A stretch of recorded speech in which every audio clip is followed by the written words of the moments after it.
Anwamakta Sandokchariba 90.0 Wahong Radio gi entertainment program. Thoramasibu Mijing Tabiriba Konjaloina Tabiriba Pumnong Pu Surjit Kuman Chana Taram Nokchabagaloina ni Koknona Kurumjari. Nasigi Lantokchariba Thoramasida season Nazariba number 7005707808. Number Sida call W Sarugyabiu.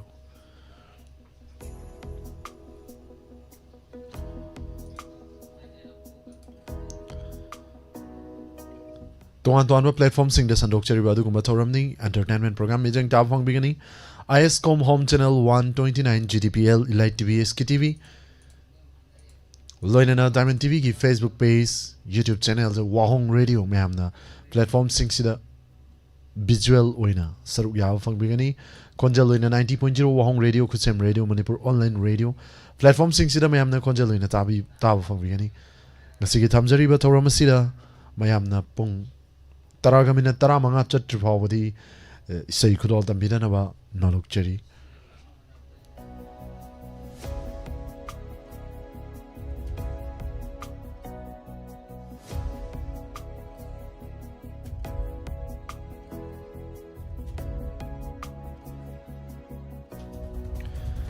Season Nazarima number Hang Doctuna Tamjari Mam called Obirakwe Aragani 7005 707-808.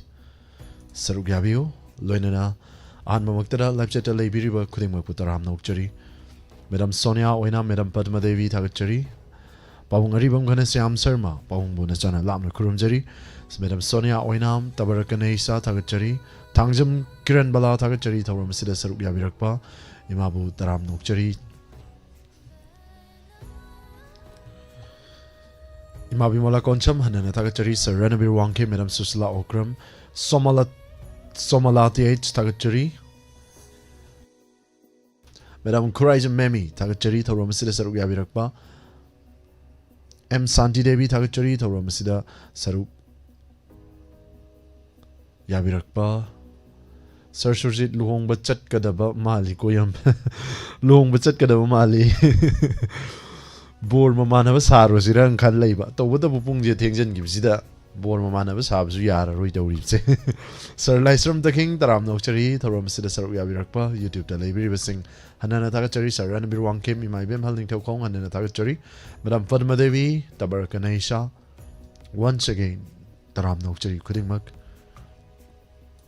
Loin in a Facebook Live Televi was Sir Lysram the King, Sir Dennis Chandra Pukrambam. Hanana Tagachari, Tombi, Luang Jik, Tagachari, Thoram Sida Saruk Yabirakpa.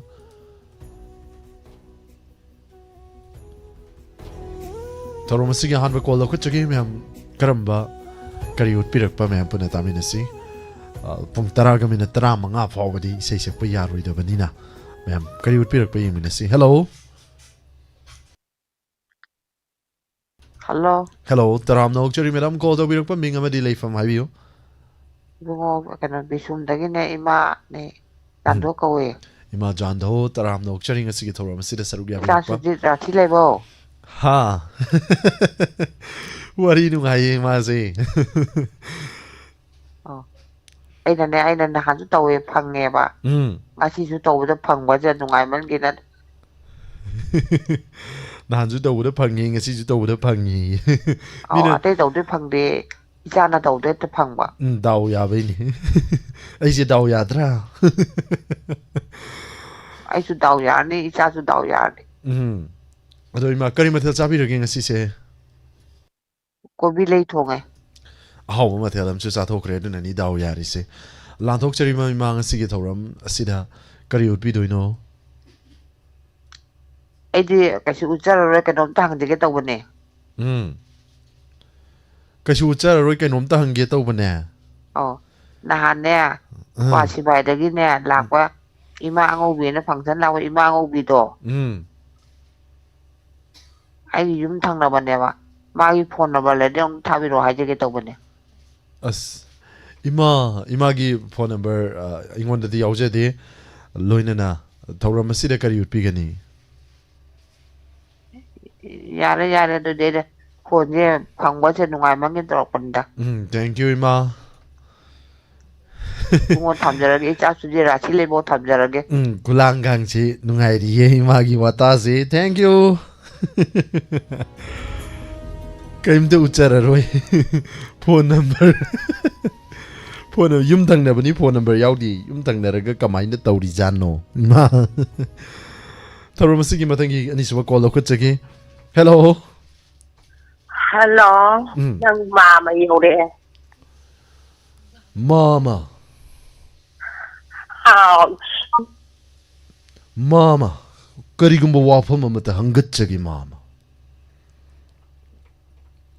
ꯌꯥꯕꯤꯒꯗ꯭ꯔꯥ ꯃꯥꯃ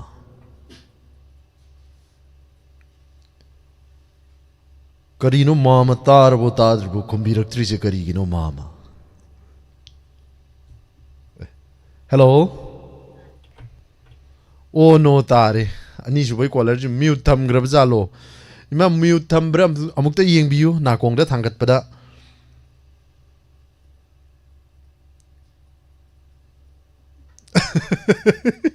no hello ꯑꯣ ꯅꯣ ꯑꯣ ꯅꯣ ꯇꯥꯔꯦ ꯏꯃꯥ ꯑꯃꯨꯛꯇꯪꯒ call try ꯇꯧꯕꯤꯔꯛꯑꯣ ꯑꯩꯅ ꯏꯃꯥꯅ ꯉꯥꯡꯕꯤꯔꯝꯕꯗꯤ ꯌꯥꯏ ꯇꯧꯕꯗꯣ ꯑꯃꯠꯇ ꯇꯥꯗ꯭ꯔꯦ ꯗꯥꯏꯂꯣꯛ ꯐꯖꯕ ꯑꯃ ꯂꯩꯔꯀꯥꯟꯗ ꯑꯣ ꯅꯣ ꯇꯥꯔꯦ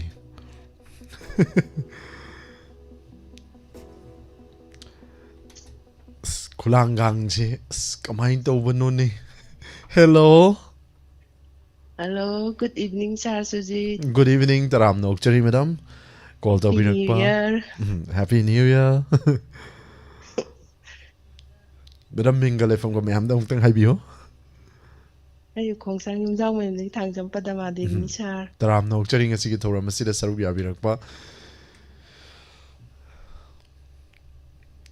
ꯊꯥꯒꯠꯆꯔꯤ ꯉꯁꯤꯒꯤ ꯊꯧꯔꯝ ꯑꯁꯤꯗ ꯍꯟꯅ ꯊꯥꯒꯠꯆꯔꯤ ꯁꯔꯨꯛ ꯌꯥꯕꯤꯔꯛꯄꯒꯤꯗꯃꯛ ꯃꯦꯗꯥꯝ ꯀꯔꯤ ꯎꯠꯄꯤꯒꯅꯤ ꯃꯦꯗꯥꯝ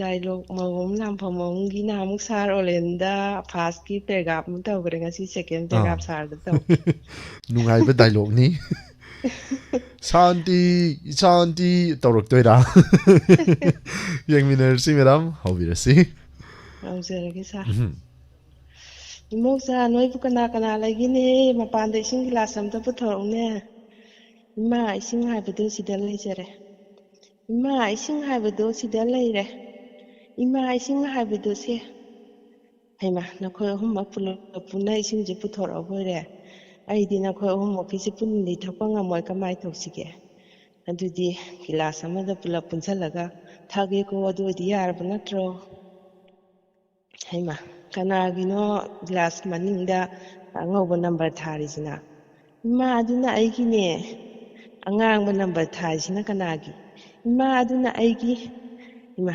ꯔꯙꯥꯔꯥꯅꯤ ꯅꯪꯒꯤꯅ ꯀꯔꯤꯒꯤꯅꯣ ꯅꯝꯕꯔ ꯑꯝꯇ ꯊꯥꯗ꯭ꯔꯤꯁꯤꯅ ꯏꯃꯥ ꯑꯩꯒꯤꯗꯤ ꯊꯥꯗ꯭ꯔꯁꯨ ꯌꯥꯅꯤꯗ ꯑꯦ ꯌꯥꯗꯦ ꯌꯥꯗꯦ ꯅꯪꯒꯤꯁꯨ ꯊꯥꯖꯤꯜꯂꯨ ꯁꯦ ꯄꯨꯁꯤꯜꯂꯣ ꯏꯃꯥ ꯀꯩꯊꯦꯜ ꯆꯠꯎꯈꯤꯒꯦ ꯏꯟꯊꯣꯛꯅ ꯍꯩꯁꯤꯡꯒꯗꯧꯔꯤꯗ ꯑꯩꯒꯤ ꯏꯃꯧꯁꯤꯡꯁꯦ ꯑꯣ ꯑꯩ ꯀꯩꯊꯦꯜ ꯆꯠꯂꯦ ꯔꯙꯥ ꯏꯃꯥꯗꯤ ꯀꯔꯥꯏ ꯆꯠꯈ꯭ꯔꯦ ꯏꯃꯥꯗꯤ ꯍꯧꯖꯤꯛꯇ ꯀꯩꯊꯦꯜ ꯆꯠꯈ꯭ꯔꯦ ꯇꯥꯃꯣ ꯌꯥꯏ ꯑꯗꯣ ꯆꯥꯛ ꯂꯣꯏꯔꯕ꯭ꯔꯣ ꯅꯪꯕꯨ ꯂꯣꯏꯔꯦ ꯇꯥꯃꯣ ꯌꯥꯏ ꯑꯩꯁꯨ ꯑꯁ꯭ꯋꯥꯏꯗ ꯑꯝꯇ ꯆꯠꯊꯣꯛꯎꯈꯤꯒꯦ ꯅꯪ ꯆꯥꯛ ꯏꯁꯤꯡꯗꯣ ꯂꯣꯏꯁꯜꯂꯝꯃꯣ ꯑꯩ ꯁ꯭ꯀꯨꯜ ꯆꯠꯀꯗꯕꯅꯤ ꯍꯣꯏ ꯇꯥꯃꯣ ꯌꯥꯏ ꯍꯩꯃꯥ ꯏꯅꯥꯎ ꯀꯔꯤꯒꯤꯅꯣ ꯆꯥꯛ ꯆꯥꯗꯅ ꯑꯣꯐꯤꯁ ꯆꯠꯇꯣꯔꯤꯗꯤ ꯆꯥꯛ ꯂꯣꯏꯔꯕꯅꯤ ꯏꯅꯥꯎ ꯆꯥꯛ ꯆꯥꯈ꯭ꯔꯣ ꯌꯥꯔꯦ ꯏꯆꯦ ꯆꯥꯖꯔꯔꯣꯏ ꯍꯣꯇꯦꯜꯗ ꯑꯣꯏꯅ ꯆꯥꯖꯔꯨꯔꯒꯦ ꯀꯩꯅꯣꯅꯦ ꯃꯇꯥꯅꯤꯅꯦ ꯃꯣꯏꯁꯦ ꯊꯕꯛ ꯑꯃ ꯇꯧꯋꯦ ꯀꯥꯏꯅ ꯄꯣꯡꯉꯤꯕꯩꯗꯨ ꯑꯣꯏꯔ ꯃꯥꯅꯤꯅꯦ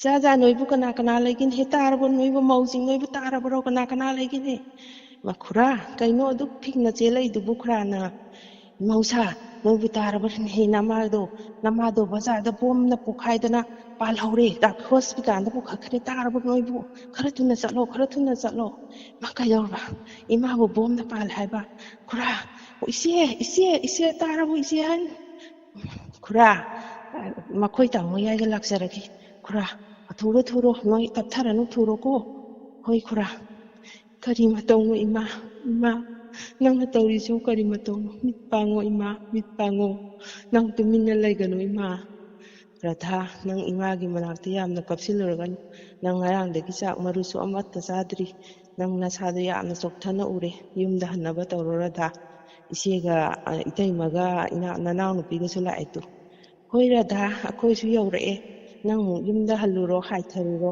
ꯑꯗꯨꯒꯅꯦ ꯑꯩꯈꯣꯏ ꯏꯃꯥꯒꯤ ꯃꯅꯥꯛꯇ ꯑꯃꯨꯛ ꯂꯩꯍꯧꯔꯒꯦ ꯍꯣꯏ ꯏꯆꯦ ꯑꯩ ꯌꯨꯝꯗ ꯍꯜꯂꯒꯦ ꯆꯠꯂꯣ ꯆꯠꯂꯣ ꯍꯜꯂꯣ ꯅꯪ ꯄꯣꯊꯥꯖꯔꯨꯔꯣ ꯌꯥꯏꯃ ꯀꯔꯤ ꯏꯃꯥꯁꯤꯕꯨ ꯗꯣꯛꯇꯔꯅ ꯀꯔꯤ ꯍꯥꯏꯔꯤꯒꯦꯅꯦ ꯏꯇꯩꯃ ꯑꯣꯄꯔꯦꯁꯟ ꯑꯃ ꯇꯧꯗꯕ ꯌꯥꯔꯣꯏ ꯍꯥꯏꯔꯤ ꯑꯣꯄꯔꯦꯁꯟ ꯇꯧꯅꯕ ꯊꯧꯔꯥꯡ ꯇꯧꯔꯤ ꯍꯣꯏ ꯏꯆꯦ ꯏꯃꯥꯒꯤ ꯃꯃꯥꯏꯁꯦ ꯑꯩ ꯑꯝꯇ ꯁꯦꯡꯇꯣꯛꯀꯦꯁꯦ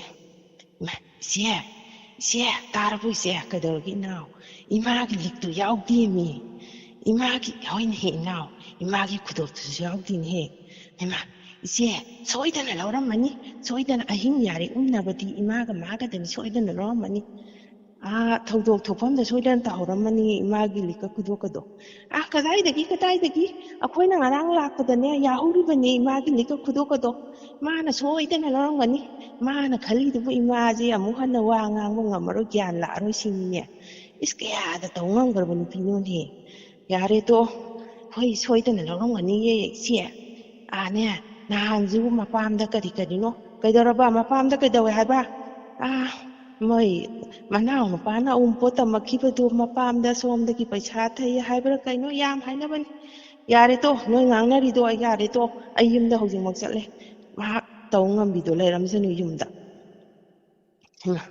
ꯇꯥꯃꯣ ꯌꯥꯏ ꯀꯩꯗꯧꯔꯤꯕ ꯎꯄꯨ ꯐꯥꯛꯏꯗꯨꯅ ꯀꯔꯥꯏꯗꯕꯨ ꯌꯥꯎꯔꯤꯅꯣꯅꯦ ꯀꯔꯥꯏꯗ ꯇꯥꯃꯣ ꯌꯥꯏꯁꯦ ꯀꯔꯤ ꯊꯤꯔꯤꯖꯥꯠꯅꯣ ꯁꯤꯗ ꯂꯩꯔꯦ ꯒꯣꯗꯦꯖ ꯃꯅꯨꯡꯗ ꯍꯥꯞꯆꯤꯟꯗꯅ ꯃꯥꯅ ꯇꯧꯔꯤꯁꯦ ꯌꯦꯡꯉꯣ ꯇꯥꯃꯣ ꯌꯥꯏ ꯀꯔꯤ ꯊꯤꯕꯤꯔꯤꯅꯣ ꯗꯣꯛꯇꯔꯗꯣ ꯍꯧꯖꯤꯛꯇ ꯂꯩꯍꯧꯔꯒ ꯑꯗꯨꯛ ꯊꯨꯅ ꯍꯜꯂꯛꯏꯗꯨꯕꯣ ꯍꯦ ꯍꯨꯔꯥꯟꯕꯤ ꯅꯪ ꯉꯔꯥꯡ ꯏꯃꯥꯒꯤ ꯃꯁꯥꯗ ꯀꯔꯤ ꯇꯧꯔꯝꯃꯤ ꯏꯃꯥꯒꯤ ꯃꯁꯥꯗꯣ ꯑꯩꯅ ꯁꯦꯕꯥ ꯇꯧꯖꯔꯝꯕꯅꯤ ꯊꯦꯡꯉꯝꯕꯅꯤ ꯀꯩꯗꯧꯔꯒꯦ ꯇꯥꯃꯣ ꯌꯥꯏ ꯅꯪꯅ ꯏꯃꯥꯕꯨ ꯁꯦꯕꯥ ꯇꯧꯁꯟꯅꯔꯒ ꯏꯃꯥꯁꯦ ꯑꯃꯨꯛ ꯍꯟꯅ ꯋꯥ ꯉꯥꯡꯕ ꯉꯝꯃꯔꯣꯏ ꯒ꯭ꯌꯥꯟ ꯇꯥꯔꯔꯣꯏ ꯈꯟꯗꯅ ꯅꯪꯅ ꯏꯃꯥꯒꯤ ꯃꯁꯥꯗꯒꯤ ꯂꯤꯛꯀ ꯈꯨꯗꯣꯞꯀꯁꯦ ꯂꯧꯊꯣꯛꯄ ꯅꯠꯇ꯭ꯔꯥ ꯁꯤ ꯀꯅꯥꯒꯤ ꯂꯤꯛꯀ ꯈꯨꯗꯣꯞꯀꯅꯣ ꯌꯦꯡꯉꯨꯁꯦ ꯇꯥꯃꯣ ꯌꯥꯏꯅ ꯉꯁꯥꯏꯗꯒꯤ ꯑꯩꯉꯣꯟꯗ ꯀꯣꯆꯤ ꯊꯥꯡꯉꯒ ꯉꯥꯡꯕꯤꯔꯤꯕꯗꯨꯗꯤ ꯑꯗꯨꯒꯤ ꯑꯣꯏꯔꯦ ꯑꯗꯨ ꯑꯣꯏꯔꯗꯤ ꯇꯥꯃꯣ ꯌꯥꯏ ꯑꯩ ꯍꯥꯏꯖꯒꯦ ꯑꯗꯨꯒꯤ ꯂꯤꯛꯀ ꯈꯨꯗꯣꯞꯀꯗꯨꯗꯤꯅꯦ ꯉꯁꯤꯗꯒꯤ ꯆꯌꯣꯜ 2ꯒꯤ ꯃꯃꯥꯡꯗꯅꯦ ꯏꯃꯥꯅ ꯑꯩꯉꯣꯟꯗ ꯁꯤꯟꯅꯖꯔꯝꯕꯅꯤ ꯅꯪꯗꯤ ꯑꯃꯠꯇꯁꯨ ꯁꯤꯗꯦ ꯃꯌꯥꯝꯗꯒꯤ ꯏꯇꯥ ꯇꯥꯏ ꯍꯥꯏꯗꯅ ꯁꯤꯌꯨ ꯍꯥꯏꯗꯅ ꯑꯗꯨꯕꯨ ꯑꯩꯅ ꯁꯤꯗꯅ ꯎꯄꯨ ꯃꯅꯨꯡꯗ ꯊꯝꯖꯟꯕꯅꯦ ꯇꯥꯃꯣ ꯌꯥꯏ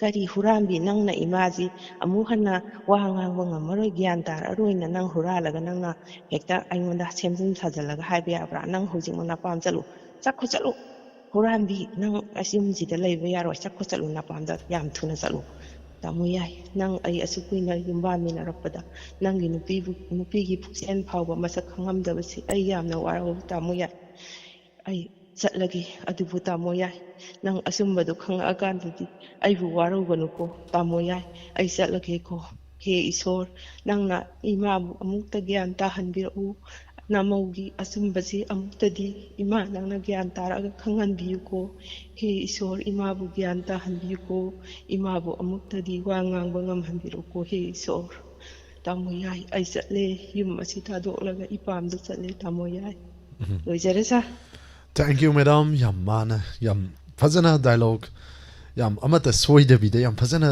ꯗꯥꯏꯂꯣग ꯎꯠꯄꯤꯔꯛꯄ ꯍꯟꯅ ꯊꯥꯒꯠꯆꯔꯤ ꯊꯧꯔꯝ ꯑꯁꯤꯕꯨ ꯃꯄꯨꯡ ꯐꯥꯍꯟꯕꯤꯔꯝꯕ ꯃꯦꯗꯥꯝ ꯍꯟꯅ ꯊꯥꯒꯠꯆꯔꯤ ꯃꯦꯗꯥꯝ ꯁꯥꯔꯕꯨꯁꯨ ꯍꯟꯅ ꯊꯥꯒꯠꯆꯔꯤ thank you madam Thangjam Padma ꯃꯇꯨꯡ ꯇꯥꯔꯛꯄ ꯊꯧꯔꯝꯁꯤꯡꯗꯁꯨ ꯃꯈꯥ ꯇꯥꯔꯛꯄ ꯂꯦꯝꯍꯧꯔꯤꯕ ꯇꯥꯡꯀꯛ ꯄꯨꯗꯨꯅ ꯂꯥꯛꯄꯤꯌꯨ ꯍꯥꯏꯕ ꯋꯥꯐꯝ ꯊꯝꯖꯒꯦ ꯊꯦꯡꯛ ꯌꯨ ꯁꯥꯔ ꯑꯩꯗꯤ 2026ꯁꯦ ꯗꯥꯎ ꯌꯥꯗ꯭ꯔꯕ ꯈꯜꯂꯕꯅꯦ ꯁꯥꯔ ꯐꯣꯟ ꯇꯧꯕꯗꯅꯦ ꯅꯍꯥꯟꯈꯩꯗꯤ ꯁꯨꯛꯐꯪ ꯐꯪꯗꯕ ꯉꯁꯤ ꯐꯪꯗꯣꯛꯈ꯭ꯔꯦꯕ ꯉꯁꯤꯗꯤ ꯗꯥꯎ ꯌꯥꯔꯦ ꯊꯦꯡꯛ ꯌꯨ ꯊꯦꯡꯛ ꯊꯥꯒꯠꯆꯔꯤ ꯌꯨ ꯁꯥꯔ ꯊꯝꯖꯔꯦ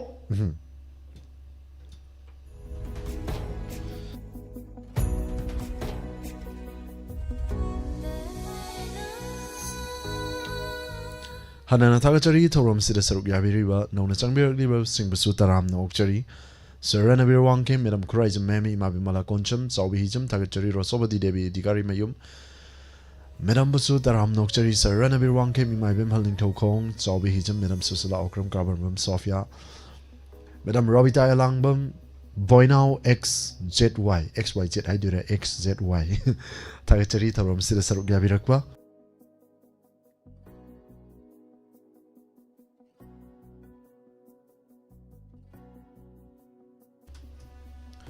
Madam Guneswari Raskumari, Madam Prameswari Wahengbam Thagachari, Tharum Sida Saruk Yabirakpa, Taram Nokchari, Taram Sibu Mapung Phan Biriba, khudingmak hanana thagachari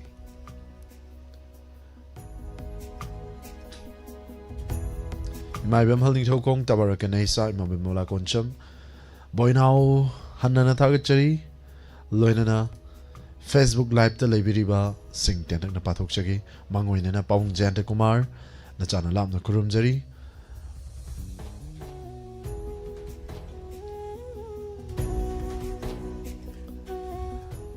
tambal sana thokchom madam busu taram nokchari hanana thagachari madam kamala morang them madam busu taram nokchari thoram su mapung fan biba loina na Facebook live ta leibiriba sir livestream taking madam nena kabrambam madam anjali chingtham taram nokchari sir bimol ningombam thagachari piamangang sir dhanachandra pukrambam taram nokchari madam piamangang once again thagachari sana tombi samulalatwam madam busu thagachari saruk asi thoram asida saruk yabirakpa sir livestream taking khudingmak hanana thagachari mathangi call lo khutchagi hello hello nang mamana amu yosale ma ibungo de hona ngang ba nang mama dum taba nang mama na nga nang na taagi de mala aduni haijeri se mama mute ta tham grira kaidau grinu gyan men mantra ga loi blur sat ki bjani network ka do hange de ma ibungo se ngaw ngaw ra pa hange lan gi matam na khalak pa sida aina ngaw bana te mama network mahak ki maral ni mama adu ni wa to ha ra ga pai sin ge hai de do ma ibungo se tari na na thadok ki du ba mathang dadi khut pai che na pai jagani namak na mama hai bi ma ibungo kari gumba wafam amata hangkat chagi mama hangkat piu nang mama kumna ba thawang sin thajare ngasi gi thauram pangthok chariwa entertainment program sida karan tarak pukoi si mama bukte yeijagi ba mama ma ibungo hadna sigi entertainment program se karan tarak ko jindo nang mama na aya da pire yei khayu ma ibungo matau karamna yeibagi kanglun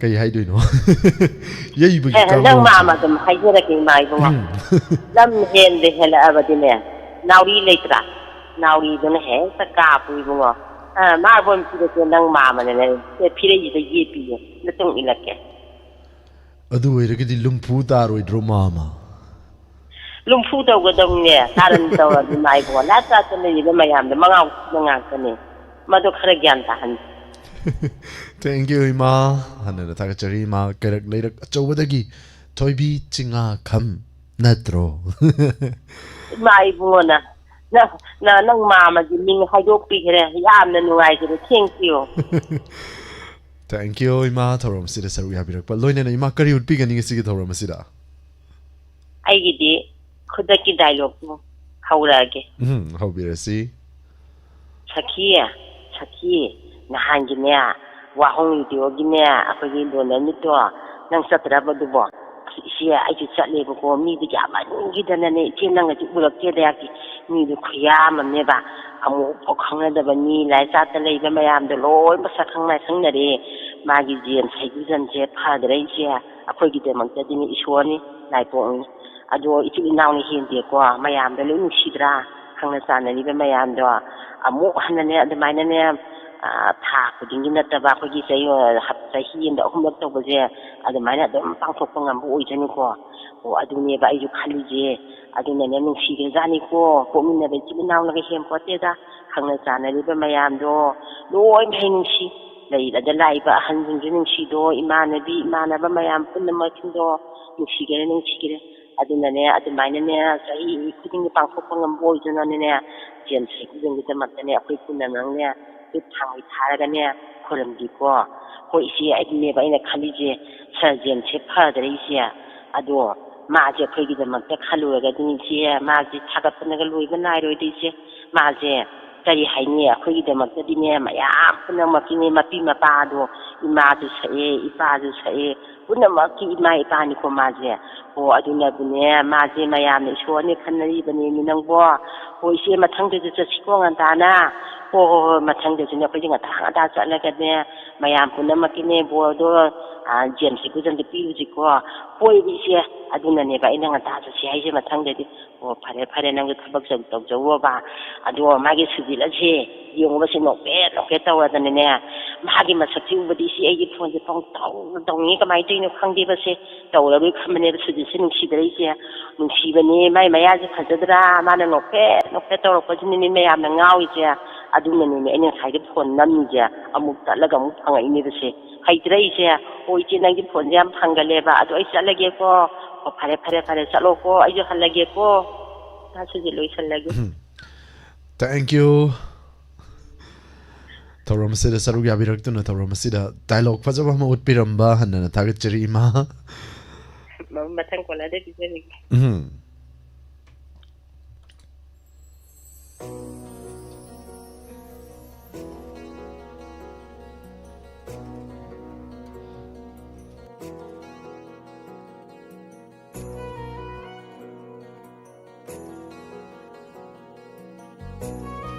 ꯊꯧꯔꯝ ꯑꯁꯤꯒꯤ ꯃꯊꯪꯒꯤ call ꯂꯧꯈꯠꯆꯒꯦ ꯊꯧꯔꯝ ꯑꯁꯤꯗ ꯁꯔꯨꯛ ꯌꯥꯕꯤꯔꯛꯇꯨꯅ ꯊꯧꯔꯝ ꯑꯁꯤꯕꯨ ꯃꯄꯨꯡ ꯐꯥꯍꯟꯕꯤꯔꯤꯕ ꯈꯨꯗꯤꯡꯃꯛ ꯍꯟꯅ ꯊꯥꯒꯠꯆꯔꯤ ꯉꯥꯟꯕ ꯋꯥꯍꯦꯡꯕꯝ ꯍꯟꯅ ꯊꯥꯒꯠꯆꯔꯤ ꯊꯧꯔꯝ ꯑꯁꯤꯗ ꯁꯔꯨꯛ ꯌꯥꯕꯤꯔꯛꯄ ꯅꯧꯅ ꯆꯪꯕꯤꯔꯛꯂꯤꯕꯁꯤꯡ ꯍꯟꯅ ꯊꯥꯒꯠꯆꯔꯤ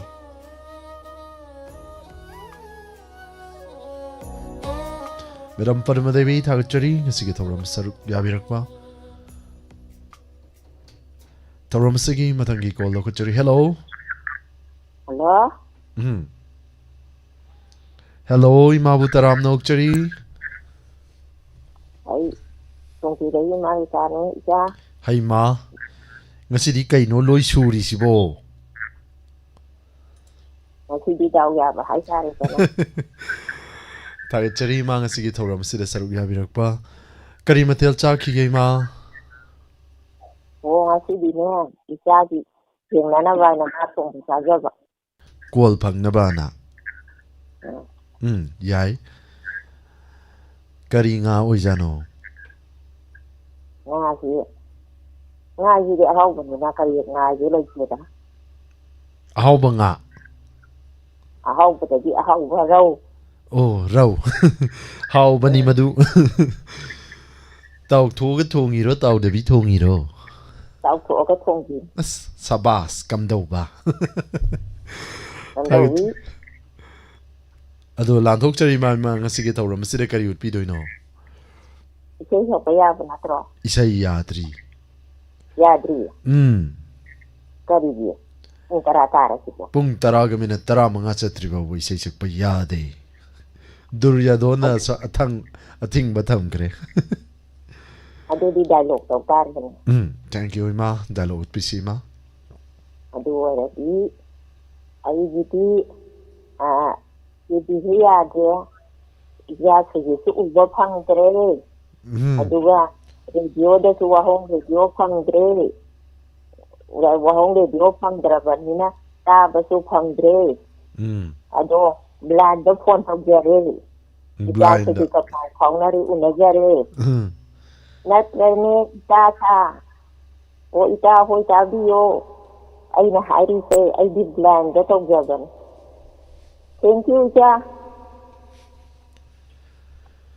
ꯊꯥꯒꯠꯆꯔꯤ ꯏꯃꯥ ꯉꯁꯤꯒꯤ ꯊꯧꯔꯝ ꯑꯁꯤꯗ ꯁꯔꯨꯛ ꯌꯥꯕꯤꯔꯛꯄ ꯕ꯭ꯂꯥꯏꯟꯗ ꯀꯣꯜ ꯇꯧꯔꯛꯄꯅꯤ ꯍꯥꯏꯁꯤꯅꯤ ꯕ꯭ꯂꯥꯏꯟꯗ ꯀꯣꯜ ꯇꯧꯔꯛꯑꯁꯨ ꯑꯗꯨꯝ ꯐꯪꯉꯤꯅꯦ ꯐꯪꯉꯣꯅ ꯇꯝꯃꯗꯤ ꯅꯠꯇ꯭ꯔꯥ ꯑꯗꯣ ꯏꯆꯥꯒꯤ ꯈꯣꯟꯇꯥꯏꯁꯤꯗꯤ ꯌꯥꯝ ꯅꯨꯡꯉꯥꯏꯔꯤꯁꯤꯗꯤ ꯊꯦꯡꯛ ꯌꯨ ꯏꯃꯥ ꯊꯥꯒꯠꯆꯔꯤ ꯉꯁꯤꯒꯤ ꯊꯧꯔꯝ ꯑꯁꯤꯗ ꯁꯔꯨꯛ ꯌꯥꯕꯤꯔꯛꯄ ꯂꯣꯏꯅꯅ ꯃꯊꯪꯒꯤ ꯀꯣꯂꯔꯗ ꯄꯤꯖꯒꯦ ꯏꯃꯥ ꯊꯥꯒꯠꯆꯔꯤ ꯌꯥꯝ ꯅꯨꯡꯉꯥꯏꯖꯩꯀꯣ ꯒꯨꯗ ꯅꯥꯏꯠ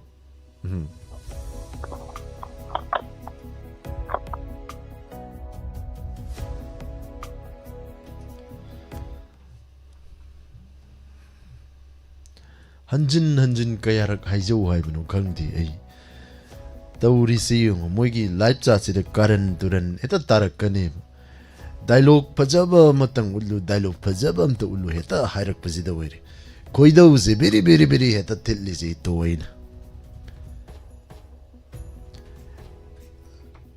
ꯑꯗꯣ ꯌꯥꯝꯕꯨꯡ ꯅꯪꯁꯨ ꯑꯃꯗꯤ ꯎꯁꯟꯕ ꯌꯥꯏ ꯀꯩꯅꯣ ꯃꯣꯏꯗ ꯍꯩꯇꯗꯅ ꯎꯠꯇ꯭ꯔꯤꯉꯩꯁꯤꯗ ꯀꯔꯝ ꯍꯥꯏꯅ ꯎꯠꯇꯣꯏꯅꯣ ꯃꯤ ꯗꯥꯏꯂꯣꯛꯇꯣ ꯅꯪꯕꯨ ꯏꯇꯣ ꯅꯪ ꯑꯣꯏꯅ ꯆꯩ ꯆꯥꯔꯛꯀꯅꯤꯗꯣ Swaida Nagna Leganuko.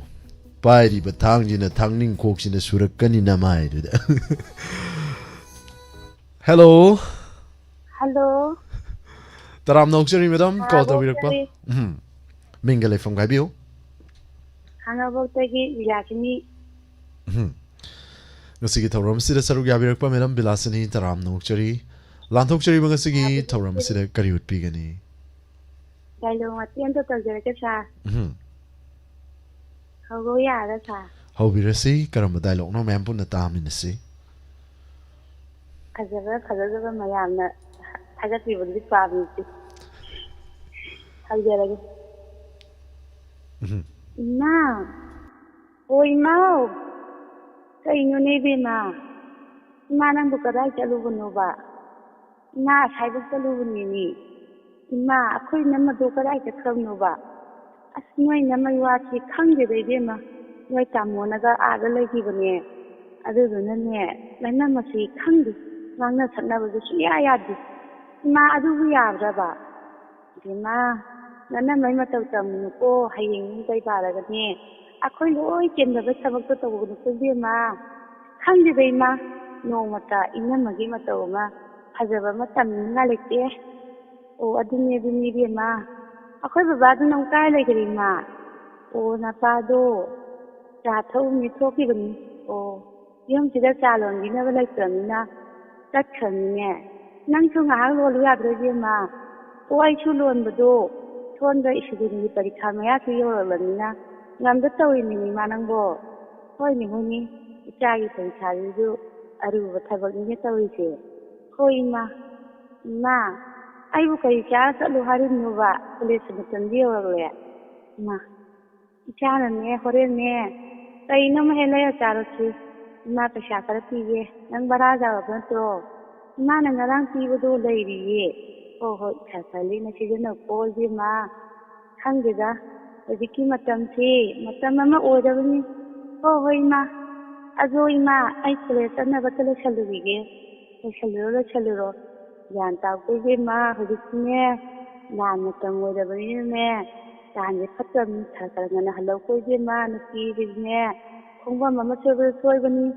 Oh, ma, I shall do we. Oh, ma, to make the game of her we get. Hello, Jerry. Thank you, madam. Yam for the dialogue, Mama Machaki Weba. Wari Imunga Magi.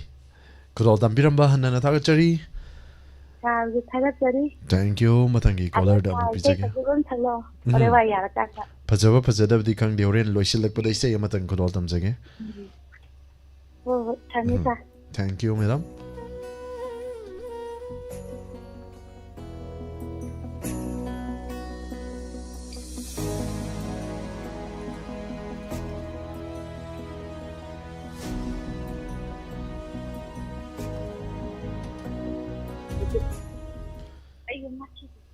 Hello.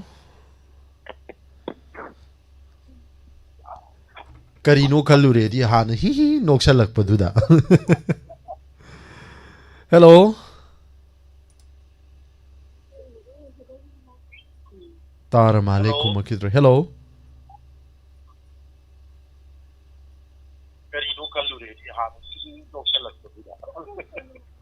Hey ma. Hello. Radio tar lay Tokramali.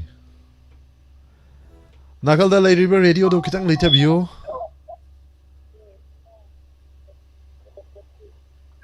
Hello.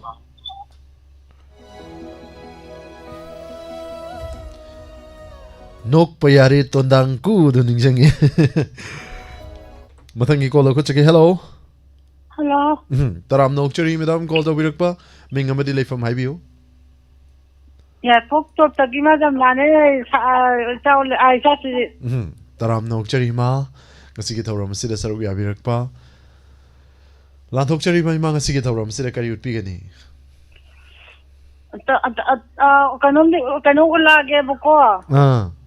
Sa ma pena ko gena. Sa di. Oh, palemi manung sibi. Kari hayo. Sige dako, isa na fe to ga program pu den ngai re dako. Thank you, Ima. ꯅꯣꯛꯄꯁꯦ ꯑꯩꯅ ꯅꯣꯛꯄꯁꯦ ꯐꯖꯕꯅꯤ ꯏꯃꯥ ꯌꯥꯒ ꯂꯣꯏ ꯆꯣꯡꯊꯣꯛꯑꯒꯀꯣ Kada chong tok te ma hai no. ꯆꯣꯡꯊꯣꯛꯄꯅꯦ ꯍꯥꯏꯖꯤꯟꯅꯒꯅꯨ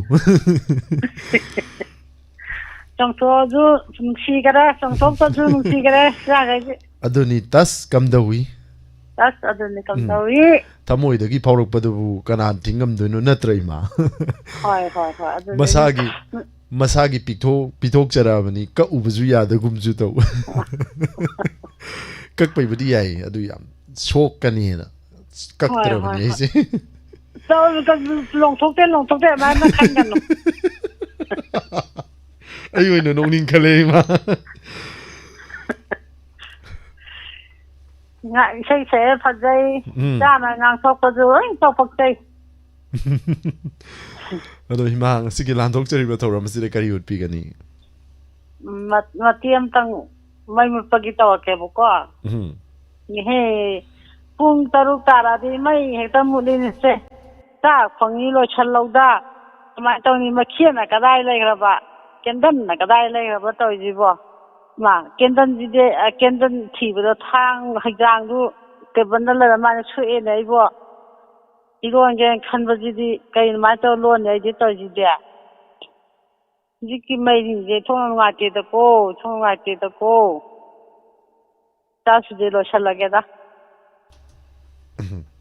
ꯌꯥꯝꯅ ꯆꯨꯝꯕ ꯗꯥꯏꯂꯣꯛꯅꯤ ꯏꯃꯥ ꯍꯧꯔꯛꯏꯁꯦ ꯏꯃꯥꯅ ꯍꯥꯏꯕꯤꯔꯛꯏꯁꯦ ꯌꯥꯝ ꯆꯨꯝꯃꯤꯀꯣ ꯇꯁꯦꯡꯅ ꯑꯌꯨꯛ ꯅꯨꯡꯊꯤꯟꯗꯨꯗꯤ ꯃꯩꯁꯦ ꯅꯨꯃꯤꯠꯅꯁꯨ ꯃꯁꯥꯒꯤ ꯃꯩꯉꯥꯟ ꯄꯤꯊꯣꯔꯛꯄꯅꯤꯅ ꯐꯖꯅ ꯍꯦꯛꯇ ꯉꯥꯜꯍꯜꯂꯦꯔꯒ ꯃꯁꯤꯗꯩꯁꯤꯗ ꯃꯩꯁꯦ ꯁꯨꯡꯃꯨꯠ ꯃꯨꯊꯠꯇꯦ ꯊꯕꯛꯀ ꯆꯤꯟꯈꯠꯅꯔꯛꯄ ꯃꯇꯥꯡ ꯆꯥꯛ ꯊꯣꯡꯉꯝꯗꯥꯏ ꯑꯦꯟꯁꯥꯡ ꯊꯣꯡꯉꯝꯗꯥꯏ ꯑꯉꯥꯡꯅꯒ ꯅꯤꯡꯉꯥꯏ ꯇꯧꯁꯜꯂꯛꯄ ꯃꯇꯥꯡ ꯑꯉꯥꯡ ꯅꯧꯅ ꯆꯦꯟꯕꯈꯩꯗꯤꯀꯣ ꯂꯣꯏ ꯈꯪꯉꯝꯒꯅꯦꯕ ꯃꯁꯤꯗꯒꯤꯁꯤꯗ ꯊꯕꯛ ꯋꯥꯔꯛꯄ ꯊꯕꯛ ꯆꯤꯜꯂꯛꯄ ꯃꯇꯥꯡꯁꯤꯗ ꯃꯩꯁꯦ ꯃꯨꯊꯠꯈꯤꯗꯣꯏꯅꯦꯕ ꯅꯩꯗ꯭ꯔꯣ Chumbra. ꯆꯨꯝꯃꯤ ꯃꯥ ꯌꯥꯝ ꯆꯨꯝꯃꯤ ꯀꯔꯤꯒꯤꯅꯣꯕ ꯌꯦꯡꯉꯣꯕ ꯃꯩ ꯉꯥꯜꯂꯤꯕ ꯃꯁꯥꯒꯤ ꯉꯥꯟꯖꯔꯤꯉꯩꯗꯨꯗꯗꯤ ꯃꯩꯁꯦ ꯃꯨꯠꯄ ꯀꯧꯕ ꯂꯩꯇꯦ ꯃꯨꯊꯠꯇꯦ Hoi ba cha sing tho ge da ga mu thi ba. ꯎꯔꯣꯏꯅ ꯑꯌꯨꯛ ꯅꯨꯡꯊꯤꯟꯗꯨꯗꯗꯤ ꯎꯔꯣꯏꯅ ꯃꯨꯊꯠꯇꯕꯖꯥꯠꯅꯤ ꯅꯨꯃꯤꯗꯥꯡꯗꯨꯗꯤ ꯈꯔ ꯉꯥꯟꯕꯅꯤꯅ Adu ni koi ma ba da di haijang se da. Adu na da I phe da na. ꯐꯩꯌꯦ ꯀꯩꯅꯣꯅꯤ ꯀꯩꯅꯣ ꯄ꯭ꯔꯤꯄꯦꯗꯅꯤ ꯄꯥꯜꯂꯤꯁꯦ ꯏꯃꯥ ꯑꯗꯨꯅ ꯄ꯭ꯔꯤꯄꯦꯗ ꯄꯤꯔꯁꯨ ꯄ꯭ꯔꯤꯄꯦꯗꯇ ꯊꯥꯜꯂꯁꯨ ꯃꯨꯠꯂꯤ ꯊꯥꯟꯗ꯭ꯔꯁꯨ ꯃꯨꯠꯂꯤ ꯀꯔꯤ ꯍꯥꯏꯖꯧ ꯍꯥꯏꯕꯅꯣ ꯈꯪꯗꯦ ꯍꯟꯅꯅ ꯊꯥꯒꯠꯆꯔꯤ ꯏꯃꯥ ꯊꯧꯔꯝ ꯑꯁꯤꯗ ꯁꯔꯨꯛ ꯌꯥꯕꯤꯔꯛꯄ ꯌꯥꯝ ꯆꯨꯝꯕ ꯋꯥꯐꯝ ꯑꯃ ꯊꯥꯡꯒꯠꯄꯤꯔꯝꯕ ꯍꯟꯅꯅ ꯊꯥꯒꯠꯆꯔꯤ ꯗꯥꯏꯂꯣꯛ ꯑꯣꯏꯅ ꯎꯠꯄꯤꯔꯛꯄ ꯊꯦꯡꯛ ꯌꯨ ꯏꯃꯥ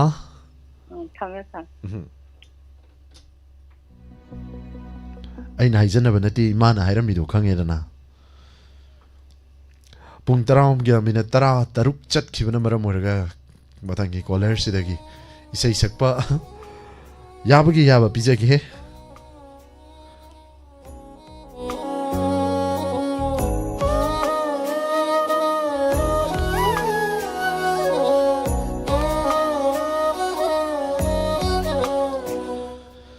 ꯃꯦꯗꯥꯝ ꯕꯤꯅꯥꯁꯀꯤ ꯆꯥꯛ ꯆꯥꯖꯔꯦ ꯉꯁꯤꯁꯦ ꯍꯥꯎꯕ ꯃꯊꯦꯜꯅꯤ ꯆꯥꯔꯤꯁꯦ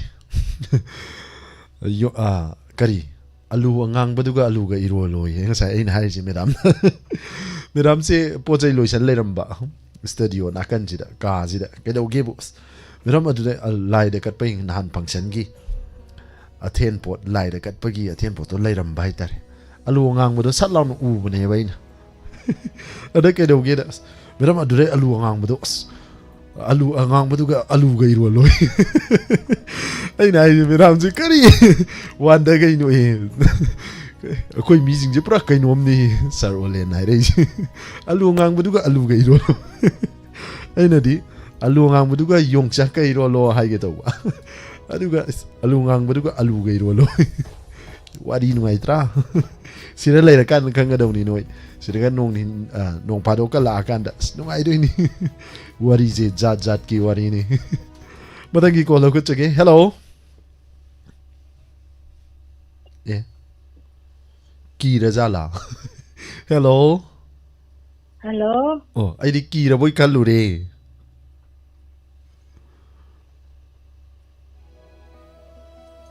Hello. hello hello hello tabi bro madam Hello. yam kanna hallo haire sidi hello Hello. tara malene phajana Tare. oh phajana tabro Oh. adugira hello hello ne koi lau ri do doida Oh. kamai tawni di yam nungai yi minga leifam ga mungtang haibiyo Kamay ay ima lando ni ne. hongna sani ne magi Oh. kari madal chabi ge ma ngasi sibo Ngasi di hangam am thonge. Nga ma ju thonge. Sa hao ma ju thonge. kamai tawni woi ma om chang Ko si am ta haye.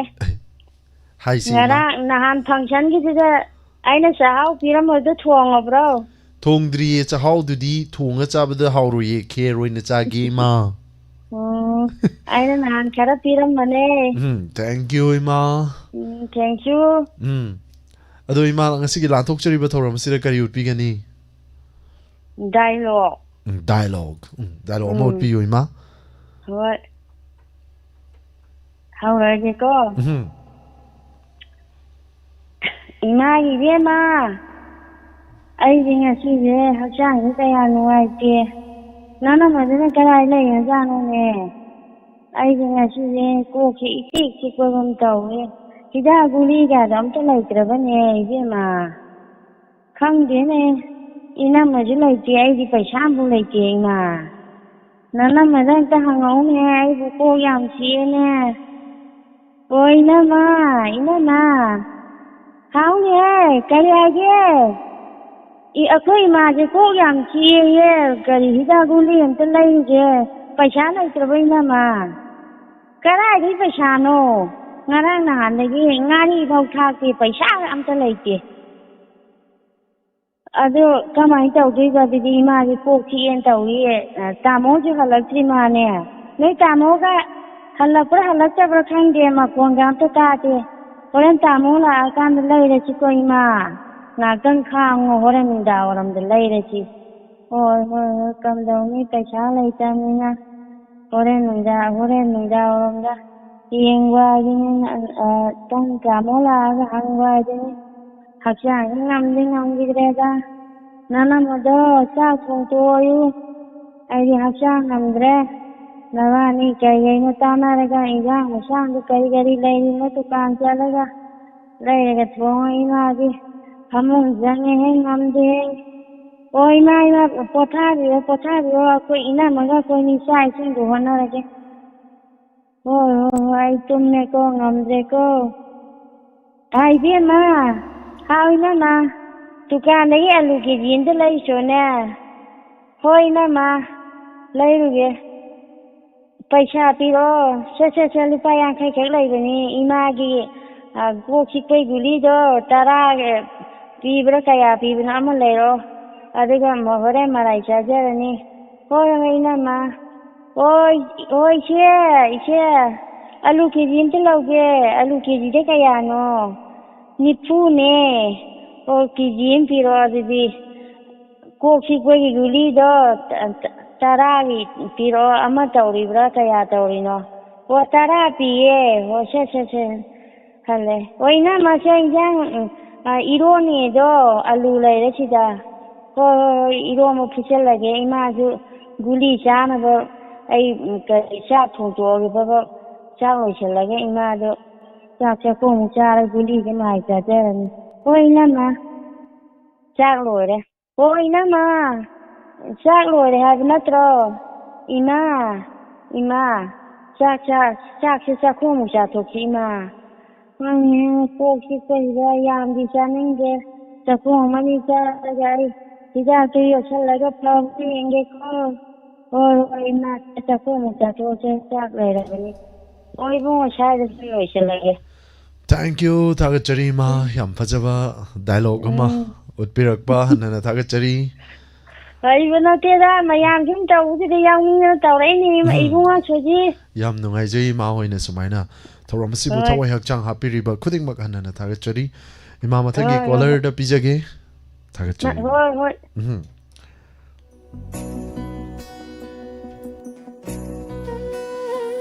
Tauramasiga matangi call lo kuchadringi say matang kudol tamjagi.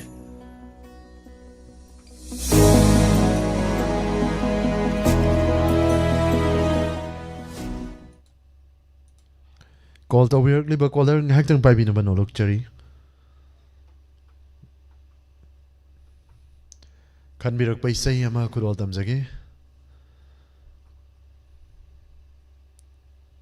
Madam Padma Devi na can be by saying.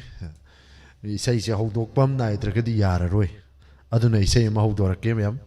So ikilaan kiba yaw gusto nga pigin.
Thank you po na magpuhanan na tagachari. Lantok siya kiwa matamda so ikilan kiwa yawang lagasu waruwiroy.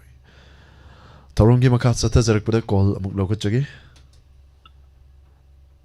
Hello? Hello?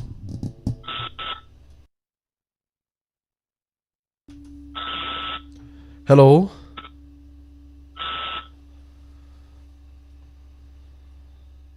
Hello? Call sing aside di pairaga leiraga kak tat kre. Hello?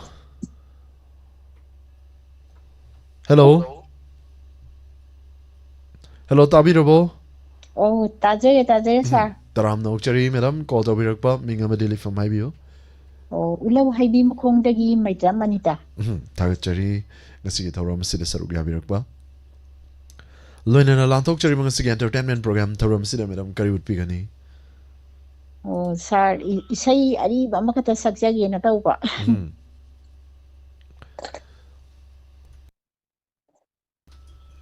How biyara ba sir? How we rasi madam? Bombay mithai. How badagi how raba how ba. How badagi how raba how ba. Asinba atumba oi namba mithai. Asinba atumba oi namba mithai. Bombay mithai. Makhal kayagi mithai ni ho. Makhal kayagi mithai ni. Lairo lao, zaro lao. Zaro lao, lairo lao. Bombay mithai. Mamal amata manade mithai se. Mamal amata manade mithai se. Manga tara kun. Manga tara kun. Laining bata lairo lao. Saning bata zaro lao. Laining bata lairo lao. Saning bata zaro lao. Apam bata khallo lao. Launing bata lauro lao. Apam bata khallo lao. Launing bata lauro lao. Bombay mithai. Aigi mithai sarabadi. Aigum panggan kangani. Aigi mithai sarabadi. Aigum panggan kangani. Sina sona satpada. Laira kulak koi pada. Nasada suk thaba laira roy. Nasada suk thaba laira roy. Bombay mithai. Sar matang ki loi sanjarage. Yam how do mali madam ki Bombay mithai do. Thank you. Tagachari yam fazana isai kro tambiramba. Thank you sir. Thank you madam. Matung tarakpa thawram sing de saruk yaminasi. Oh, thank you sir yazage.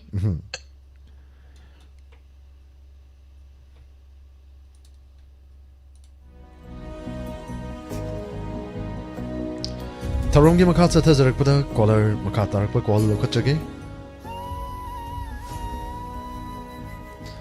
Madam Khuraijam Memi aina comment ibadadi sungpa pathok pirakti. Isai do phada basi do oire se aina sakpa ngamjedri pha boirak budi sakani madam Khuraijam Memi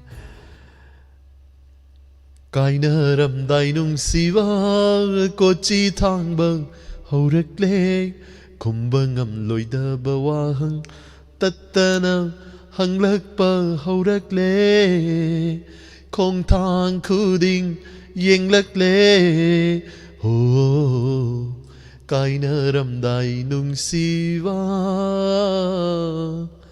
phadi mate se na pen bi madam. Hello. Hello. Taram na ukchari madam call to birakpa minga madili from Highview. Yai poktagi bema. Tagachari ma ngasigi thawram masida saruk yabirakpa. Loinani ma lanthokchari ma ngasigi thawram masida karamba kari utpigani. Oh, makeup tholok de itai khonde je ta ba de haik sima ji isai am tak sakta ho gaya na. Karamba isai makeup tholak pada saktoi be isai si karamba isai oida jano. Rupa gi isai ari bamta ahal lo salabri ne isai je ꯍꯧꯖꯤꯛꯀꯥꯟꯒꯤ ꯏꯁꯩ ꯑꯅꯧꯕꯁꯤꯡꯗꯤ ꯁꯛꯅꯤꯡꯗꯦ ꯑꯔꯤꯕ ꯉꯥꯛꯇ ꯁꯛꯅꯤꯡꯉꯤꯅꯦ ꯏꯃꯥꯗꯤ ꯍꯧꯕꯤꯔꯁꯤ ꯏꯃꯥ ꯃꯌꯥꯝ ꯇꯥꯔꯒ ꯌꯦꯡꯃꯤꯟꯅꯁꯤ ꯍꯧꯔꯁꯤ ꯁꯦ ꯁꯣꯏ ꯑꯔꯥꯝ ꯌꯥꯎꯔꯕꯁꯨ ꯃꯌꯥꯝꯅ ꯉꯥꯛꯄꯤꯒꯅꯤ ꯏꯁꯩꯗꯤ ꯈꯔꯗꯤ ꯁꯥꯡꯕ ꯏꯁꯩꯅꯤ ꯑꯍꯟꯒꯤꯅꯤꯅ ꯑꯔꯤꯕꯅꯤꯅꯀꯣ ला la la la la la la la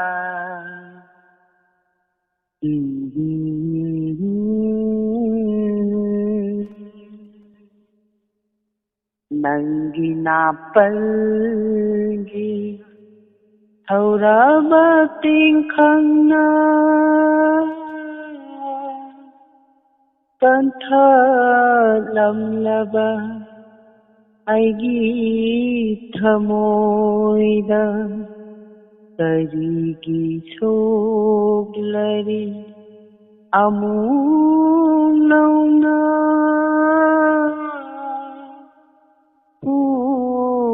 Tairaba Nangi nakuna Nangi napalgi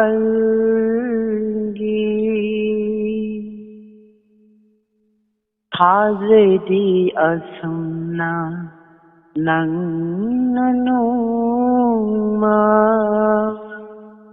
Leblani haiba Aigi tungdilda Thazedi asumna Nang nanuma Leblani haiba Aigi tungdilda Karibikya आपके लालिबा मी बतोकलब चांगनी बहु बतोकलब नंगी नापंगी थौरब तिंखना Kantha lamnaba aigi thamoida Karigi soglari amunauna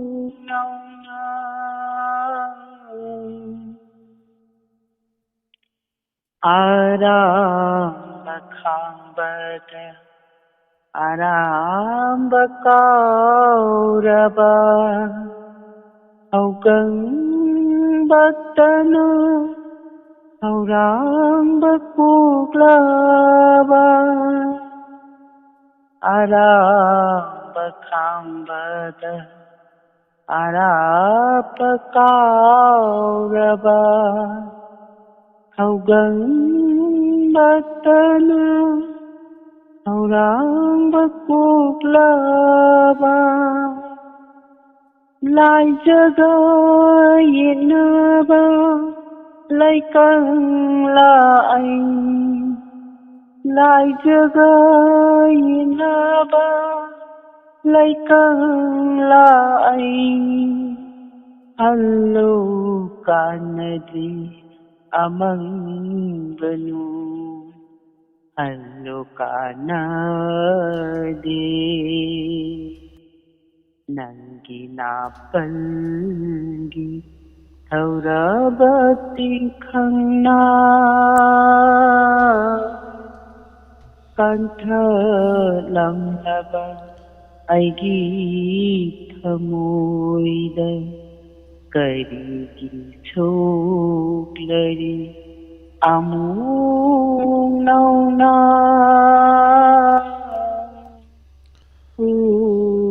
Tairaba Nangi nakuna Nangi napalgi Nangi napalgi Nangi napalgi Thank you Ima Taba yabrani Ima ibungo nangbo Yam fazana kudol tambire Ima Hanana thagacharing asige thawram asida saru yabirak tuna ꯊꯧꯔꯝ ꯑꯁꯤꯕꯨ ꯃꯄꯨꯡ ꯐꯥꯍꯟꯕꯤꯔꯝꯕ ꯏꯃꯥꯕꯨ ꯍꯟꯅ ꯊꯥꯒꯠꯆꯔꯤ ꯑꯣ ꯏꯆꯥ ꯈꯣꯟꯖꯦꯜꯁꯤ ꯇꯥꯕꯗꯅꯦ ꯐꯣꯟꯁꯤꯗ ꯄꯨꯡꯇꯧꯗ ꯇꯧꯅꯤꯡꯗ꯭ꯔꯦ ꯇꯨꯝꯕ ꯍꯤꯞꯄꯒ ꯆꯪꯗ꯭ꯔꯦ ꯏꯃꯥ ꯏꯕꯨꯡꯉꯣ ꯊꯦꯡꯛ ꯌꯨ ꯏꯃꯥ ꯃꯇꯨꯡ ꯇꯥꯔꯛꯄ ꯊꯧꯔꯝꯁꯤꯡꯗ ꯁꯔꯨꯛ ꯌꯥꯃꯤꯟꯅꯁꯤ ꯉꯁꯤꯒꯤ ꯑꯣꯏꯅꯗꯤ ꯃꯈꯥ ꯇꯥꯔꯛꯄ ꯀꯣꯂꯔꯗ ꯄꯤꯖꯒꯦ ꯏꯃꯥ ꯑꯣ ꯏꯆꯥꯁꯨ ꯑꯐꯕꯗ ꯑꯣꯏꯌꯨ ꯍꯩ ꯏꯃꯥ ꯏꯕꯨꯡꯉꯣ ꯊꯦꯡꯛ ꯌꯨ ꯏꯃꯥ ꯑꯣꯏꯖꯒꯦ ꯃꯌꯥꯝꯒꯤ ꯕꯣꯔꯗꯒꯤ ꯏꯃꯥ ꯍꯣꯏ ꯄꯥꯕꯨꯡ ꯍꯣꯏ ꯃꯌꯥꯝꯅ ꯕꯣꯔ ꯄꯤꯕꯤꯔꯤꯕ ꯃꯌꯥꯝ ꯂꯦꯞꯅꯃꯛ ꯐꯪꯕ ꯑꯣꯏꯖꯒꯦ ꯀꯩꯗꯧꯕꯩ ꯐꯪꯉꯣꯏꯗꯣꯏꯅꯣ ꯅꯃꯥ ꯃꯌꯥꯝ ꯂꯩꯔꯤꯁꯤꯗꯤ ꯏꯆꯥ ꯃꯌꯥꯝꯁꯤꯒꯤ ꯕꯣꯔ ꯐꯪꯕꯗ ꯏꯆꯥ ꯑꯅꯤ ꯅꯣꯏ ꯑꯍꯨꯝ ꯋꯥꯍꯣꯡ ꯔꯦꯗꯤꯑꯣꯒꯤ ꯀꯩꯅꯣ ꯃꯦꯝꯕꯔ ꯈꯨꯗꯤꯡꯃꯛ ꯂꯣꯏꯅ ꯑꯐꯕꯗ ꯑꯣꯏꯗꯣꯔꯤꯕꯅꯤ ꯊꯦꯡꯛ ꯌꯨ ꯏꯃꯥ ꯑꯣꯏꯖꯒꯦ ꯑꯅꯧꯕ ꯆꯍꯤ ꯃꯍꯥꯛꯅ ꯂꯥꯛꯄꯗꯁꯨ ꯏꯃꯥ ꯍꯣꯏꯁꯨ ꯅꯥꯗ ꯌꯦꯛꯇꯕ ꯁꯣꯏꯉꯥꯝ ꯌꯥꯎꯗꯕ ꯀꯨꯏꯅ ꯃꯇꯝ ꯁꯥꯡꯅ ꯄꯨꯟꯁꯤꯕ ꯑꯣꯏꯃꯤꯟꯅꯁꯤ ꯏꯃꯥ ꯑꯣꯏꯖꯒꯦ ꯑꯩꯈꯣꯏꯒꯤꯁꯨ ꯑꯋꯥ ꯄꯣꯊꯥꯕ ꯑꯣꯏꯖꯔꯤꯅꯤ ꯏꯆꯥꯉꯩꯒꯤ ꯀꯩꯅꯣꯁꯤꯗ ꯊꯝꯖꯔꯒꯦ ꯊꯦꯡꯛ ꯌꯨ ꯏꯃꯥ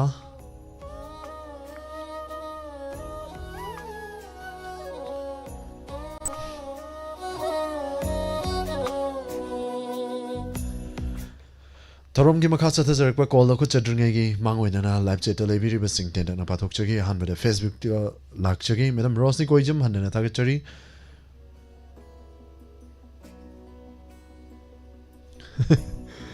ꯃꯦꯗꯝ ꯅꯦꯅꯥ ꯀꯥꯕꯔꯝꯕꯝ ꯇꯔꯥꯝꯅ ꯑꯣꯛꯆꯔꯤ ꯃꯦꯗꯝ ꯕꯤꯅꯥ ꯁꯈꯤ ꯗꯦꯕꯤ ꯑꯊꯣꯛꯄꯝ ꯊꯥꯒꯠꯆꯔꯤ ꯊꯧꯔꯝ ꯁꯔꯨꯛ ꯌꯥꯕꯤꯔꯛꯄ ꯃꯦꯗꯝ ꯔꯣꯁꯅꯤ ꯀꯣꯏꯖꯝ ꯋꯥꯟꯁ ꯑꯒꯦꯟ ꯊꯥꯒꯠꯆꯔꯤ ꯁꯔ ꯕꯤꯃꯣꯜ ꯅꯤꯉꯣꯝꯕ ꯃꯦꯗꯝ ꯅꯦꯅꯥ ꯍꯟꯅꯅ ꯊꯥꯒꯠꯆꯔꯤ ꯁꯔꯨꯛ ꯌꯥꯕꯤꯔꯤꯕ ꯈꯨꯗꯤꯡꯃꯛ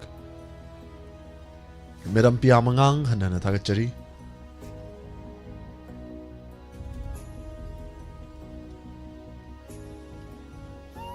ꯂꯥꯏꯚ ꯆꯦꯠꯇ ꯂꯩꯕꯤꯔꯤꯕ ꯈꯨꯗꯤꯡꯃꯛ ꯍꯟꯅꯅ ꯊꯥꯒꯠꯆꯔꯤ ꯁꯔ ꯔꯣꯕꯤꯟ ꯃꯩꯇꯩ ꯈꯨꯃꯨꯖꯝ ꯍꯟꯅꯅ ꯊꯥꯒꯠꯆꯔꯤ ꯃꯤꯑꯣꯏ ꯀꯨꯟꯃꯥꯊꯣꯏ ꯐꯦꯁꯕꯨꯛ ꯂꯥꯏꯚꯇ ꯂꯩꯕꯤꯔꯤꯕꯁꯤꯡ ꯊꯥꯒꯠꯆꯔꯤ ꯂꯣꯏꯅꯅ ꯌꯨꯇ꯭ꯌꯨꯕꯇ ꯂꯩꯕꯤꯔꯤꯕ ꯄꯥꯎꯡ ꯖꯌꯟꯇꯀꯨꯃꯥꯔ ꯃꯦꯗꯝ ꯄꯗꯃꯥꯗꯦꯕꯤ ꯁꯔ ꯖꯤꯕꯟ ꯂꯥꯏꯁ꯭ꯔꯝ ꯄꯥꯎꯡ ꯖꯌꯟꯇꯀꯨꯃꯥꯔ ꯋꯥꯟꯁ ꯑꯒꯦꯟ ꯊꯥꯒꯠꯆꯔꯤ ꯉꯁꯤꯒꯤ ꯊꯧꯔꯝ ꯑꯁꯤꯗ ꯁꯔꯨꯛ ꯌꯥꯕꯤꯔꯛꯄ ꯆꯦꯆꯧꯕꯤ ꯅꯥꯎꯔꯦꯝ ꯏꯕꯦꯝꯍꯜ ꯊꯥꯒꯠꯆꯔꯤ ꯁꯔ ꯕꯣꯏꯅꯥꯎ ꯑꯦꯛꯁ ꯋꯥꯏꯖꯤꯠ ꯊꯥꯒꯠꯆꯔꯤ ꯃꯦꯗꯝ ꯀꯥꯕꯔꯝꯕꯝ ꯁꯣꯐꯤꯌꯥ ꯊꯥꯒꯠꯆꯔꯤ ꯊꯧꯔꯝ ꯑꯁꯤꯗ ꯁꯔꯨꯛ ꯌꯥꯕꯤꯔꯛꯄ ꯁꯔ ꯁꯨꯔꯟꯖꯣꯏ ꯀꯣꯟꯆꯝ ꯃꯦꯗꯝ ꯇꯕꯔ ꯀꯅꯩꯁꯥ ꯃꯦꯗꯝ ꯄꯗꯃ ꯊꯥꯒꯠꯆꯔꯤ ꯊꯧꯔꯝ ꯑꯁꯤꯗ ꯁꯔꯨꯛ ꯌꯥꯕꯤꯔꯛꯄ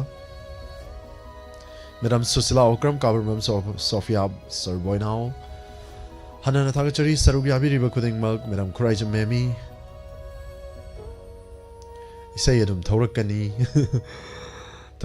ꯍꯥꯏꯁꯤꯅꯤ ꯏꯁꯩꯗꯨ ꯇꯝꯕꯗ ꯈꯤꯇꯪ ꯋꯥꯕ ꯍꯥꯏꯇꯥꯔꯦ ꯐꯖꯅ ꯇꯝꯕꯁꯨ ꯐꯪꯗꯦ ꯑꯗꯣ ꯁꯣꯏꯗꯅꯗꯤ ꯁꯛꯆꯒꯅꯤ ꯃꯦꯗꯝ ꯆꯥꯎꯕꯤ ꯍꯤꯖꯝ ꯊꯥꯒꯠꯆꯔꯤ ꯊꯧꯔꯝ ꯑꯁꯤꯗ ꯁꯔꯨꯛ ꯌꯥꯕꯤꯔꯤꯕ ꯈꯨꯗꯤꯡꯃꯛ ꯑꯩꯅ ꯄꯥꯊꯣꯛꯆꯕꯗ ꯆꯤꯊ ꯅꯥꯟꯊꯕ ꯌꯥꯎꯔꯒꯁꯨ ꯃꯌꯥꯝꯅ ꯋꯥꯔꯧꯕꯤꯔꯣꯏ ꯃꯦꯗꯝ ꯊꯥꯡꯖꯝ ꯑꯟꯖꯅꯥ ꯊꯥꯒꯠꯆꯔꯤ ꯃꯦꯗꯝ ꯈꯨꯔꯥꯏꯖꯝ ꯃꯦꯃꯤ ꯋꯥꯟꯁ ꯑꯒꯦꯟ ꯊꯥꯒꯠꯆꯔꯤ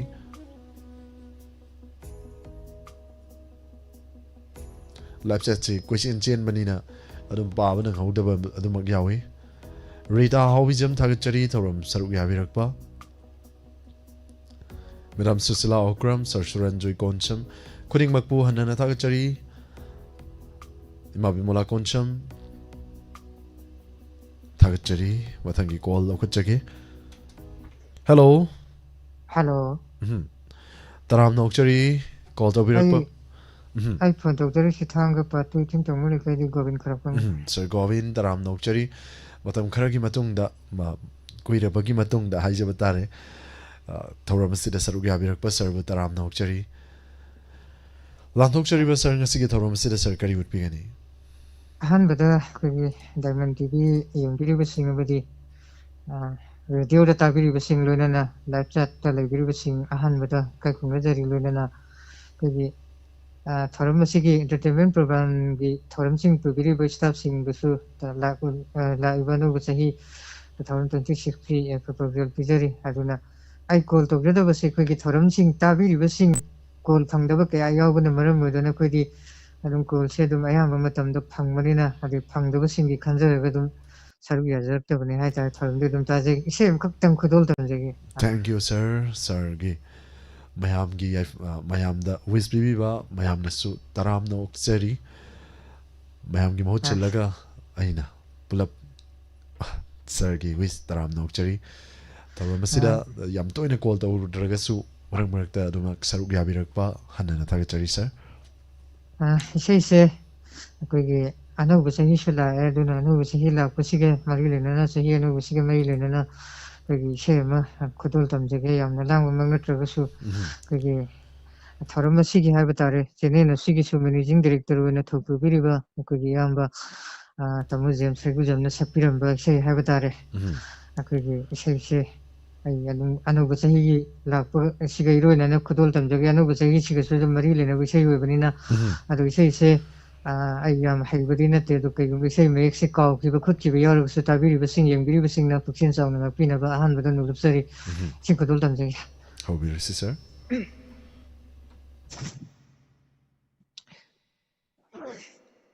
ꯅꯤꯡꯁꯤꯡꯂꯔꯣꯏ ꯈꯜꯂꯨꯕ ꯊꯃꯣꯏꯁꯤꯅ ꯍꯦꯟꯅ ꯃꯩꯆꯥ ꯍꯥꯞꯂꯛꯂꯦ ꯅꯤꯡꯁꯤꯡꯂꯔꯣꯏ ꯈꯜꯂꯨꯕ ꯊꯃꯣꯏꯁꯤꯅ ꯍꯦꯟꯅ ꯃꯩꯆꯥ ꯍꯥꯞꯂꯛꯂꯦ ꯃꯇꯝ ꯑꯃꯒꯤ ꯅꯨꯡꯁꯤꯔꯕꯤ ꯃꯇꯝ ꯑꯃꯒꯤ ꯅꯨꯡꯁꯤꯔꯕꯤ ꯁꯒꯩꯌꯣꯅ ꯆꯠꯈ꯭ꯔꯕꯤ ꯅꯤꯡꯁꯤꯡꯂꯔꯣꯏ ꯈꯜꯂꯨꯕ ꯊꯃꯣꯏꯁꯤꯅ ꯍꯦꯟꯅ ꯃꯩꯆꯥ ꯍꯥꯞꯂꯛꯂꯦ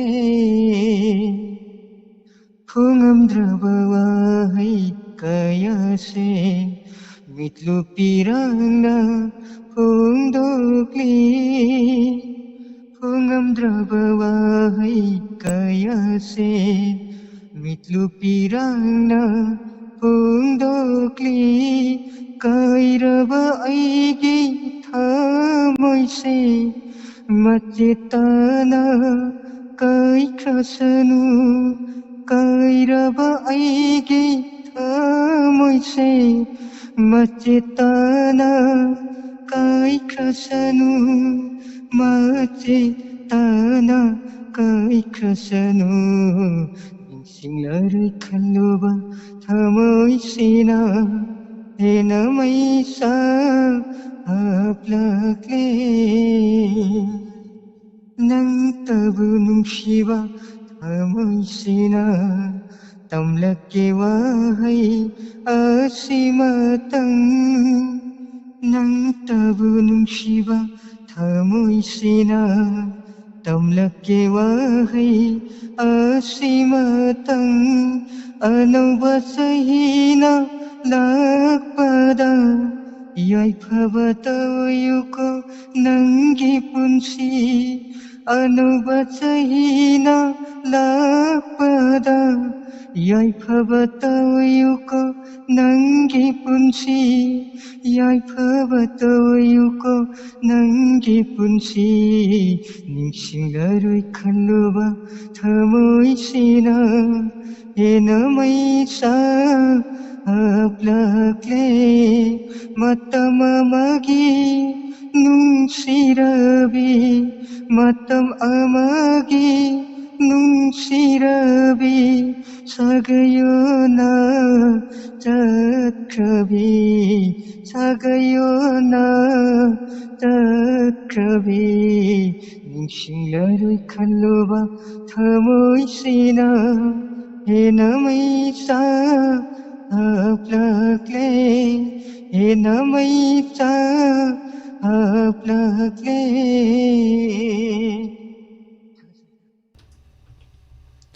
Thank you, sir. Yam mapung phana isai sibu sir ne khodol tambirakpa hanana thagachari. Thank you. Lapche talai biriba mayam nasu sir gi isai de khuba hauna khubirakpa amadi emoji kya like kya to birakpa khuding mak pasu thagachari.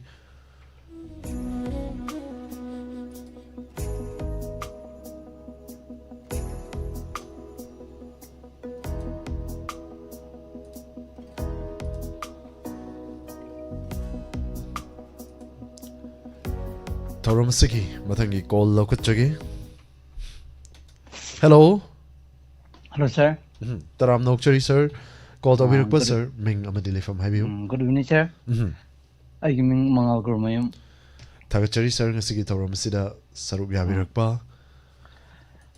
ꯉꯁꯥꯏꯗꯒꯤ ꯀꯣꯜꯁꯦ try ꯑꯗꯨꯝ ꯇꯧꯕꯅꯦ ꯁꯤ ꯌꯥꯝ ꯄꯨꯡꯖꯕꯖꯥ ꯅꯨꯡꯉꯥꯏ thank you ꯊꯧꯔꯝ ꯑꯁꯤꯗ ꯉꯁꯥꯏꯗꯒꯤ ꯂꯦꯞꯄ ꯂꯩꯇꯅ ꯀꯣꯜ ꯇ꯭ꯔꯥꯏ ꯇꯧꯕꯤ ꯍꯥꯏꯕꯤꯕ ꯍꯟꯅꯅ ꯊꯥꯒꯠꯆꯔꯤ ꯌꯥꯝ ꯅꯨꯡꯉꯥꯏꯖꯩ ꯁꯔ ꯂꯣꯏꯅꯅ ꯉꯁꯤꯒꯤ ꯂꯥꯟꯊꯣꯛꯆꯔꯤꯕ ꯑꯦꯟꯇꯔꯇꯦꯟꯃꯦꯟ ꯄ꯭ꯔꯣꯒ꯭ꯔꯥꯝ ꯊꯧꯔꯝ ꯑꯁꯤꯗ ꯁꯔ ꯀꯔꯤ ꯎꯠꯄꯤꯒꯅꯤ ꯁꯔ ꯑꯩ ꯁꯩꯔꯦꯡ ꯑꯣꯏꯅ ꯈꯨꯗꯣꯜ ꯇꯧꯖꯒꯦ ꯁꯩꯔꯦꯡ ꯑꯁꯤ ꯈꯨꯗꯣꯜ ꯇꯧꯗ꯭ꯔꯤꯉꯩ ꯃꯇꯝꯗ ꯁꯔ ꯋꯥꯍꯩ ꯑꯃꯅꯤꯗꯪ ꯈꯔ ꯍꯥꯟꯅ ꯍꯥꯏꯖꯒꯦꯀꯣ ꯁꯔ ꯊꯝꯕꯤꯌꯨ ꯁꯔ ꯑꯍꯥꯟꯕ ꯑꯃꯇꯗ ꯉꯁꯤ ꯂꯥꯏꯞ ꯆꯥꯠꯇ ꯂꯩꯕꯤꯔꯤꯕ ꯄꯨꯝꯅꯃꯛꯄꯨ ꯏꯀꯥꯏ ꯈꯨꯝꯅꯖꯔꯤ ꯁꯔ ꯍꯧꯖꯤꯛꯀꯤ ꯃꯇꯝꯗ ꯍꯦꯛ ꯁꯤꯕꯗꯒꯤ ꯑꯉꯥꯡ ꯄꯣꯛꯄꯗꯒꯤ ꯁꯤꯐꯥꯎꯗ ꯑꯩꯈꯣꯏ ꯅꯤꯁꯥ ꯍꯥꯏꯕ ꯌꯨ ꯍꯥꯏꯕꯁꯦ ꯑꯗꯨꯝ ꯁꯤꯖꯤꯟꯅꯔ ꯑꯗꯨꯝ ꯂꯥꯛꯑꯦ ꯀꯩꯅꯣ ꯆꯥꯎꯝꯕ ꯑꯣꯏꯒꯦꯔꯥ ꯑꯉꯥꯡ ꯊꯣꯁꯇꯤ ꯑꯣꯏꯒꯦꯔꯥ ꯃꯤ ꯁꯤꯕ ꯑꯣꯏꯒꯦꯔꯥ ꯌꯨ ꯍꯥꯏꯕꯁꯦ ꯑꯗꯨꯝ ꯌꯥꯎ ꯅꯤꯁꯥ ꯆꯥꯔꯒ ꯏꯁꯥ ꯃꯥꯡꯍꯟꯕꯒꯤ ꯊꯕꯛꯁꯦ ꯇꯧꯕꯤꯒꯅꯨ ꯍꯥꯏꯅ ꯑꯩ ꯍꯥꯏꯖꯒꯦ ꯅꯤꯁꯥ ꯆꯥꯕꯒꯤ ꯀꯥꯟꯅꯕ ꯍꯥꯏꯁꯦ ꯀꯔꯤꯝꯇ ꯂꯩꯇꯦ ꯁꯦꯡꯅ ꯑꯗꯨꯝ ꯍꯥꯏꯔꯕꯗ ꯍꯧꯖꯤꯛ ꯃꯇꯝꯗ ꯃꯧꯐꯧꯗ ꯌꯨ ꯊꯛꯄ ꯑꯗꯨꯝ ꯌꯥꯎꯔꯛꯑꯦ ꯁꯥꯔ ꯍꯧꯖꯤꯛ ꯃꯇꯝꯗ ꯑꯗꯨ ꯃꯥꯏ ꯃꯆꯥ ꯃꯁꯨꯁꯤꯡꯗꯨꯅ ꯀꯔꯤꯃꯨꯛ ꯑꯣꯏꯔꯛꯀꯅꯤ ꯁꯤ ꯍꯥꯟꯅ ꯊꯝꯖꯒꯦ ꯑꯗꯨꯒ ꯑꯩ ꯁꯩꯔꯦꯡ ꯑꯃ ꯈꯨꯗꯣꯜ ꯇꯧꯖꯒꯦ ꯑꯆꯨꯝꯕ ꯋꯥꯐꯝꯅꯤ ꯁꯔꯅ ꯁꯩꯔꯦꯡ ꯊꯝꯕꯤꯕ ꯑꯁꯤꯒꯤ ꯋꯥꯐꯝ ꯃꯃꯤꯡꯅ ꯀꯣꯔꯧ ꯃꯁꯦꯛ ꯂꯥꯛꯂꯒꯕ ꯏꯔꯥꯡ ꯑꯔꯨꯝ ꯍꯧꯕꯂꯝ ꯀꯨꯝꯍꯩꯅ ꯐꯩꯖꯨꯞ ꯁꯨꯞꯄꯂꯝ ꯂꯝꯗꯝ ꯑꯁꯤ ꯈꯪꯕ꯭ꯔꯥ ꯊꯛꯂꯤꯕ ꯂꯦꯞꯇꯅ ꯑꯁꯤ ꯑꯅꯥ ꯃꯥꯏ ꯄꯥꯛꯄ ꯃꯥꯏꯊꯤꯕ ꯑꯍꯣꯡꯕ ꯂꯩꯇꯦ ꯅꯤꯁꯥꯗ ꯄꯥꯔꯤ ꯅꯋꯥ ꯐꯪꯕꯒꯤ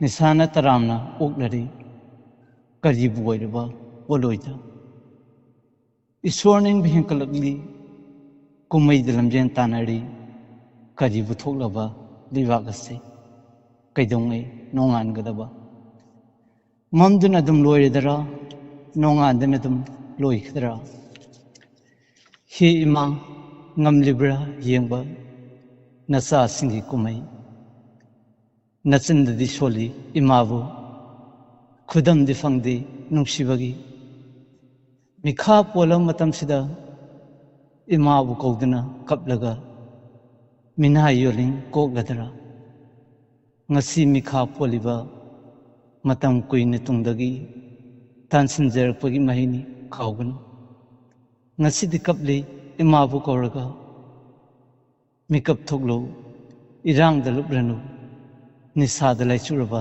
ꯃꯍꯩꯔꯣꯏ ꯑꯃꯝꯕ ꯑꯍꯤꯡ ꯍꯧꯈ꯭ꯔꯒ ꯅꯃꯥꯏ ꯍꯥꯏꯒꯠꯄ ꯉꯝꯂꯣꯏꯌꯦ ꯅꯣꯡꯄꯣꯛ ꯆꯤꯡꯈꯩ ꯍꯨꯜꯂꯣ ꯀꯣꯔꯧ ꯃꯁꯦꯛ ꯂꯥꯛꯂꯨꯒꯕ ꯁꯥꯔꯣꯏꯖꯔ ꯊꯦꯡꯛ ꯌꯨ ꯁꯔ ꯁꯔꯅ ꯌꯥꯝ ꯐꯖꯕ ꯃꯔꯤꯛ ꯆꯨꯝꯂꯕ ꯁꯩꯔꯦꯡ ꯑꯃ ꯁꯔꯅ ꯈꯨꯗꯣꯜ ꯇꯝꯕꯤꯔꯛꯄ ꯍꯟꯅꯅ ꯊꯥꯒꯠꯆꯔꯤ ꯊꯧꯔꯝꯁꯤꯕꯨ ꯃꯄꯨꯡ ꯐꯥꯍꯟꯕꯤꯕ ꯂꯣꯏꯅꯅ ꯂꯥꯏꯞ ꯆꯦꯠꯇ ꯂꯩꯕꯤꯔꯤꯕ ꯃꯌꯥꯝꯅꯁꯨ ꯁꯔꯒꯤ ꯁꯩꯔꯦꯡꯗ ꯈꯨꯕꯥꯛ ꯍꯧꯅ ꯈꯨꯕꯤꯔꯛꯄ ꯍꯟꯅꯅ ꯊꯥꯒꯠꯆꯔꯤ ꯃꯌꯥꯝꯕꯨꯁꯨ ꯊꯧꯔꯝ ꯑꯁꯤꯒꯤ ꯃꯈꯥ ꯇꯥꯔꯛꯄ call ꯂꯧꯈꯠꯆꯒꯦ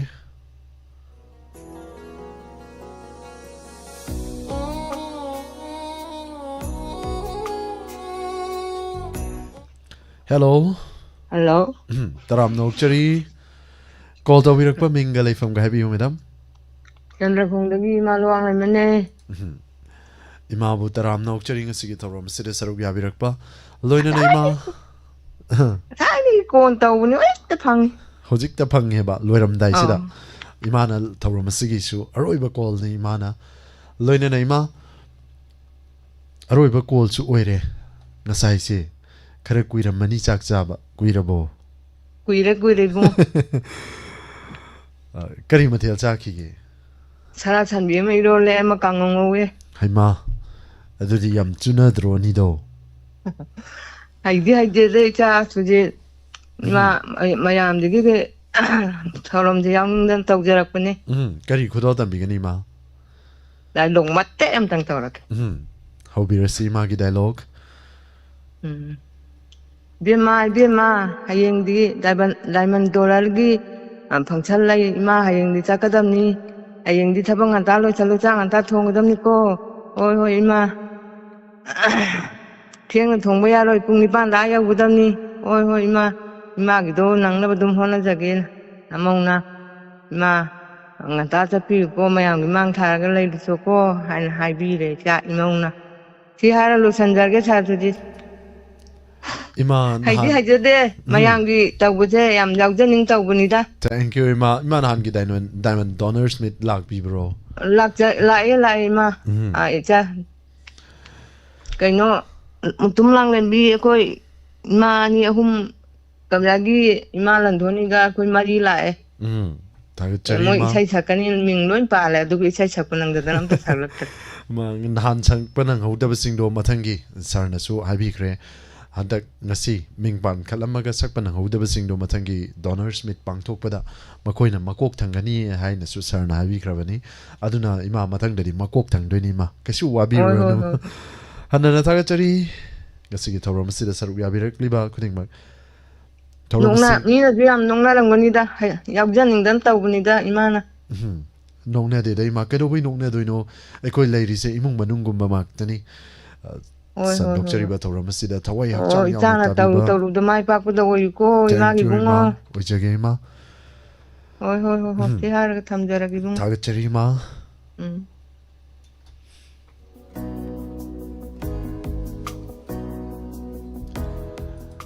Sir Lemba isay makan bire lekong na som laga natrom na mi na sem kare isay je hanjan sakman na ikai re isay mo ina kudol damjage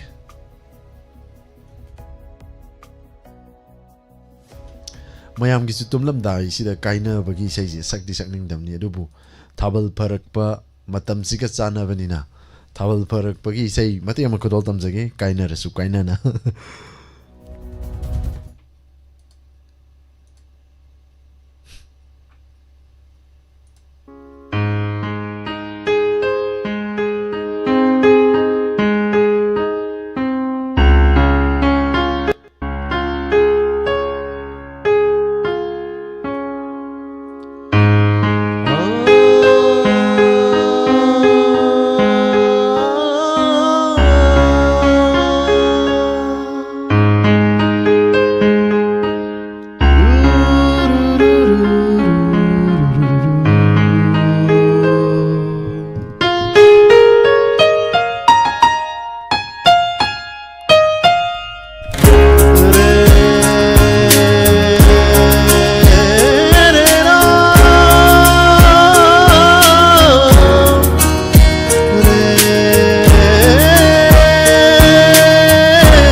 Pirang lambi thamoidu chaithenine durvataragu alambiyo apai balai chugu mangkibi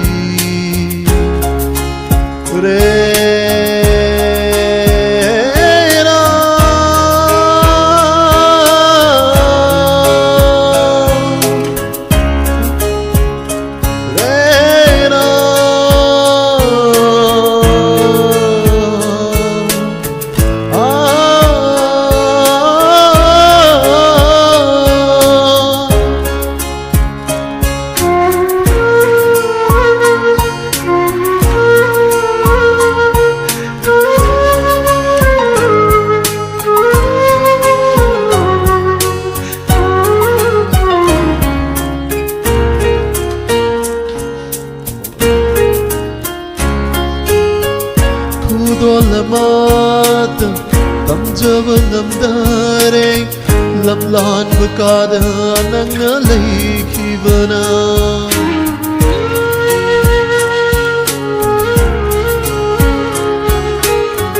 Longmata dilakune nangai gi khungang sida karam leli yeng lako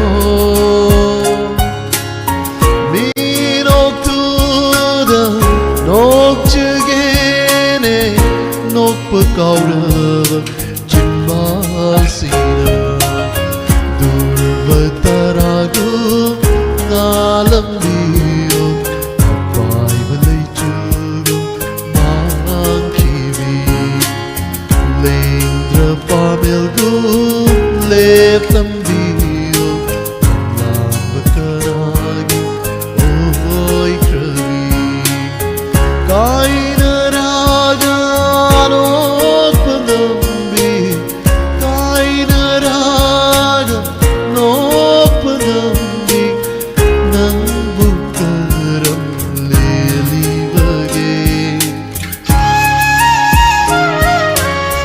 Ning sing na kay nau ho na ngasi Anu bachahina lakpada Ngalambiyo, ngalambiyo, ngalambiyo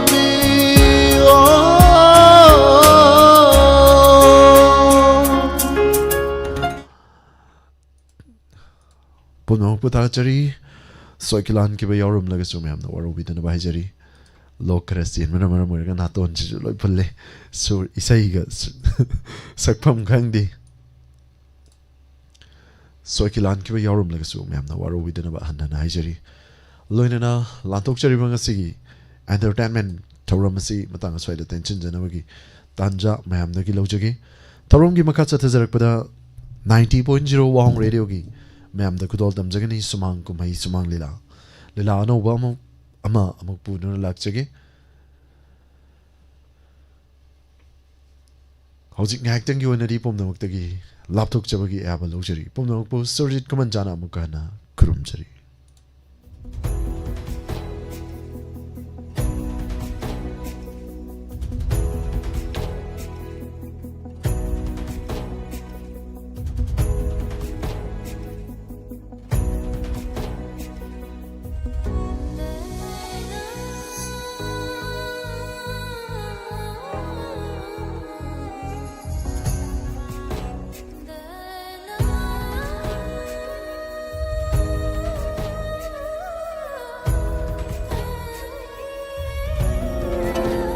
Matam kuina nungsang haibadi piles laina asina aduna khudong chadaba kaya mayok naduna leraklaba amadi atopa layeng kaya chathaba matamda phabangamdraba natraga laina asi yengthokpagi khudong chadaba mayok naduna leraba singna madugi Matam kuina nungsang haibadi piles laina asina aduna khudong chadaba kaya mayok naduna leraklaba amadi atopa layeng kaya chathaba matamda phabangamdraba natraga laina asi yengthokpagi khudong chadaba mayok naduna leraba singna madugi damakto wabirurugan Sahi taragi matakta experience leiraba laina asi yenguda miyo chakya phan bangam kraba mayang Imphal Bengal dagi Kabirani Phundraimeyum Joveda loinana machanupa Safik Anwar anina punna nupa amadi nupi singi tonga tongana layeng khudong chaba pizari कबीरानी फुंद्र Mayum जुबिदागी हिदाक असे अमुक्तंग थकपदा नुंगसंग हाइबदी piles पुंफा फहनबा ngam laina asina naduna khudong chadaba kayamarum adom mayok nabirabadi ngasi ngasima mayang imphal bengun da leiriba pondre mayum jobeda amadi safik anwar ga unabi akupa marol gi dama call tobiyo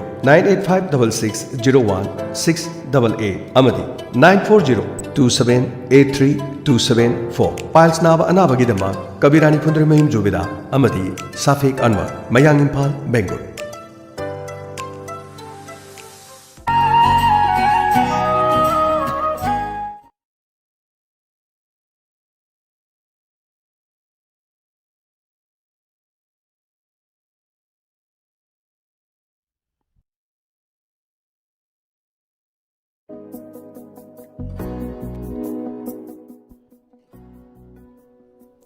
Breaking matungda pomna upo amuka na taram na okchari landok chari ba 90.0 wahong radio gi thorong gi makha chatha jarak pada hauji amuk mayam na kodol tamjari sumang kumai sumang lila luching ba lila sibu sanabi riba sana laibak nasom artist association gi lila kangbu kodol tamjari mayam puna taminasi sumang kumai sumang lila luching ba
마조니 레샤미 마조니까지 타보세 어쩌나 마타 사도리 아이쇼 바카니 같이 그라기 있는 거다 칼루브네 봐 그라이기 얘네 라나 미에 대이 마조인데기 뭐는 파샤미네 로윈 어디 간치를 남미세 또 왔다 타라이고 비 머리 보내 잡도 떠래 닝텀 타기 맞담니 농안 집은 밑다 티카다기 더벅 슈고 야고 했다 보쇼 뭐는 그 타고 하이드나 남들 타월래 봐 마시고 도세 타고 더러고 지금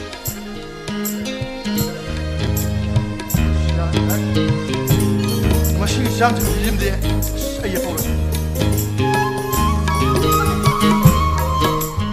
아이세 마시 타고 얌 진짜이 이는 막 타나오이 비도 마부 자고 버기네 자부 통거더라 싱부 소거더라 아이 타고 얌 지리잔 그다음에 너 비도도 비람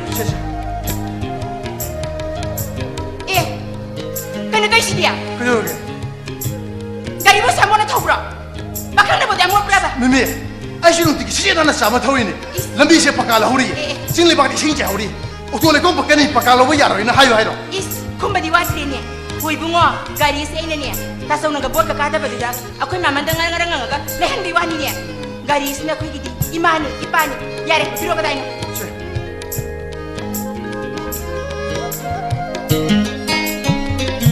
이와니나 좋으네 하포 그이노 누가 땅 와니 해버도 마시는 티오메 아마 아니 어흥 바타후 담아 아두 야레 그이노 그이노 멘드 비와 그 냥다 키가 우리 냥다 하느님이 냥가 봐 빨리는 시간 했다 오자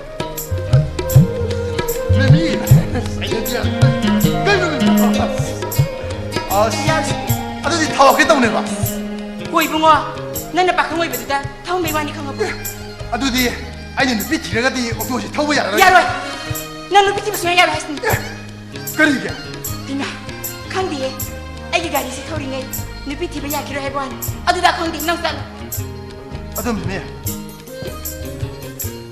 아이샤라게 너원도 왕 사실이. 에 시라투랑가 칼라가누고 아쿠이 마마가 딱 투어가 부원전이나. 아이 하이라 저라게. 야로이. 하이니 하이라가 그도 왜 하이로이드냐? 미기 타모이부 프로폭스 한일와.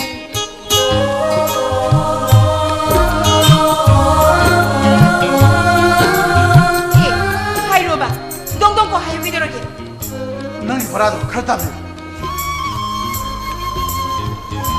아두 와와예. 미기 옥도 엄마가 삼부가 아이가 상담내리바. 장담 바보지 나티. 아이 노무다 군구 타디 해는 렘데바. 오 사부 건내리도 파르베니. 싹티기 해는 사부 수야르. 까나기 유달럭과 암자 사비야르. 시엔도 얌나 파능하지. ngana to tengna hanzalo. Nangi wasiti. Haido wana hayauda. Harudo wana haido ki harudo man. Sien lemdi mo haido sharu kudine. Sien tan bada ai gari siti bakaiba ai kain kai. Nana budi hariba. Matam phatta ba shide tengna thobse. Nuai toy wan. O kiradi himura nuo. Ai gari si thausa kaiba. Mi kok thong amali zani. Kondau jangdi tanandi khoi kang khudune ne. Gari si thausa ki hariba. Namana pagalay tabaduda. Narahil ni kanduna. Ay na mama nga okto sel helaga thong biliwani ni. Nanin dole tadi thapira no yari. So do piro. Nimi. Sudah soalnya keba. Pagi taw neba. Ay barata hayro ba. Piro hayne. Ay pagi taw neba. Barata hayro ba. So piro hayda. Kanano. Ama kanano. Nati imo pisi matanda le na makare na likthali rebi ma. Ay likthate. Nati na. Imo pisi na makhori me ke to ke no. Heta kanano who are you? Kanano. Kino. Nati imung ji vote ka dabi matha sadar le ni masanu pikal le jinan kari nan ke do lai ba. Mama ai wasim tabi ko. Mase ai gina tu lakuni. Nangi na telak pa. Ai gi okto gi driver ni. Hima. Kau ini nang na hai nang di okto driver tu mara. Mane mama. Satu di nang na hai di am phanu ui se. Kai no mana phalam dri dia. Phatta beneti da. Ai koi ni tu. Okto baragi heli hindi na ngang naramba. Oh, isam na baragi ngang na bara. Koi mama. Samdra ga tak thage tong ni ne. Nimi je. Nang haiba. Masau mamun apau ba. Siapa yang mama sini tu? Mane. Pau di loin manung ga pau ni ri ni. Mama. Ai khang jau dre kurum jari. Oh, ai ba. Hujikan haru nu kurum jari ga hai ni. Mung ni se. Ibu nang nami tu kari ba? Kambaton ka we. Ai ma kambaton. Hoi maman. Irai pa iram dam se kambagum na kallaba kampu se tuon na leire kambaton. Maming do artha da duni na tranang sa. Ya ngai kun he nang bo. Mama. Nang na sing ate saktok te gi to se akoi mi jo hai phen mangum to. Nang bo hatak ki mamang gi photo kana gi sien ge na. Maman ai je. Mimi gi mabung ta chau pi bareng ya kan ma wakani mama. Pibareng ki phot se par nang bo. Maman ai ya kan ching lan da. Akoi pibareng ki sien le ba. Hoi maman ai ya kan ching le ba. Nang gi mai thong chi u gi kum su to bo u da kum su to ba da ni. Hoi maman ai ya kan ching le du. Nang ya kan sien le ko. Bo so akoi da pi ba mi ni ko. Na adu ni nang na nu le to ro mi je sum mi na pi m sa sum mi na. Akoi da pho tha da ba na tro nang bo. Maman. Sien li na. Ai wari sing li jina ke ba. Liu. Bos ki matam da. Ai khoi ma ji maman. Ya kan na silak ku da gi ai jo ana bo hidak le ni ngai pa chalai te bo ngai ngau ri tan ja du da. Mui sabun jau ki party sanoi do. Adu na laga lupa lising ani piram me ba. Lising ani. Hoi maman. Akoi pho sien li khang na lising ani pi salam ba. Adu da gi maman ai jo. Kai do gi hero. Ai jo ana bo hidak le ni ngau ri tan ja du da. Ma khoi da gi pa sha du na. Akoi ma gi ana bo hidak le jina thokre. Adu da ai jo maman wakan na som khandara kanda. Khandara ka doro ba. Dharma kaning da ba gi bo to. Sanoi de bithokre maman. Kado ge ma.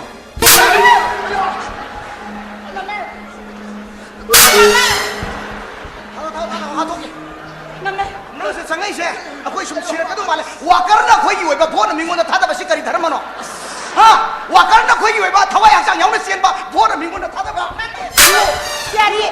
yo ai usin da nang mama adu ka nang na i mong nu pisi ma khori me ke su to ba nang na ai ma tung de asai ma sanoi ni lupa le sitara bi kon bi ga na chaba tha da roi mama no walong de mama ai tha ja bi o ba ngai ko nang pho si thar daron da gi matam da pibaren gi wakal hai pe di khan bra mama ai yam khale ko ai dharma kaing da ba gi ai moi da hadak chi ma di tha da ru ne ba ai ado mama ai sume nang thadara su siang hai ri se adu kan ne mathang da nang soi nu ko hoi mama ai shore ba ma khoi de gi ne pa ki pa sha da hida la ga charo bu de khoi ma su ku ye de ram de sidok re mama sume nang su nama kaina ra pare nang na sumna thadara ma di kaina roi dam ni do ai chala ge mama ไอ้เชลล์อ๋อซอเฮ้ยไอ้ตัวนั่งอยู่บนตัวไดเวอร์เสียมาเสียชีนไม่อยากตัวดิเสียมตัวไปเนี่ยเสียมนิ่งมองแต่ก็เสียมไม่อยากตัวดิมาไม่ใช่ยิงนี่ใช่ถาดนะทุกกระตัวก็ทุยแต่ว่านี่ยิงนี่ก็มาสินารมวยเกมตะขลุ่นพี่มาเกมตะขลุ่นAduh mama, aku dah sesungai lagi kita pilih hal ni. Emang aku cuma ngalih cuma sang lu itu bo. Sakit dulu. As. Lain. Ini ambil itu jero tinggal kita sambil kali. Ya.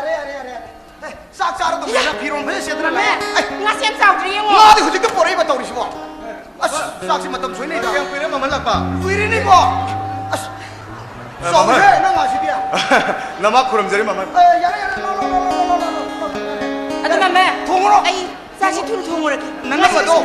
Dah so hilang je saya lebih. Nana beli tuh sila ani saya sing dokter hono ro. Nana mak phone torong ni hey. Turo. Lo jalo. Asimu thong mengar di bani wari sangduri dah tahu dia. Ibu nang kamai tori kan nang kajian kader lagi si ibu buat maya sunak sele kamai tori lo. Buat lagi tu kamu singa asal lagi leh benar Maman, mamang election desu. Shunna tanggi voter masing manga kaktang helaga. Ay koi na mai thiau bani. Adu bu maman nama ki wakal dadi vote ka baka da balle taba. Miyam gi sheba shepunsi chuppa le ribam kai phachana pangtho ke habese nama ki wakhalo ne maman ibo sheba di tawdrusu ai boti ka deyati namu kana sheba to biwoge ha bor kar min mai sheba to jetu ne ui bo nui ba koi na den mak ta satra like tamali ba ing yu ke de satra like tamali jibo mai thi na roi bo mai thi na ba to ga dro ai na non da hai dro mi ala tamak ba do formula ja koi chai ga sa ne de bo koi chai formula si to jen ai non da hai dro kuri nu khang de pha bi ta ta di ne Ibu hari di kanan roy, atai loi tu buat lekor tu nang jadi JCB hana layu ni. JCB mari layu ada kombalu pun tu, cana bunga koi tu tiam selalu mai kaza ni. Maman, mamang ke election desu, asang ba pasha kuding mak maman loi tu ki bangak ni. Pi ngai dagi ima baba kan nong nakai na kerabasu, maman na pun mak sembirak pani hujik si, ai gidi maman na kami ridungai. Ima ipa na thambire ba yum si khakta ni ai gi leiri ba hai babu ai gi hen ba paisa le jade ne maman khangi nai loi tong ni bo hoje ai thadu ja aroi bi khutha ni ko handak te dei loi re ai ngasi isa nu pi kaur ga sak pi je doi se aroi bi kutsa ni magi property me am dai loi yon thom ni beng de ekse joma to ro ni ko hujik se nang gi bot lem na bi tamak ta makha than theng na bi tong ta tayari loi re hujik JCP se yengo ai chalan ka urum ni ko JCP manga ne ne to ro se bot am sin nu ngai je bolero hai dai mari ne ka uri jong ko Gypsy, noi ke sipai na tong na do tariet ni tori ko. Thana sipai noi de ling le ram ni nang gi naming de ne kharam du paisa tham jam biram nang kai de horor. Hai eng dai nang wazau ngang ba ro wazang ngang ba. Maman, mihat upundra thalaba nungsi sana ba leitraba. Quran chithi kan ba lamdam masdane. Kana na sumita roi daba ai gi gari macha sin ai ngon de yam na phaine maman. Oh, ibo nang asiki scooter je tonga chalaba bhot suka karo. Asis ko tadi tonga nang kari kaleza no to jo kaleza yaw do mi kamai bhot ka do no ni lepa si formula si amma ne ne nang hayu thajo om nang bo torun kan di ko ngasi dine phachana ngang dar ga isa nu pi lai ngai sida nang property si demand tora nu na dei bhot tha dar ge je hai lai la yo na ka khala mu di ne jam smart wo di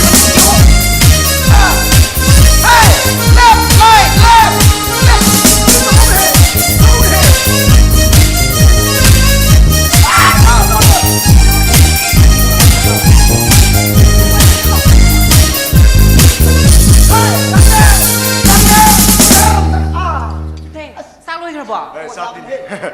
Sakti ni nama kena aku ini mimisan ni, loi thorang tahu ni loi rabani, nang mafam matam cana lak perse, itu yang nungai deh. Ngai ko, nang na thana warga dang woi do wangang hisi kaya gino. Kau lagi Pak Buah? Nang na phone dan lai hari kan nak kong di suara lak hisi kaya gino.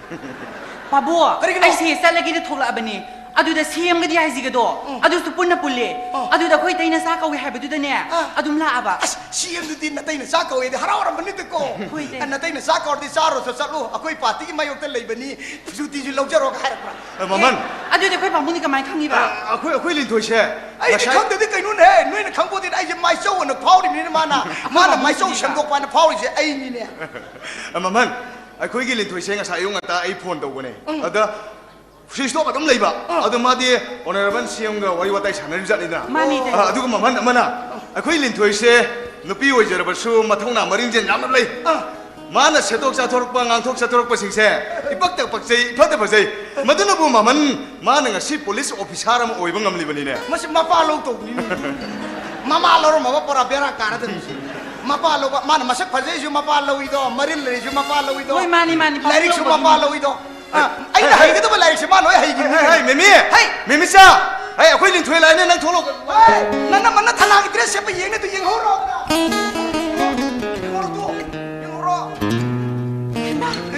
Pai, kay no mimia. Kay no ay bo. Kay no habi ni. Nama, yang pasti habi ni. As, adu ira. Adu nama. Aku tak tahu si mama sih dah berkata rasu. Hau jadi nama itu na ira bani na. Kum sih disoi dina karan ko. Hoi. Adu nama na ngawin ngai depan zeran ba. Zago isi di. Hau jadi tanah ira bani loi tok dah. Adu dia kena buat tok tiba. Tok ya. Polis ni ni. Aigi sen pam ni. Adu ko zago isi di na aigi hobi. Adu mimia. Nang nu jik thoi bi sar kan ni. Aina khamba sar zago. Sao,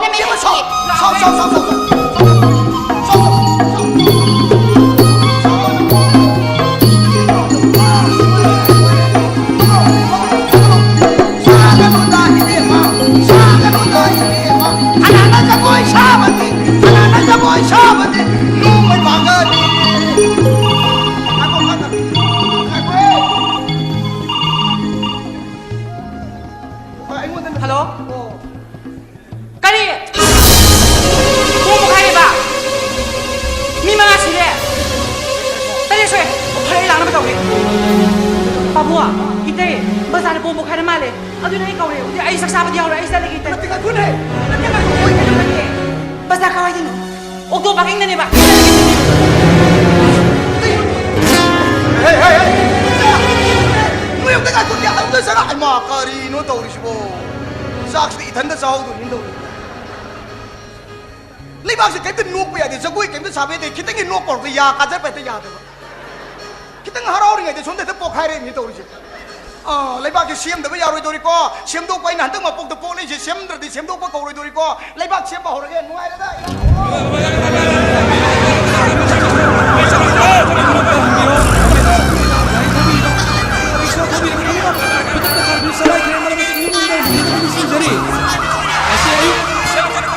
Pio, kokre!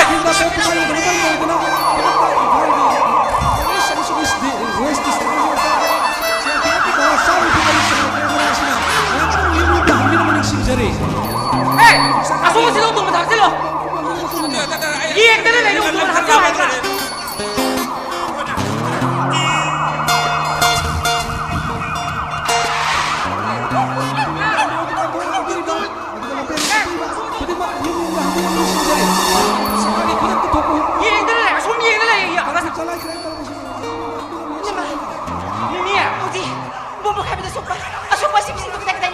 Mimi, asih pasang itu di motor ko kabine. Adu nga so pasang itu sa treatment daw kita ko na ko kabine. Adu Mimi, mapama sa ka pilak sa nangam sa sa Mimi. Ina ma namas na maming kamu ya obra mo tadi ay biba. Mimi, kama don ko bombi ko sa treatment daw na kita ko.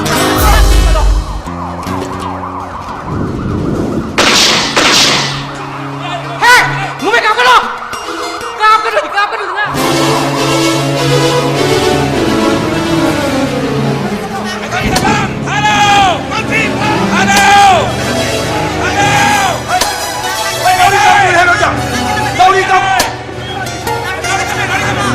Hey, now you talk to the governor ba? Se siam ni sagani roi khang de nei. Now you talk to. Hey. Ai dole koi police ka pitu ke dole. Hey, na sang tu yang je. Gari menung tu phone chalo. Kap lao ni dole duty to ke dai de na. Chalo, gari menung ka. Siam ni sagani sukang ke silent jo ne sukang ke. Stay to ne to ba na.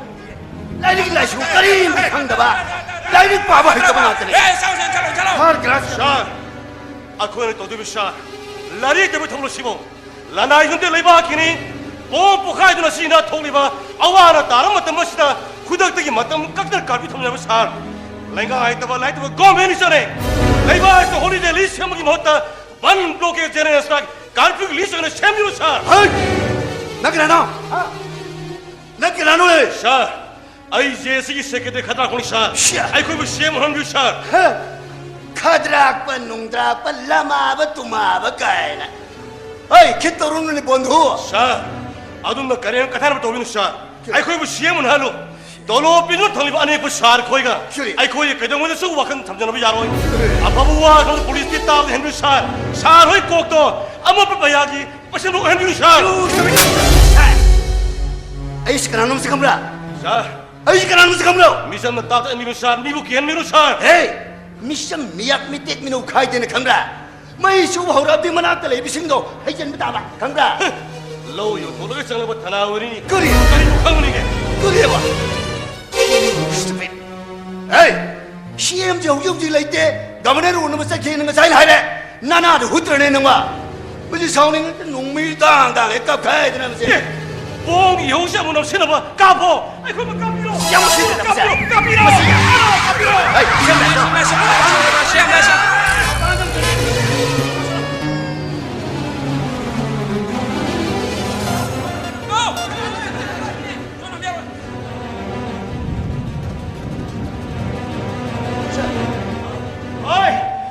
와게 게틀레리 미싱도 로이나 땅카이크로 아두그네 바로 오이버지 시기 미오 야마니까 프레스맨이 미게 다잘로 어떻게 잡아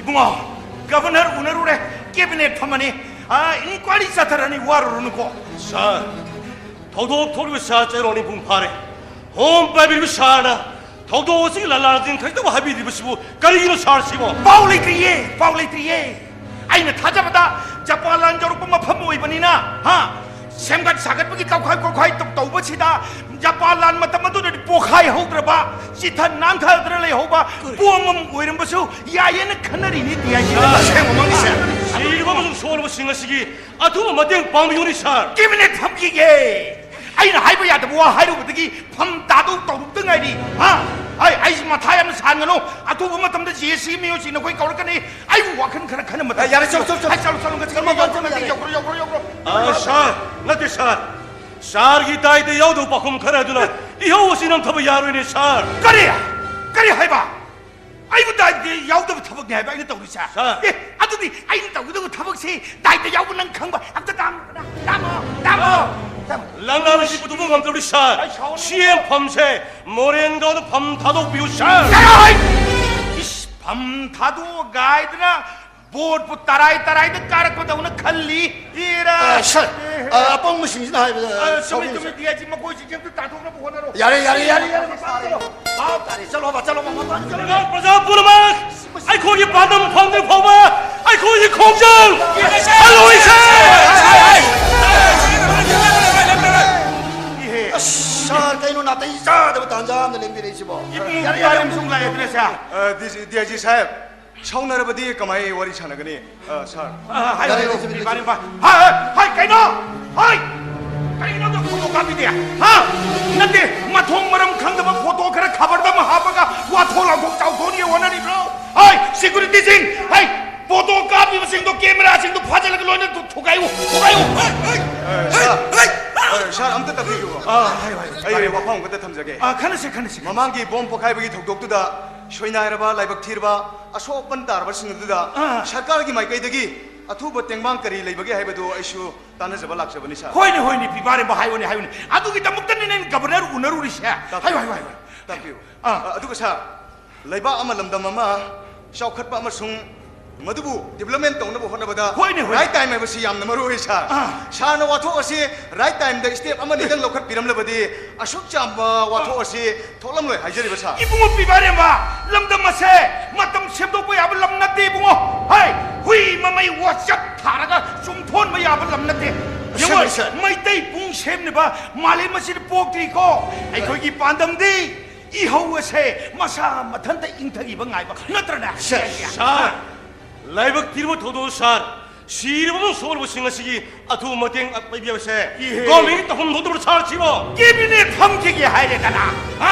엑스케셀 피르디 이호도 똑같아 사 아수모 거미 그 이호세 손독도로 사 예원에 에스케레시아 수비 하이바 이호수 또 하이바 지금 그나나 부사 비링도 이노네 어이 मफम Marang खंगना असुक याम सेनफम मसिबो पंपी पीबो याब्रन है कथा जा DIG साहब कोई बपुंग बिरो x के share सिबो DIG की फ्री खाउ की बीबी के नबरा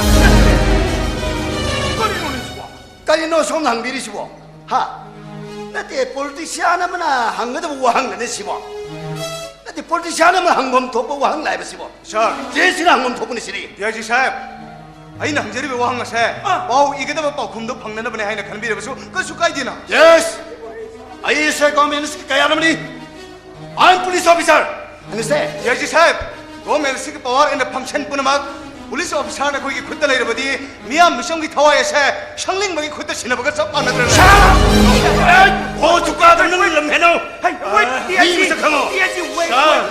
wait sir lamda muslim ya sir मई थार में कमी मथकता हफ्जन कर मंगा के सब मानरे ने सर हे बाजार मनुंग द लेरी बन खोय मिवई खरसिना इहो सागन मोन गुनुडे सुमे सिंग दिराम ठोकते ने खंगरा ठोके खुंगंग दि लऊ सिंगुदरा आवा पैना हाउ चाद नुंगाई नुंगाई पोथा लेने मदुगी मतौ तमजौन हे बुदु सा DIG साहब वाखल वाला दुना लेगा पसिंगी वाखल की खोंचत में एक सेंगले ब्रिटिश की डिवाइड एंड रूल सिंफा पहोरबा सेंटर ना अपिक स्टेट असिबो 1960 की सितंबर तांग 13 मणिपुर लैंड रेवेन्यू एक्ट समना हैरबदा MLR एक्ट पानसिंदुना तम अमदी सिंग अनिबु खाइबो तमी सिंगनदी सिंग दलम लैबे अदबा खुंदा लैदाबे अदबा अदुगा सिंगमी सिंगनदी तंपाकता लैनिंग मफमद लैबे अबा लौसिनिंग मलम लौसिनबे यारे अदुगा सर हौजिकना तम अमदी शहर अनिबु बैलेंस तौदुना मियाम की होसिबु नाथैनबो होनबिरबो करिगिनोने DIG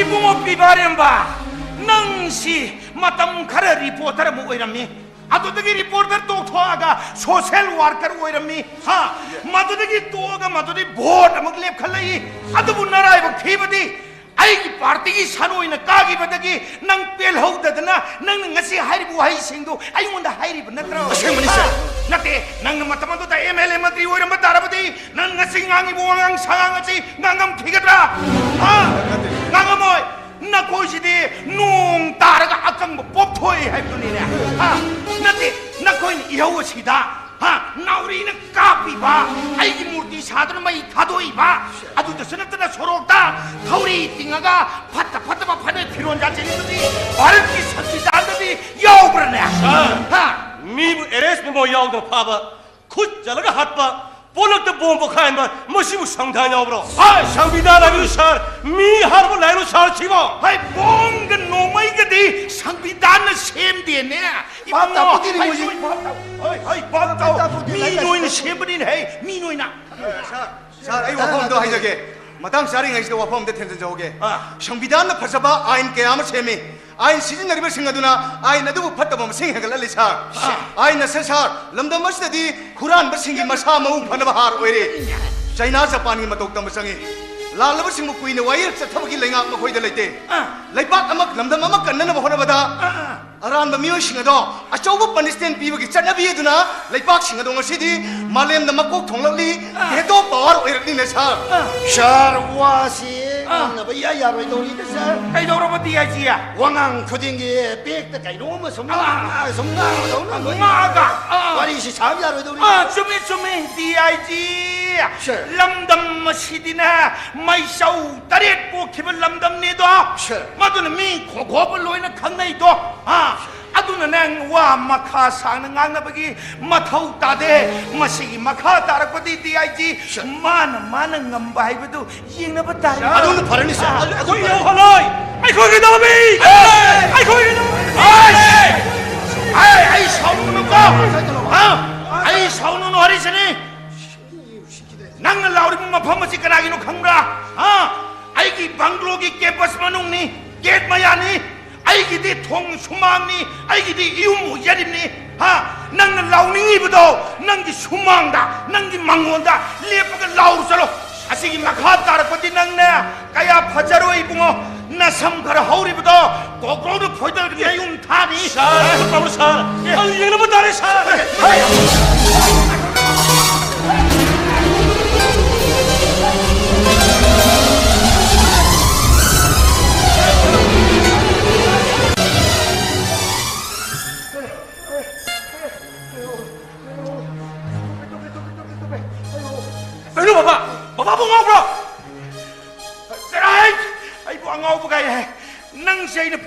ताबनी है मपाई की मिसंग संगी दा हैदना आई बो अंगाउब्रा हैदयो अदो वारी तो फजल साना बेदो अदुक चखोतबा सिबु लेबाक की फमनाइबा चीफ मिनिस्टर मनी ने नते बाबा को इकाइबा केंद खंद्रबो हाय वारी सानरीदना फजना इसो हा आदु यामने हेंजेलाबदे हा मसम खरा हौरिदो आइना फोइदक के तौबनी ने ना मपाई की मिसंग संगे नंग संगे को ना युमसिने बाबानी सौरांग मनदबि नत्रो इमा युमसि लेंगमदना आ दिल्लीदा लेखिदो हा लेबा ताबनी हा मरम नंग खंगब्रो येंगो आइना दिल्ली पागा सिगी थौकु बोइना लेरी मौना हा लेसाबी सिंगना वानोमगी पैसा थिनबा लाकदा नामाद नमित लाउथोगै गुदा कुदुदा हा अदुना दे दिल्ली द फ्लेन लेरगा नमारो थमदि बताबा हा नंगसु नमागी बनाकता लेब हने नंग लेरब नत्रो करिनो नंग मणिपुर सि थोरैसा हा आई खले आई खगे मपाइना सिर मतुंग सिदा नंग दाई हार्नेस त नंग गोल लिपके कइनो बाबा हाइदिदो नंग खले नंग हाय नंग तौनो तो आई दि नुक्सिबा मी कनाम बिते आई गी नुक्सिबा हाइबबु आई न फमलिबा चौकरी असि गक्त दai नुक्सि अतै अमता नुक्सि दे को ओ अखोय बा नुक्सि जि चौकीनेबा अदुदि हायें बाबाना सियगा हिपनबा फमुंदो चौकीने साबिये नुपुदो कइनो नसिबा आई न हाइदे हजन हजन मसा मपाई सिर मतुंग मसि दाई हार्नेस त बोले के खलिनि मसा मसा आई मंगोंद फोइब नंगम तो सनो नौंद फोइरा कदि फुरकदि का अदुगा खनारिनि फुनारिनि गाय नुपीगी टाइप त मसौंग फोइदैने अखोय बासिमा नुपाजु मांगुम दो नुपीजु मांगुम दो ओइ हेंगमदना करिया आइबा ए ओइ नंगमनिएबा हा हाय मसम माना सांगबु गई घाचल लगा आई ओइ गाइने ए मंगोंद फोइब नंगम तो छो नंग नसम तो ए वा तो ओइ नुपानि को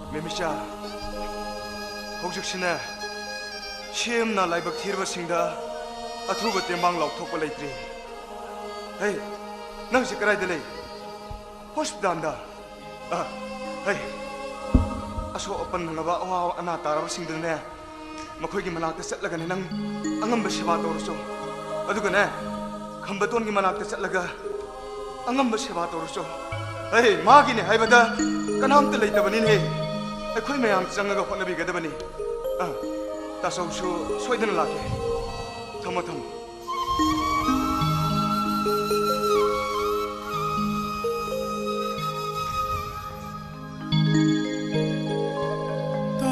Bangi nungsiba wari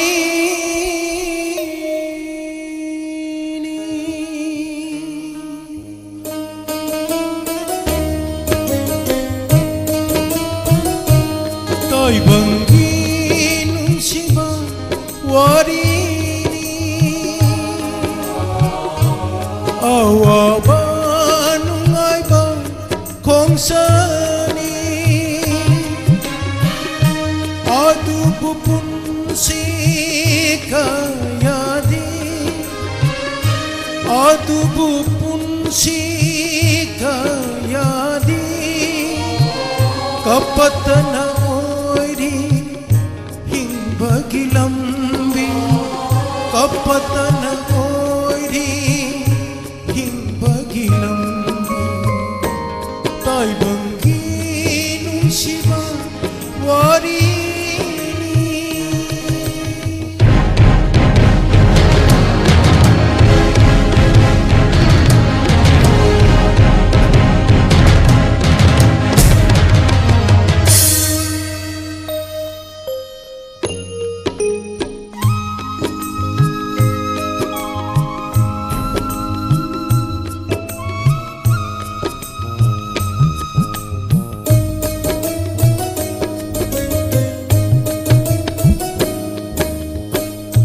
ꯅꯝꯊꯤꯕ ꯅꯣꯡꯂꯩ ꯍꯨꯝꯂꯛꯄꯗ ꯈꯥꯡꯕ ꯉꯝꯗ꯭ꯔꯦ ꯄꯨꯟꯁꯤ ꯏꯁꯦ ꯈꯥꯡꯕ ꯉꯝꯗ꯭ꯔꯦ ꯄꯨꯟꯁꯤꯒꯤ ꯏꯁꯦ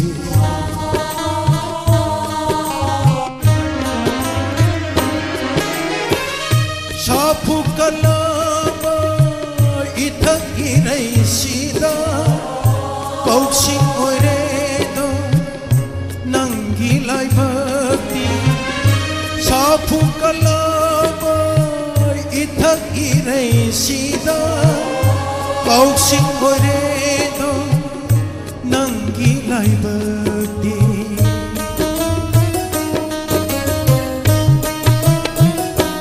ताइबंगी नुंशिबा वारीनी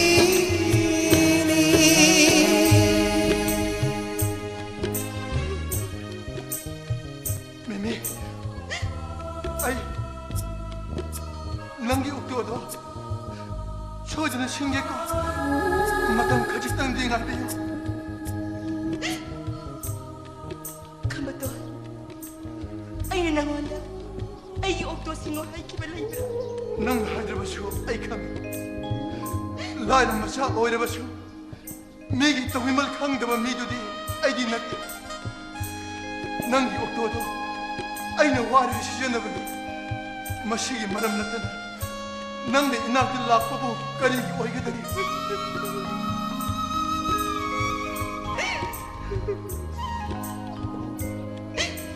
Kamato, nang naibo.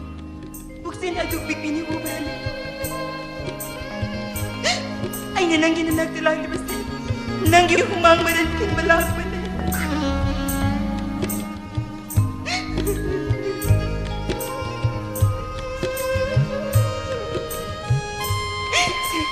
Nanggi asin manaran.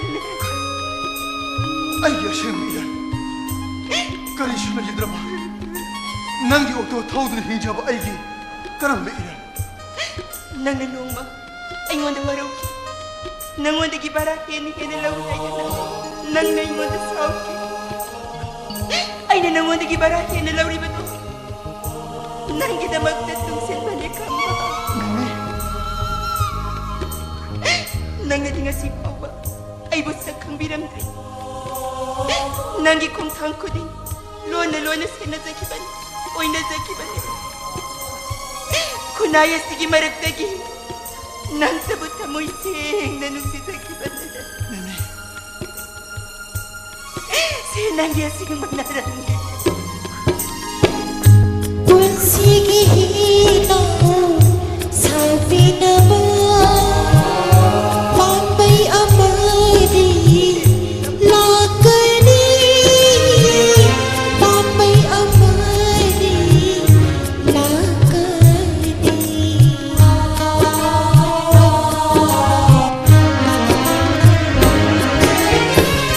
Karingi kanuni hukhi bani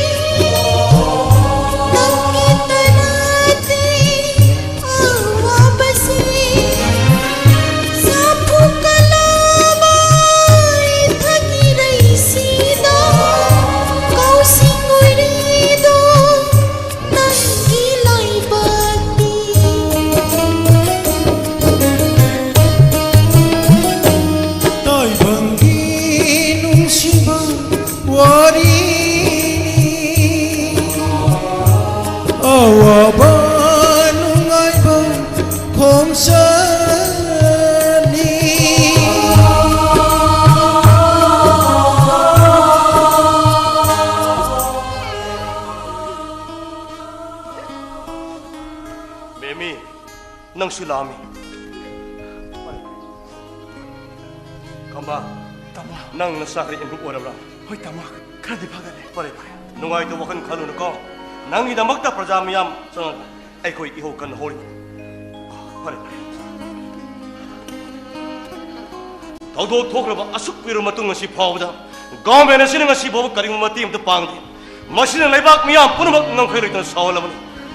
Lali ba tanganida CM na koy ba kauri मसीदा नखोई मतें खरदी पांग पे आयन खलिको करिएबा दादा ने हम नमु लाई सिंगी डॉक्टर दे लेजे थाना नु लाई पुई पुलिस नु लाई पुई हा उकिन नु लाई पे उकिन मैम लेजे अना से काय दंग ट्रांसफर तो दादा आई कोई उकिन पुदलिव ता खंबा तो दे करी मुआ वफन खतन खंगे लाक्सरनी ता नुई मैम थादो ताये तो नुई की इन्वेस्टिगेशन मा लान दोरे मो तादु साथी बे लो उजे ओकिल मयाम वाइटिंग से तंगारी लो वरी ताई ngatung sa वाइटिंग से अस्ते लेजे होय होय ता याम थापी थाप कोई मो मामा सिंजो करी इधर तो पाला जो सुन गाड़ी एक्सीडेंट हो मन फैने से कोई तो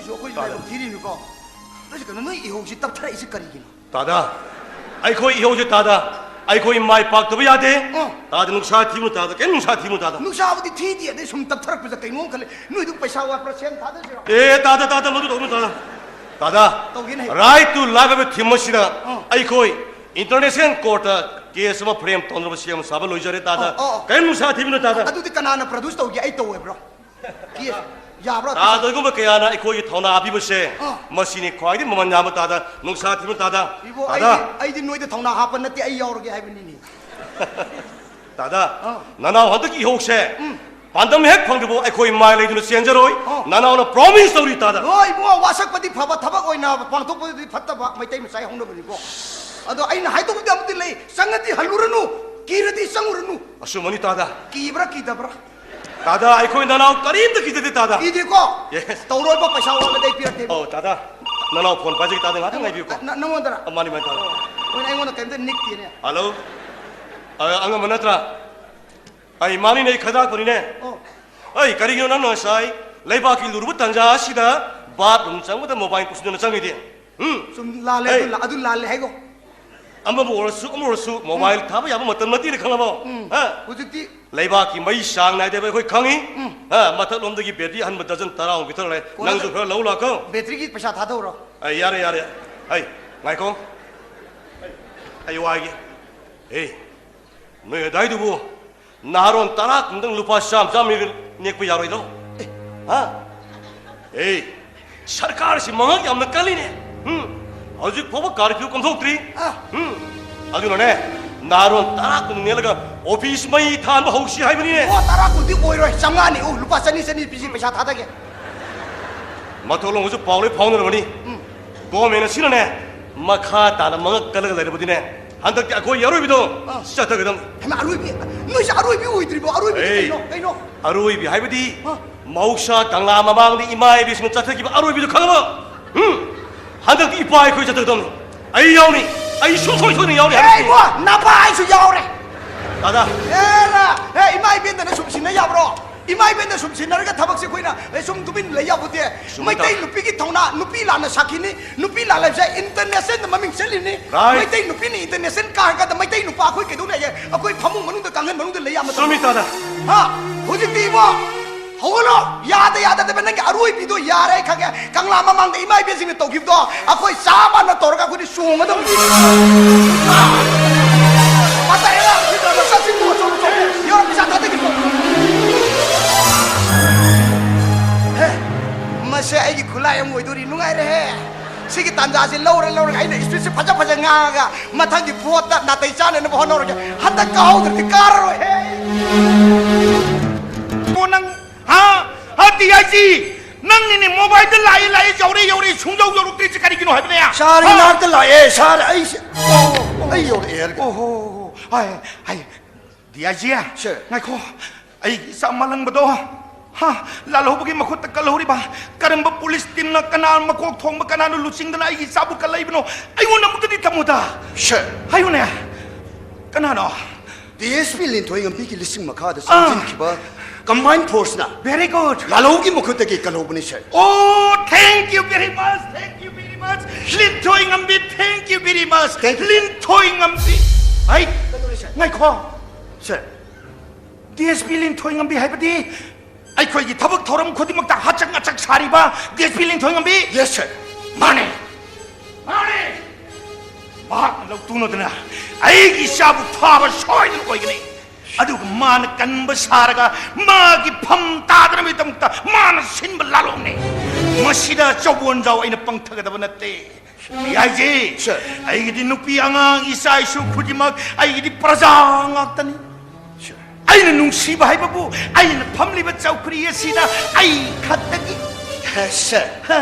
ꯉꯥꯏꯈꯣ ꯑꯩꯅ ꯅꯉꯣꯟꯗ ꯁꯤꯟꯅꯈꯤꯕ ꯊꯕꯛ ꯊꯧꯔꯝ ꯈꯨꯗꯤꯡꯃꯛ ꯅꯪ ꯃꯥꯏ ꯄꯥꯛꯄ ꯉꯝꯒꯗ꯭ꯔꯥ ꯑꯩ ꯍꯧꯈꯤꯕ ꯇꯥꯡ 2ꯗ ꯖꯦꯁꯤꯒꯤ ꯁꯦꯀ꯭ꯔꯦꯇꯔꯤ ꯈꯗ꯭ꯔꯥꯛꯄꯒ ꯑꯩꯒꯤ ꯃꯐꯝ ꯑꯁꯤꯗ ꯋꯥꯔꯤ ꯁꯥꯟꯅꯈꯤꯕ ꯃꯇꯝꯗ ꯖꯦꯁꯤꯒꯤ ꯁꯦꯀ꯭ꯔꯦꯇꯔꯤ ꯈꯗ꯭ꯔꯥꯛꯄꯅ ꯀꯔꯤꯃꯇ ꯌꯥꯈꯤꯕ ꯂꯩꯇꯦ 마부 마파마 시를 파드는 보러 아이 마기 잡들이 템 나오러 호나게 해보지 나 거기 같이 나나 따들이 bakari기노 셔 마학 쇼이드는 먹기 보러 아니 셔 아룩시 못했다 하우직기 증동 게임러기 이바리 문에 보트 레블리 아이는 티켓 비드나 타독 리바 샤노 이거 막 람바 떠나리 아주 몸이 거기 막 비바리 먹기 비바리 먹던 아이 그래 그리고 막 비바리 문에 보트 가까버리 아이 뭔다 아까이 그라가네 셔 아주나디 이바리 마보 나코이나 나코 잔는 타나고 화나가라니 아주 마기 못한다 애니시 반살로 마분지 죽고 제를 탐살로 마나까리 시도 없는 럭러이 마두기를 먹고 샤이는 비그니 프로모션 샤이는 나오는 비그니 샤 그나 하이 샤는 우리 샤네 하이 이빠기 말랑바 라 이빠기는 학들라 하 누가래 이사 다도래 누가래 아이 이사 다도래 누가래 아이고 이사고 먹고 있는 부비라 아유 이빠를 담어 오빠 부브라 이모네 같이 또 비봐 싹 비잡으려는 거 오빠 회장님 하고 야 비세이 아이 타자대 이빠 타자대 이사 소들 부렁거네 이사 부렁거네 이 아이지 자 앞으로 독달 먹고 오래가 아이 이사 말랑 뭐세 amuk tak siya kaptuhalo. Baba, yan niya, ay kasi ito bim. Thank you, sir. Ngako, nang bukalap ko miti ka na, no? Ha? Ayo, ka na, no? Ha? Mang dali, piba. Masa ko sali pulis na bisi. Oh, mahal na. Very good. Tsago. Nuwari. Kaya ang buhay na pa at ang mga ganay.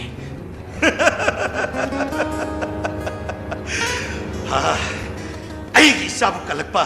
Ibig magiming करी को बा करी Linthoi ngam bi देश भी Linthoi ngam bi oh thank you very much nupi macha mon mi thona lingjel do ai thagat tab ngam den nang thagat li adu simatakta ai nang promotion show idra bi gani ai isa kalak pagi dam thank you sir adi di sir wait ai wa makata ko okay relax. Thank you, sir.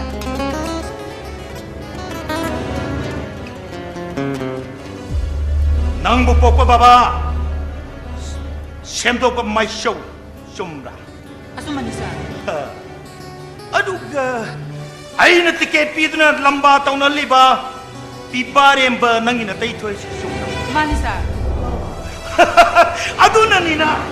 한덕기 바자르기 봄 모카이 바두다 난기 남인 쩌우는 여기사 헤이 봄 모카이 바기 톡톡 아두고 마파마두다 낙 디디다 아두고 봄 모카이 바기 미국 카르당 낙 마파마두 디디다데 레이게 나트라 마시는 딱불이 난기 비브라 낙등에 heb지 좀이 사 누미나도 웨이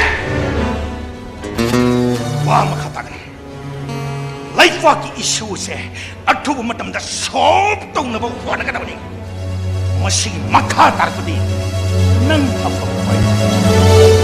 뭐 Get out! Thank you, sir. 그리 이슈리 들고 누비 마상 마하구나 아이 그리 저리 Get out! 하이 카드락바 하이 nang bunati lau jauh 샤 가리 모이템이 아이부 고비르 샤 샤리 카르부 시로노 하이나 아이부 구둠 잡는 거니 미 하팔랭가 키 먹고 오이독 샤룩 모랭가도 범타독 비우샤 nang sauken basina 카드락바 yengoy na koy ay koy se mapalam da larik lai shukar tamu bagi Hindi Ingraji khara ngang sakpa haiba sida yang praja miyam na nungsibiduna ay koy bol ka leiba laipa ki lusing bo helai sebo masida bo ithau khara tawpham thok to Sar the right to life mun khangri mi bu phar ab thamoi sotri खुशियों की कामना बता लम्बा मशीदा नुपा खुंदा को ठोकर है मुझसे सार ने करीम तक खंग भी करियो सार मशीदी बाथों मरम खंग दबा मोहम्मद बिन तुगल करेंगे आगनी अफ्रीका लुचु तरफ ये दी अमेरिकी लुचु तरफ रहेगा शासन ही नहीं सार खतरा बा नंग नंगांग थोरोक बसीदी सही तोई बा कतरा कतरा कतरा क्यों नंगांग थोरे ये आई दिन है नंग नग टेलीविजन द टीवी दगा स्पीच पिरक बसे वाग ngangat pase us aidi imay humanga se ororo taraga ising thari ni lawaida ha hai phamulauni pham sa thaksi pham changu phamulauni hey nang si aina sum khanbada nang hadak tai ticket pige na khalli ne hey nang vote ka ga do sum mali ne hey law wari sa che phamulauni lamdam ma se mai hong sal ma sa No me que tiene mana masing yo jari hingjal imagen punumak harai khangna wana re sa handa ki bong ki thodok sa handa ki mamang ki thodo ma namsina mohna bada government ke lok tun ke thoni ki thodo ne base laiba praja miyam da khangna re sa masjid general misak singado matik chabu dandi piu sa sirmu solo singi adu mateng pangmi uni sa hoi lui na khana bayai hai ba khadrak ba yengoi saita nachin thi hai ni hey Nahal numa ay banglo ki gate maya duda nang ay ka sampoy na kidna ha maduda ay ka samdi yaw da banina nang na maduda nang khuji na kholam badu yung si taxi yung habukari min hai ke ule habukari min hai ay khadakwa laiba ki seba tauge khallabadi khujin sang na khakanu kharte labna ka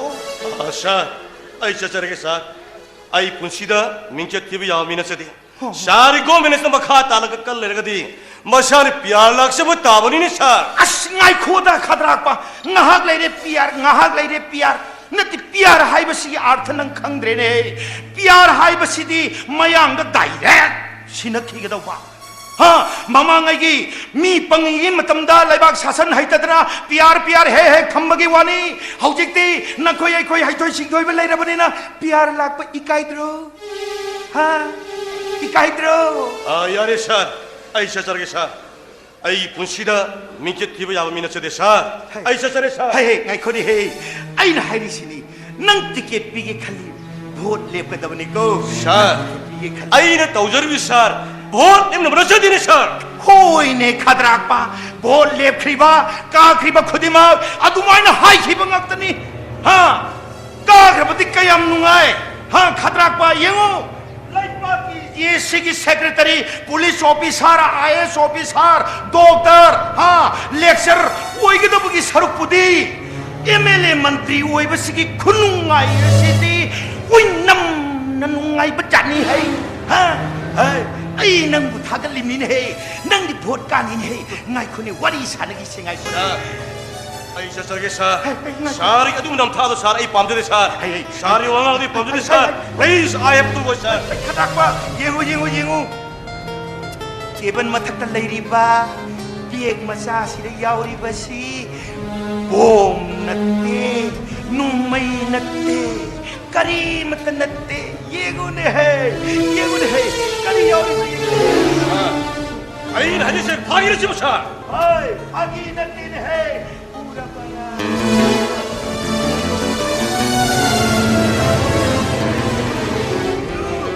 hai lupa lagi yang kai paisal lo ha se nangi ta magpira bali paisal sa masi phagir de sa ai na piri si su khadra ko jali nu natti ni please sir I have to go sir please yengoi nang sune nupi angang leirabani ha nangi nupi adugi purit amatang oirabasu sari amatang oirabasu angang sing adugi mithai leibiune he si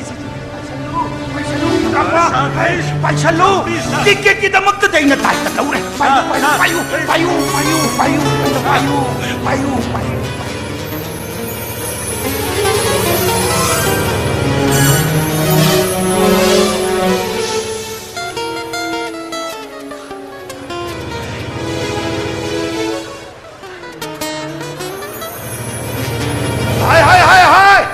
security Singh hi वाह जितो आई के वारी सानरी पर खतरा पसे I felt चाउर बनी है मथंग ददी मा कैबिनेट नी कैबिनेट सम्मान ताऊ को आई माब मीराई गनु सर प्लीज सर आई वो असुया मसेम सर आई वो जो है बदी सर आई वो पुलिस करना फान भी सर अदुगा लोकप तो मतन को ले जब यान में सर तुम्हें खतरा पा आई वाह जितो नंग पैसा से पूरा का जुम द सकमो अदुगा फिरोन होंग तोक तन लेरमो आई न पुलिस कौरगा नंगु फाल लगे अदुगा हाउसिंग नयों भाव थिन्नबगी दमक आई की सिक्योरिटी गाड़ी अहुम नंगी दमक रिजर्व लेरबनी हाय हाय पैसा लो युम द पूरो को लाख यांखै नि लाख हाय खतरा पा हाय लाइपा की जेसी की सेक्रेटरी क्लब की प्रेसिडेंट मेंबर ओइगे द वइ सरपुदी आई दौना एमएलए मंत्री ओइबगी खुनुंगाय सिदी ओइ नम नुंगाय बनी है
मया बुम असम इलेक्शन बिसे चंगा गिलास अमतंग सेवा फंगजगे तसौदी मनुंद मी खरा उनरे यारे स्वाई मपान से सुनरगे को मनुंद संगबसी यारे स्वाई सुनरगे को तमोसी हाना लाखिबो उद्री करी लेकाय देगे अखोय केंद्रगी मी ओबिदब्रा केंद्र सिमकी मीदिनत्रे को तमो नंगना पारदु इलेक्शन की जायरा माने तमो अते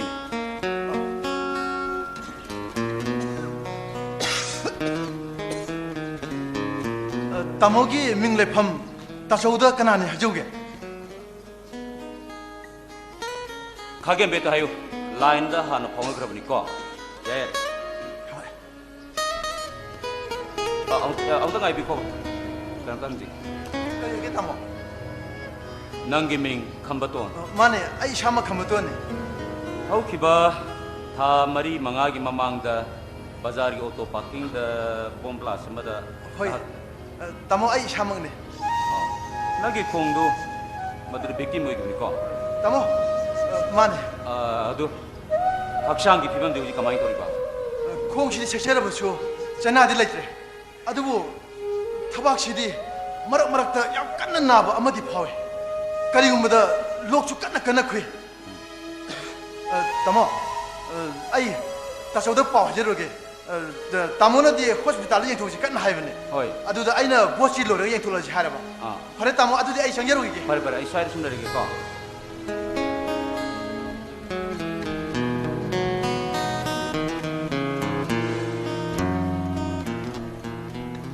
मिस्टर खगेंबा ओ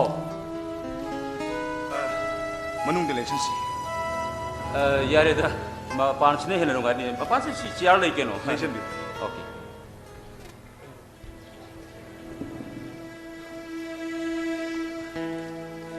आइगा उननिंगबगी मरमबो सार की बायोग्राफी अखोई मुन्ना पाजरे ताजरे ने नजरे डेनमार्क ता यूके दा स्टडी तो बिरपा इवन सर्विस पावर तो बिरा है भाई कोई ताजरे ने नजरे सौखल लबा चारो मागेस के आगे सिविलाइजेशन मुन्ना खंबीरबा नैनबीरबा कैंडिडेट अमनी हाइबिस मसु अखोई खंगे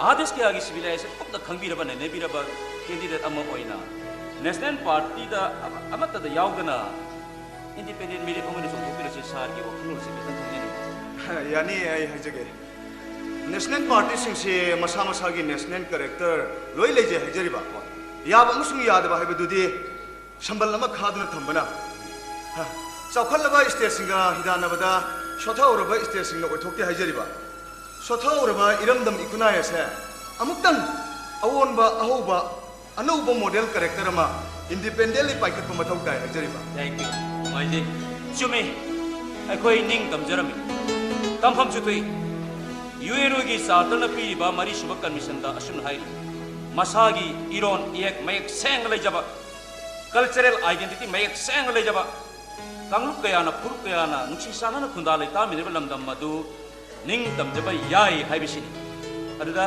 सागी इंटरप्रिटेशन सी कमाई लेबी निंग तंबगी वहान दोक्सी अइगी मोटका मयामगा सोइदना खरा खेनगनी मिपान तांगदना नुंगाई याबी मरांग काइना मालेंगी मियामगा थाक मानना हिंबा ngamba दुनी निंग तंबा थबक सुदना हुमांग ताबगे हैनबी मांगसिन खरबा इखोइना मीगी मपान तांगलुरगा मिखा पोले हाइबा वहाई तत्तना पनबसे यामना इकाइनिंगाइनि हाइजरिबा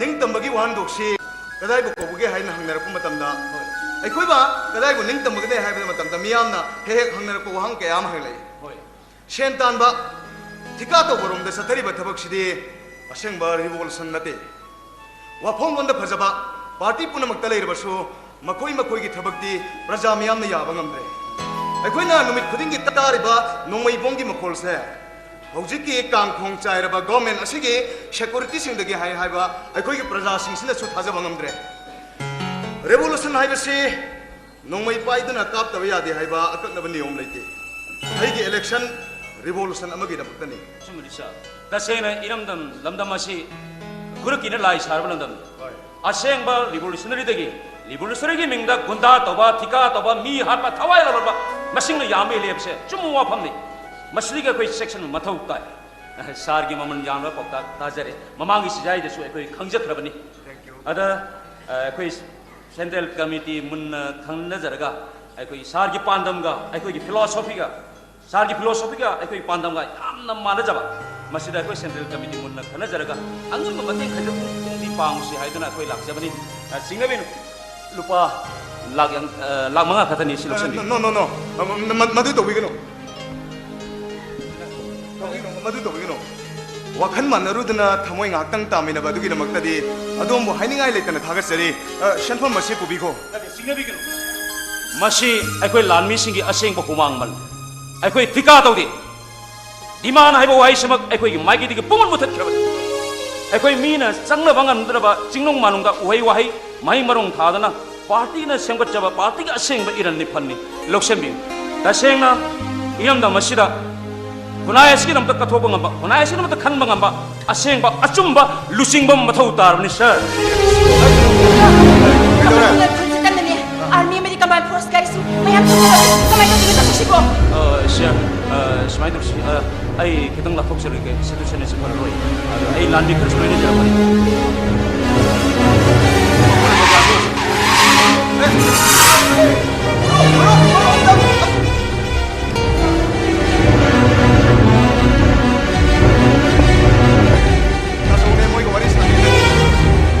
DIG साहब कई टॉपिक के दबा सर इंटेलिजेंस रिपोर्ट की वाहन पाउम खर की दमकता गवर्नमेंट थोक ऑर्डर रिपोर्ट की मतुंगिना शार को पिकअप तो बुलाक से बनी ऑर्डर रिपोर्ट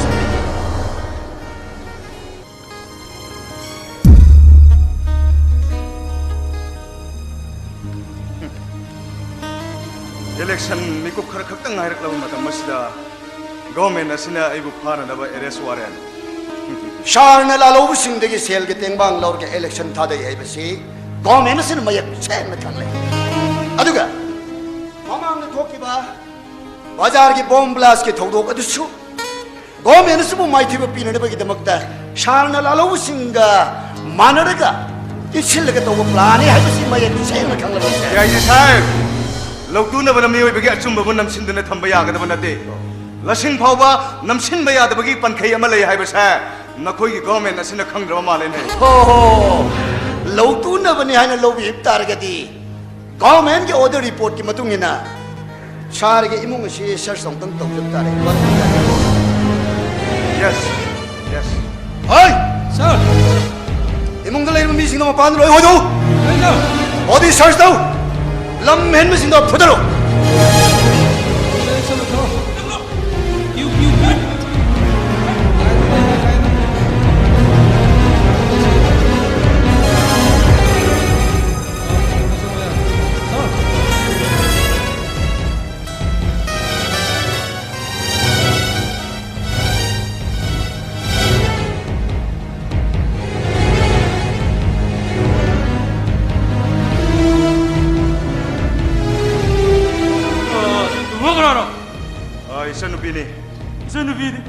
ये पोको इसे नुबी ने बुंगा ये पोमी ना बरने होय ने ए बेमा मिमिसा चलो नंग मयांग की सेवा ngakang तो सो आई शार खोई को वारी ngakang साना के चलो चलो ए चलो सा बिमसा से सो गया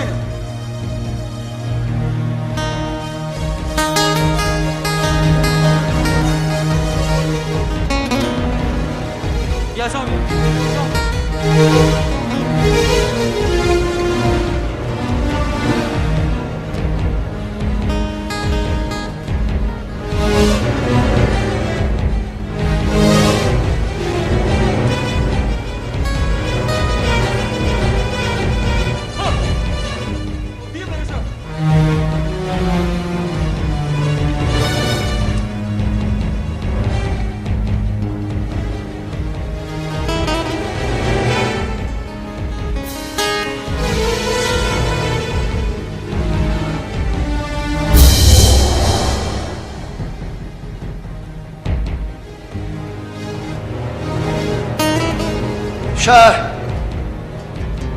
सेंफम से कदम की थादर सेंफम देजी साहेब सेंफम सिंह असी अगी नुसीजरब प्रजा सिंहना अगी इलेक्शन के मरी लेना तेमांग लगपने ओ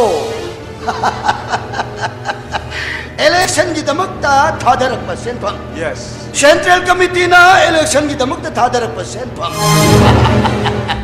अदुदी सेंफम मसिगा इशागे लोइनन ऑफिस फाउदंग लेंग तारे को no problem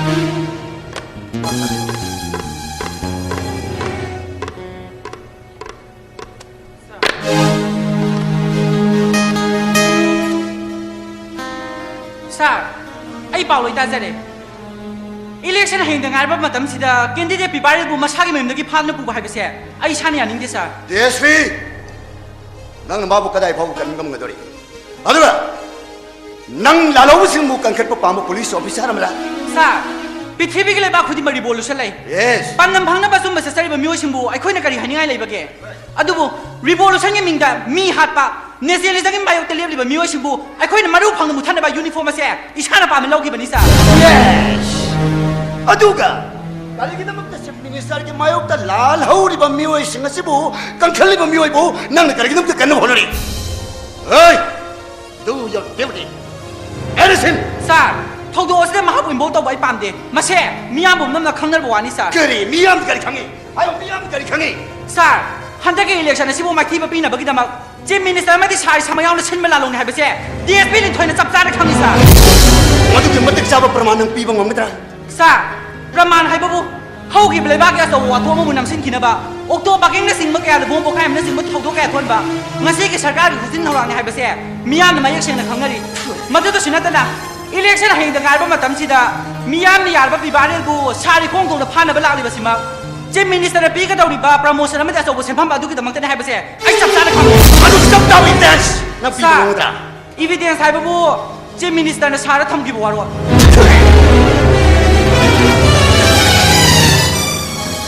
सरकार के थबक तौरिबा सरकार के मशीनरी हम ओरिबा नंगना सरकार के आरोन थोपन मपा सभा थागलबा फाइ ना खुद कसिमुत सस्पेंड तबताय immediately you have to suspend thank you sir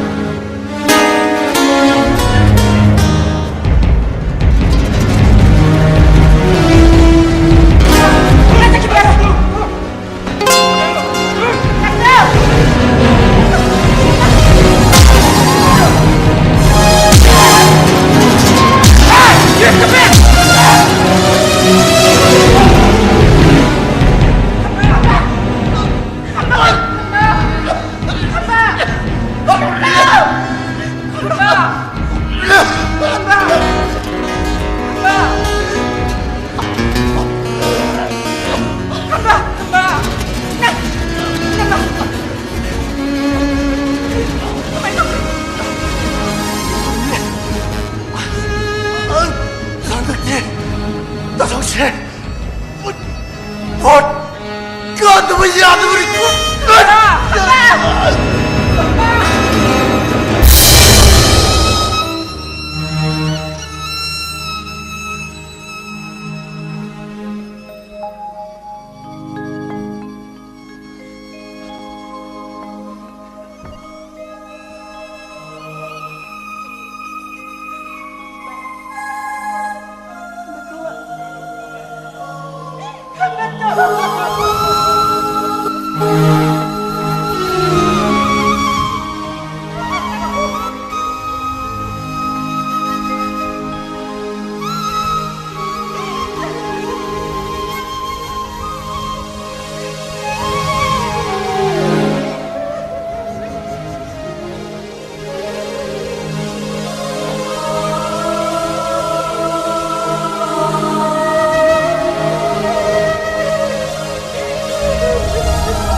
मिहुंजे पिंग पिंग पिंग मिलाओ को अकोई ने सपोर्ट तौनी हारे में मीजिंग मथंग मथंग कासल लगपा अकोई जिने कासल लगपा सरकार सेम्बा अस नुआई रहे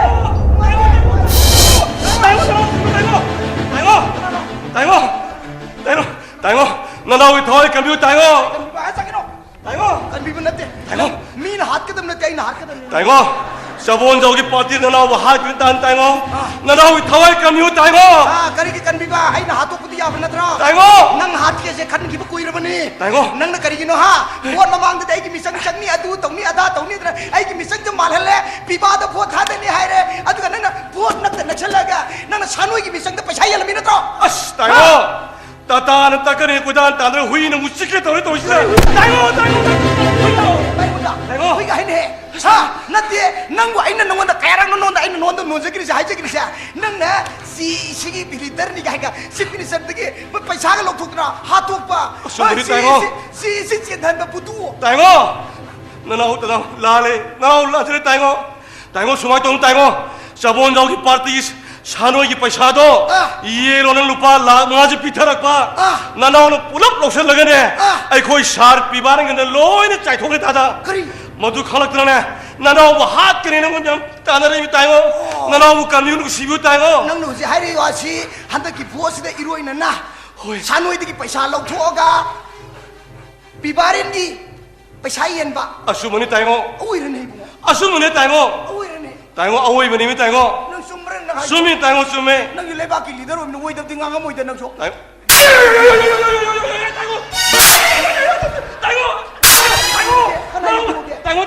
ताइगो असिब आइना थाजेनी गाइना हाइरि मा नते नंग न सानोइ की पब्लिसिटी जब तै उरी मिले हा नंग न पैसा ये बुदाई उरी मिले सुम लोक्सन न दबन नंग हाथ ताइगो ए नंग चकिबिरो ताइगो ननाउ न हाइजल ताइगो थाजबियो सो थाजबे ननाउ जे ममांगी खदाकु ओइदमनि असुम पामजब खदाकु ओरमनि ताइगो अस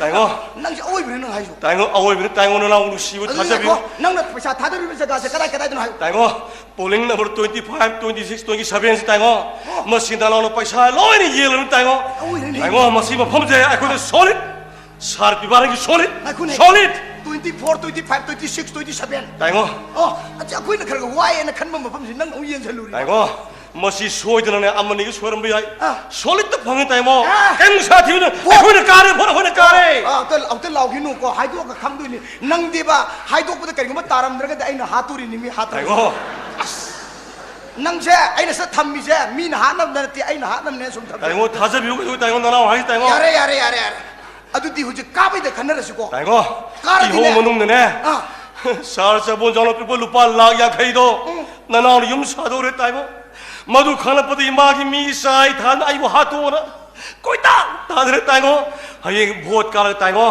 ननाउ जे ताइगो गे लागते पुंसी सुबि थमियो ताइ ए थमनी भोट कार दिन नंग आइना के थमनी अदु का आइना भोट कार दिन नंग नते ngam लौदौ लै रेबो हाइबि ताइगो हतकी एमएलए फाबै से नंग खर ओयु नेबो ताइगो कया फांगम ताइगो Sina biu na lawo tayo tau jo ki tayo. Na Emile siya ko'y tranga kung balere. Na nakun mo mapapang ngam. Tayo ngami. Tayo ngami. Atu dati ibo kang na pagadam na tiso na pagadam ni. Tayo. Ada lere si ur kayo kang bro siya. Kang bro siya. Payri si phong na. Tayo. Asiyo phau boran ka chibo. Hey, phong na ti. Paisa ni mo. Imoy. Te Emile amam dere bora ani ni piu. Soy tanam ni ko'y hay siya. Mas nang na soy ra ba? Nang adum sat le mo. Tayo. Na lawo tau jo ki tayo. Ado rin nang thaba horoi bo. Tayo hauro ki tayo. Paisa bora manak sa tum. Tayo lawo jo. Tum. Soy dere ko. Hauro tayo.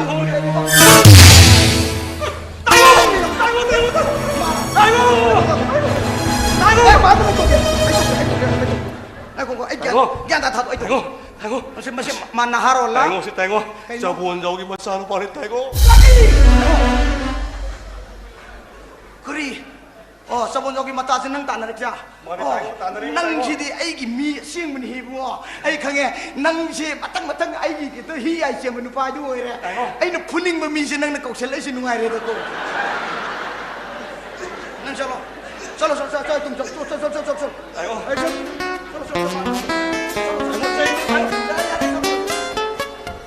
Hey, nang kerai mesar ni ba? Sabun jauh Hei, kerai mesar ni ba? Kerai mesar ni ba? Saya kata ulang punya ba? Sabun jauh masa, ha? Napa agak kau kian ni dia kang nang sekari embus tu bulai no, ha? Buat tadi yaro ni embus lai no, ha? Kari pame. Oi, nang ya? Mi ye kan. Ni kang wai doi thau sin ni kang wai. Nak.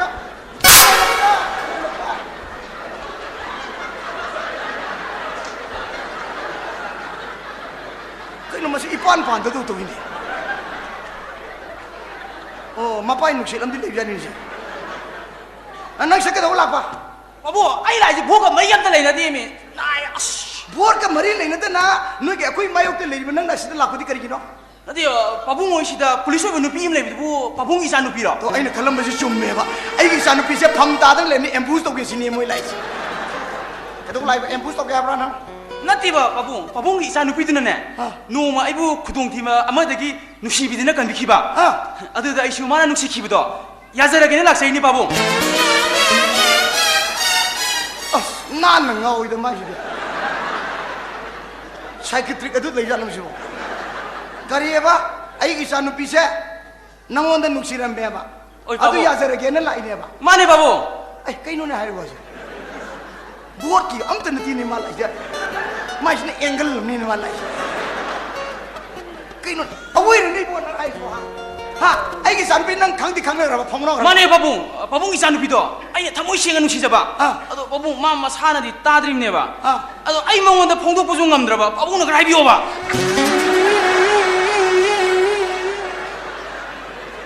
Kari yang ngamno mai wa ta pung chai chai wa tu chai re si. Ha. Oh, masih dia sum sana bam sang ini sih dia. Ibu ngai konang ai sanu pije kerti pam jabra. Yang pam jai babu. Pam jai babu ko. Ai sanu pije nang nang laur dia engon nang kari thoi. Pabung dra. Asam live tu ibai thoi kai no. Babu, soi re. Engon ibai thoi ba. Babu ai harau man ne soi do kre ba. Ma thu mon khang da na ibai. Yang mesti tu di bawah engon da. Babu harau man ne soi gi ne ba. Ai harau man. Oh, ara antak suara di nang landu ini. Iku bo ikai ecung maga. Iku bo kai. Thai ni asyeng bo jahai ini mai. Bazi tu ega hari dia lan gitu ni nang. Iku bo, ya ini lebak siapa jauh ya bangang ini sih. Ngai ko nang kuam hangge bo ko. Hantar ki bos ya. Hantar ki bos ya. Nangi napagi grup terlepi ba sanu isiga piba kanakan. Pabung itu lepas ni tamu pibare. Aduh di hendak bos di mesin yang betul kare, hendak betul puare. Mai kira sedih suin hendak ni mai. Ngai koi bo, ai wam harga ko last ko. Si was nang pas tong ni tore kang tu ni. Ngai ko nangi napa do, nang napa saya, si kau gigi ngere kang ngan minum ko. Kau ai nangi nak kubo ko ram ni ko. Nak kubo ki misang katra napa misang katra. Aji. Iko bukan misang di tiga yo, ika kan jeli. Masih pastor ke lain ni masih. Kau orang ini jadi pare. Aduh, tadi ko, orang bos ya karak pak, kau pada नापा की mic ममांग the चोंजन चुक the नंग vote कारे पिबा न vote कारे लाव मंगद्रा ए लाव गे अदु अनलाइव दुबो हंदी ने मजा ए अदु दि लावरो ने को लावरो नंग आई जे नंग नापा सबोन जाव दुने न खलो आई मांग द चोंजन लावरो पिबा न वोट कारे न लावरो हौजिक ट्राई तौ जायरो हौजिक तौ मसक फजबा पिबा रे यौदे बगुल लेबा पिबा रे पिबा न को ना आई से खंगल लोय मिना मसक फजबा पिबा ता नि खर नंग नापा से की hello low hay rồi đó ai tầm biểu đó ai tầm biểu ai nó tầm biểu bây giờ ai này hai tầm biểu co nên là cái mình lo lại xem to bạn na thoại la lại vậy co ai tầm biểu co này co nên là pass thế tôi udah nih co song chân là cái năng hay co pibana vote kare pibana vote kare phải lau tôi nih co ai lau se ai hay suy suy bây giờ co pibana vote kare praja aku pajan hari co Pibana vote kare lo. Ay na hanga kita ko solia diko. Ay haja ke ba? Ay haja ke. Haro. Pibana vote kare. Pibana vote kare. Prajana yaba. Ngai ko prajati adi se. Miam na yaba hai kedam. Ay wa suri hai. Suri. Miam na hai jab to jab thulu je ba. Miam na jab thulu je ba. Miam na to hai ne. Miam na hai je ba. Kena ni siapa? Masih jangan ni siapa?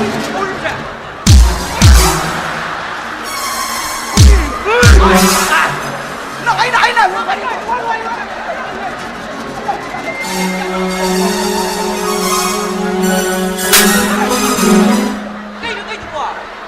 Kay ni miang hang sepang photo phobi tu ba. Nang kamu dia lain ni hisap se nang kamu dia ba. Nang ni sakit tu belai no. Angang cái con đó nó ăn nhâm sản bao rồi nó ai lâu gì nè ai là quên mất đó ai bảo bông tôi hai cái này mà bảo bông quên đi bỏ phóng nó cái lùi cái này bảo bông ai đi mà xa hai người mồi quá ai đi bảo bông này tôi hai biểu mà cái máy tôi Hồng Dịch tất thằng bắp bào mà nào sinh đông kiện từ cái vote mà sinh thi bờ lồi đấy Hana cabinet minister weram ba sabon jau party ki mirep sanoi na independent mirep pibarel bu oi ba ngakpi gani sanoi bu independent mirep pibarel na vote masing lising try pan chatet suk kun henduna kare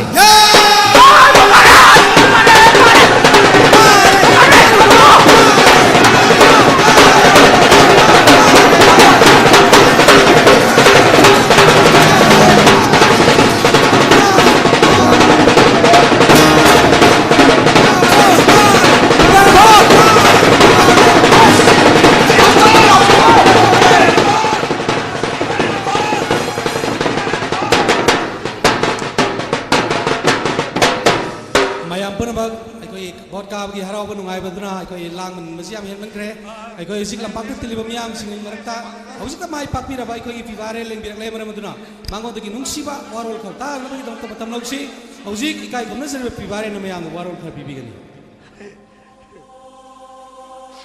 मियाम पुनमको अइने खुरुमजरी इमा इपा लेत्रबा पुपांग सुद्रबा इबु मियाम ननु सिबिदु नंगसी मियाम गी बिहुत अमा ओइमबेगी रोक्ता इबु हाइनिंगाइ लेतन मियाम तोवेमल खंगो चरी ऐ वायाम नंगांग मसु अंजद्रे नसीगे नुंगाइरबा मिको पसिदा नुसीजरबा इखोई मियाम गी मरक्ते इंजरंबा खंबतोंदो मा खक्तंग यावजेरमलबदि याम नुंगाइजरमलगने ऐ वांगांग बगी पंगल ले जरक्ते ऐ गी थोय हक्षांग लेरिबा मखै मियाम गी सेवा पुनसि चुप तौजगने हाइबो वाफम जि थमजरगा ऐ गी मामन दसि लजगे मियाम पुरमा कारमिन कमदौनि कारे दनौजि मसे अखोय मियामना तानरंबा वाफम अमनि ऐ गी इमां नुपासे मियाम गी लुसिंग मनि मियाम गी लीडर ने पुथोपसे मसीदी मियाम की मकोक थागदम ने हाइबिनु आईदी आई वाखंददी माजे हौजिक मंत्री वरप याय माय वाखंद मंत्री वरकंद मान खनगद वाखंसे मंत्री एबसे प्रजा मियाम की मनाइनी ने खनगद करिगु ममा मनाइनी ने खलकत्रबा प्रजा मियाम की मपू ने खलक मिकुप्तो मद माजे नोरो की कुंदद ताब ओरे सनु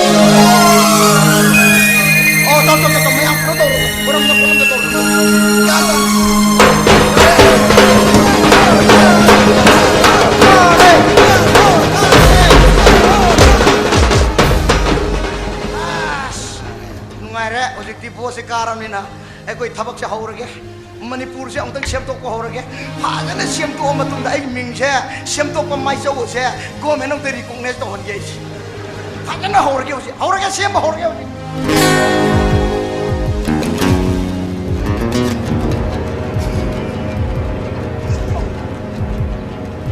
पार्टी की टिकट पीतरे लुपा करोड़ था की बिसिंग तो वो अमते है कारक के डॉट अतई कारक सुफे सिंगदोंग केंद्र के शानोइन कारम अवधि खर सुफगरवा दीवारे मन कागी बसिदे आइन फमम बचौकरी जिम अंगारांग की ngakha mana hek mungkida हौजिक मतमदबो ओपोजिशन लीडर ओरे काई कानन दोइनो नारांगी ngakha magum independently karakpa magum ne sathari bi assembly da aina yobi gdo natta kanana ha khangi masigi minnai masya is DGP promotion ka ibdagi aina ga kauba ga lakhidrebane adubu aina ngasi assembly ni satabasida bibari na tharpa soidung ore muni mase mangondian hauge khang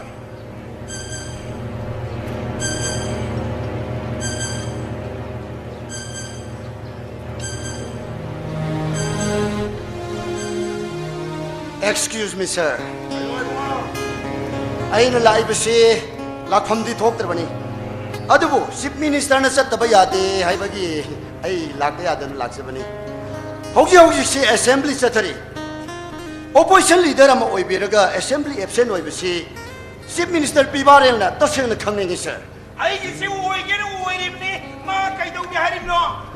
Ha ma gumbag narang ngakha independent karakpa ma gumna chapere bi assembly da aina yobi ga dabnat. Sir. Ngaming ba saining ba kaya assembly gi floor da ngang ba saina ba loy ni jai. Assembly hay ba se democracy se palai pak ase de khwai de ki maru oi bani ne sa. Hey, sine kari he ngana ne le dige. No na me tu udro. Governor gi lai phambo singi border area da hongkalan ki ba. Aduga hay ko lai kon semadana ahalaman singi pothabam semdok pa. Mantri MLA singi quarter bu thugairaga yum da lai wo hay ba. Aduga alu thabam o thokpa.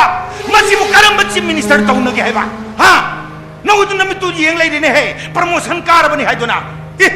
Ay di no ningi international airport po sing tem khair ga thangmani gai ganja thakpagi wakhal lachida noi na thadri bu noi nei no ningi je sha sharuk tara thopagi mapan na singi lam oiba lam dam sida chief minister pibare na sing the international airport thamdana bagi dam ta honari ba se maram yam na sai adunabu center ki budget ki mathakta international countries sing like USA, Denmark, China, even Japan phone donate torni.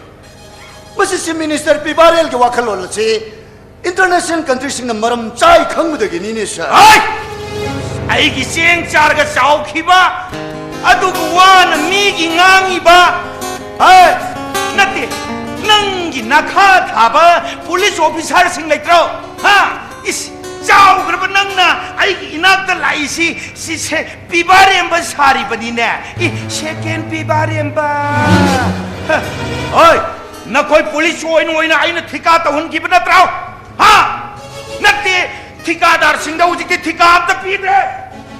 Laibang miyam na thabag loy na son kre. Thikadar mayam na mabu in thu na bagi damag pi semli si ma khangjedri na.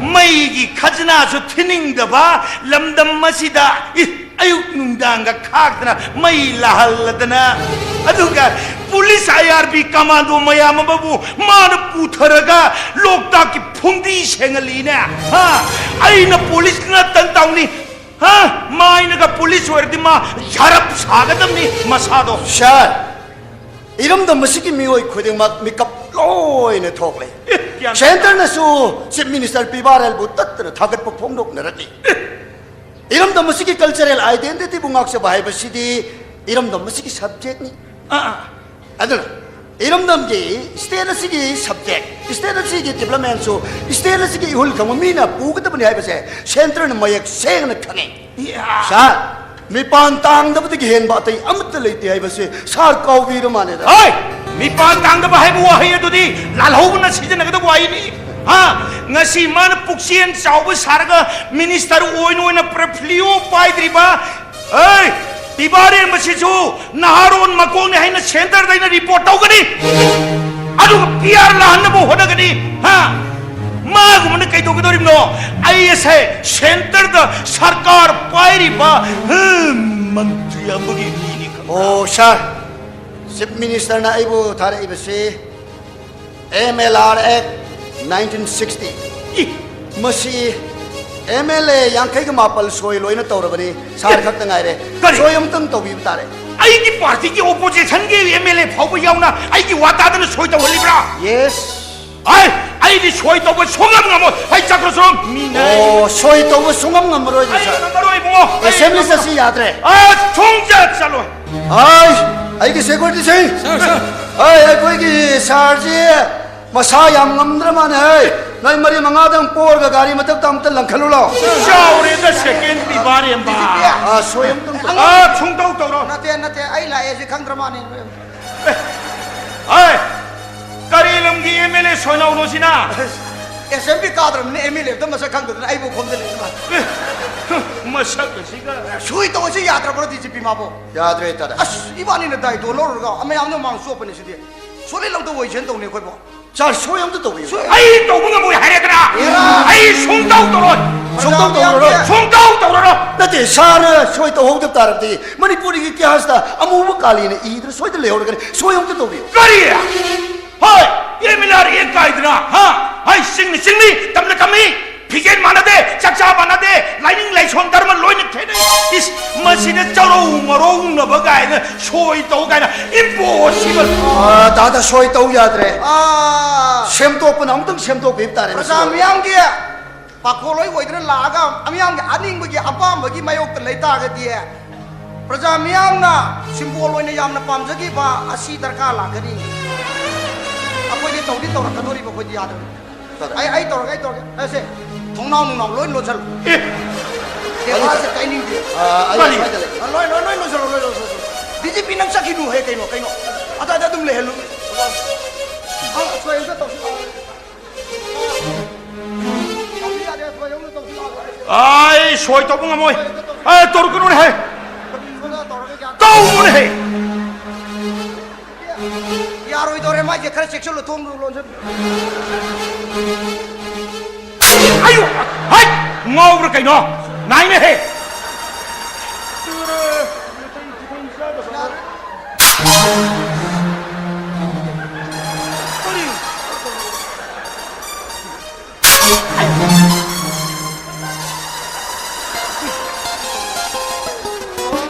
mungai te le ba ki ni khalong to si ke do to si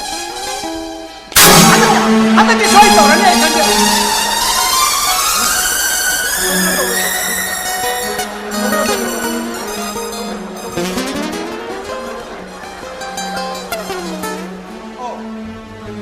Thank you, sir. Waro bibi ade, ayo mu yog jere. Yam harau na soi to bi remine nungsi.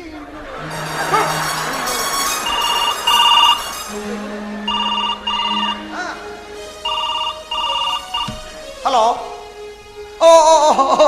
Hoi, hey, ibunga. Na assembly de lady rosi po. Tore. Ima. Si hybrid ya puti mo sangam de na dariya to le mi. Ai na hydro mi an pusen to koye de bani praja ki seba to ning mani nai na harau soi to hai bo hai pat de to re de bo kai no. Noi pa pat de khalu nu kai no he mi aso. An la sina asu phajana to jere isi bo. Ha. Kariya. Awui de na ha bo awui na. Kariya. Denmark ki prime minister la ke ne do. Chendra na ya ba pi re ba. Khang de mo kya am da de da nang ne palak pasi ye ba lai ba chi kai no mi to to mi foreign ki prime minister bu la ke ni nang apang ba nang na pan ka foreign ni mi lai ne asing basi ka da sum lei ne oh pare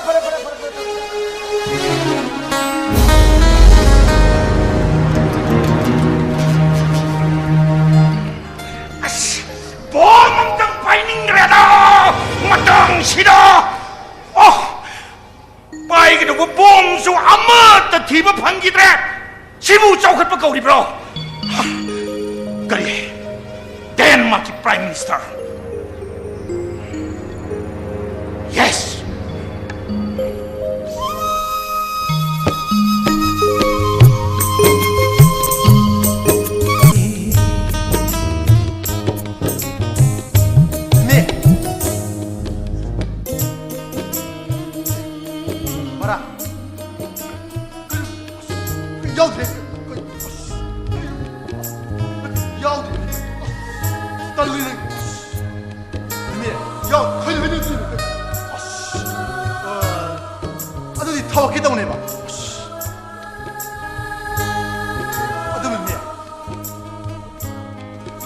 nangi parado kharta bi ai no mo da kun ku tha lem ba sinati bok than ma phaw ba ngam silak tre ba pare ai chala ge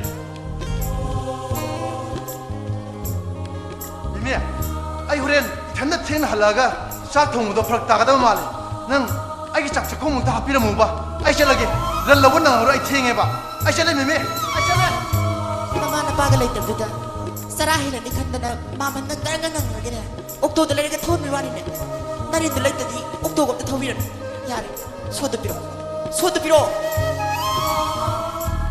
Kamadwa si nangi paisa ni si lawa ni me mesa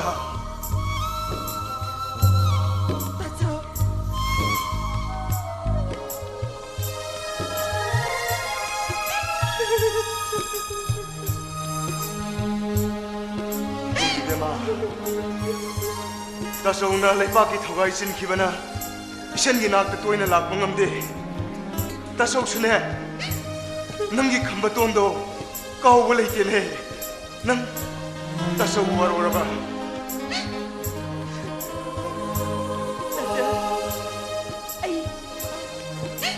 ai kanabu suwaru di tasaw kino nang kaptuna de lai hai besa ai kapte Nako, tasong na, isan na thong na ba sak to, kuya na sa ba, nang sak thong na. Tasaw, nasa na tasaw kitsak ng tigi hape. Nasi sa tasaw kitsak kayo. Tasaw, ay, lao adudi, isilip pa sak sa amin na kuya. Sak sila. Lao, masih di na. Dalam sak-sak ni, isang nitong masak-sak ni masih di. Lao.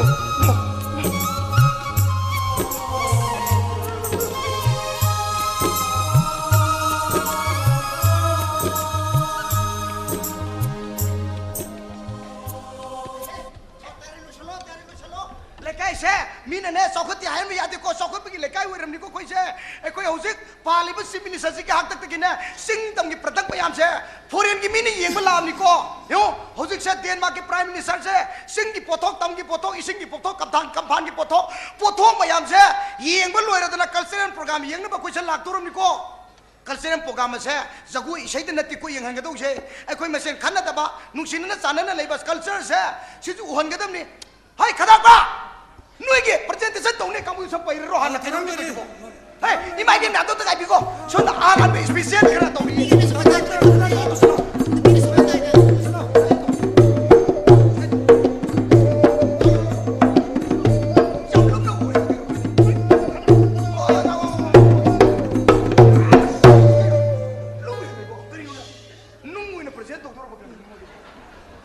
Tada ai ko ye Manipur se Pum no Manipur or tada nuai to maton thoya tada Yengu tada, ai khoi sar pi baran ne.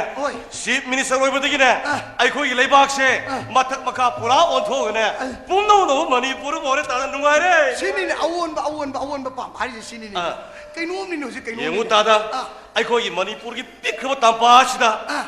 Kaki indana sarva kanagi hospital, kanagi school college, kanagi governor ki leifam, kanagi pura mo singa se international market. Sing the law in Hong Kong tada. I go in Shirbo Konum of Kalakatana. Tada Kainom de go tada.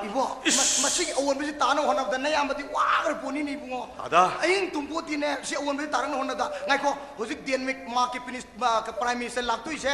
Mo da nang president tawle to kai no yeng. Tada ngai khore tada wa ma nei tada. Kai no haimne. I go ye pick up ta pa shi ne. Yum ma ta udana ne. Mana ma sing ngak ta tha se. Denmark ki prime minister ubudane ngak pad loiri har ye tada nungare. Madu ngam na ba koi no honari min he. Yengo hostan sagat hoda le haw le ga pham to hostan sajale. Somi tada yengo.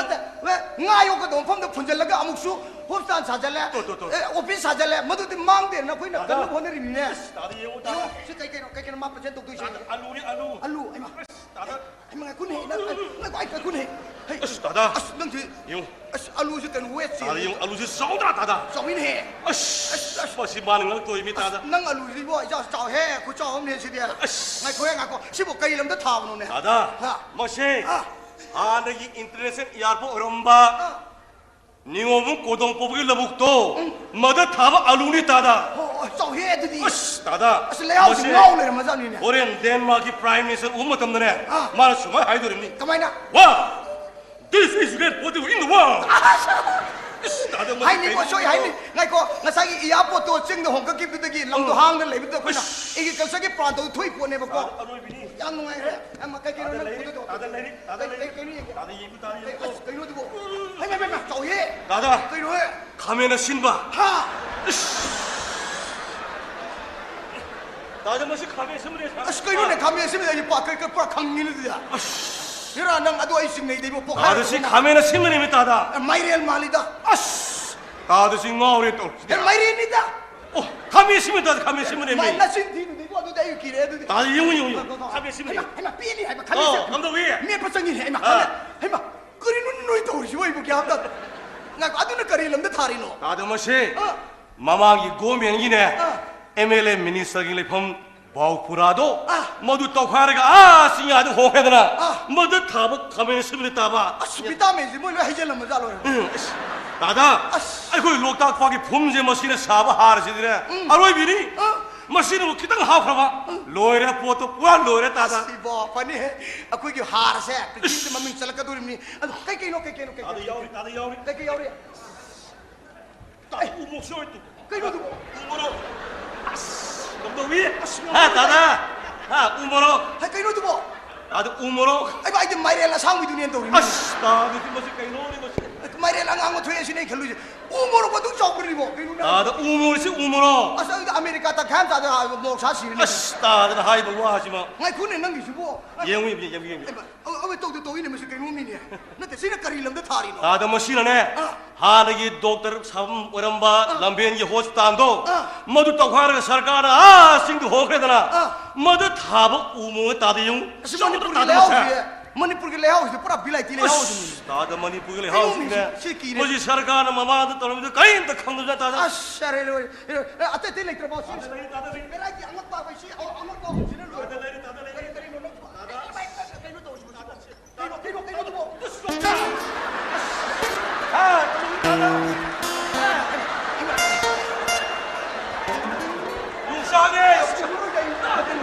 Askay no tu Hanuman yung saka sama na rin.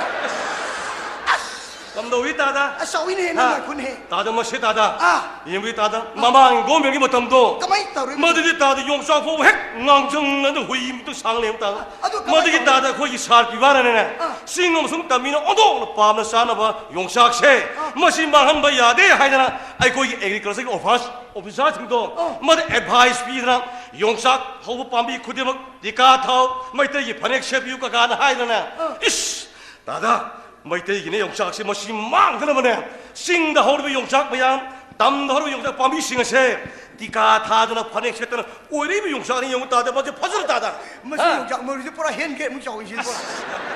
kino ni masidi Denmark ki prime minister pip char ga moi matai manau pulap char dia Denmark kai ni masidi 다다 로딱 바기 봄나 세마 하시 다다 아로이 미니 다다 yare thamdolo mo lai ba cha pura awong ba la ba ni ko 다다 as nang dine swai de sum lai min swai wa ni ai dine as sing man pra koi min khang he bo 다다 뭐 싱다 다 쩔로 다다 mi oi ba se pura awong ma lai re ko kari tha khar gi mamang de ukun chet ni ai se 다다 뭐 hata kang ma ya do ukun chet bu ukun de kang jing le hu yem ni 말아 누아래 ba mo le kai ai ga ko pina tha do ukun de ai thing re tai ngo khisi gi de sa gi ji ni mai 하이마 oh man ukun de hoten phami bore khalu re adu bu suga bun thu la le be wani 또 아야도 누아게 머니 불 다다 iba ma tangun gi simare we ke we arati hai de le ni ko kai nuong ni mo ji 다다 ai na amasu ui na 다다 करी हुई santi en de setle santi en de sapes ko santi de khra sangel ga sum da vida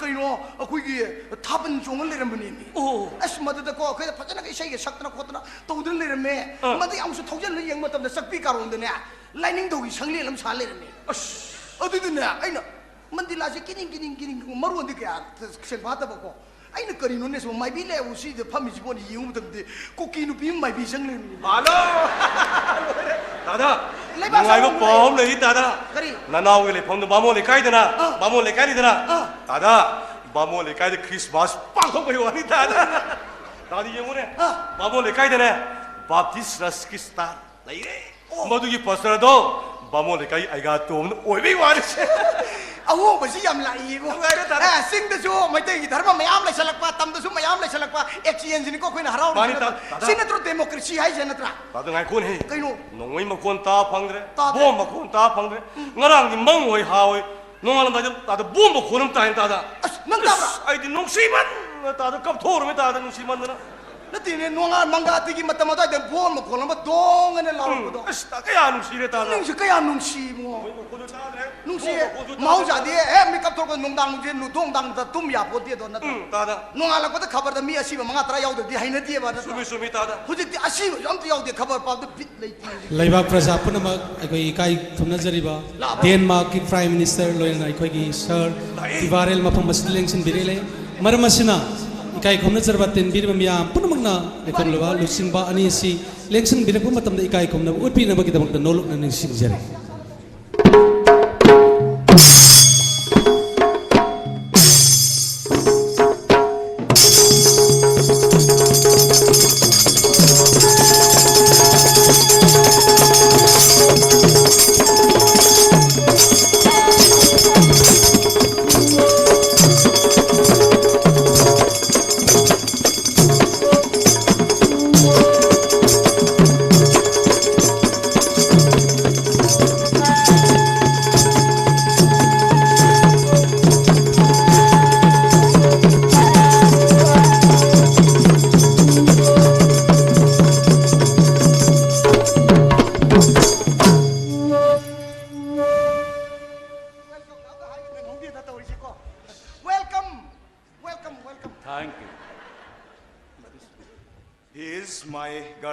and social worker. Social work. Yes. That means political guardians. Oh, thank you. And he is my worker. Oh, worker. Thank you. Please. Sir, I'm present ni matam do. Sir, we want to present some vegetable form. Okay, welcome. Ay na lolo sa tum phao na to sir. Welcome. Sir, next by next. Sir, next I will give. Come on. Potato first. Oh, sir. What is this? Yes. Sir, this is a potato money. Potato. Sir, potato, sir. This is a product of Manipur agriculture. From Manipur? Yes, sir. Wonderful. It is a great potato in the world. Kumio. Manipur na alu isaw re. Wonderful. Sir, next I will. Well, come on.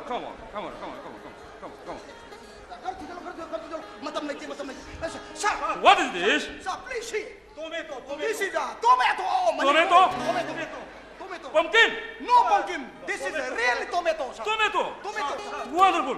Come on. tomato. It is the great tomato in the world.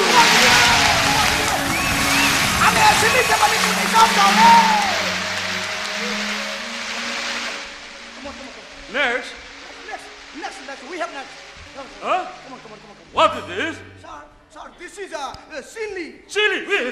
Chili, Chili? sir. It's also product from Manipur. Yeah, this is a product of Manipur, real product of Manipur. Chili. This is called umoro. Umoro. Umoro, that means greatest chili of Manipur. Umoro. This is a highly tasted. Test.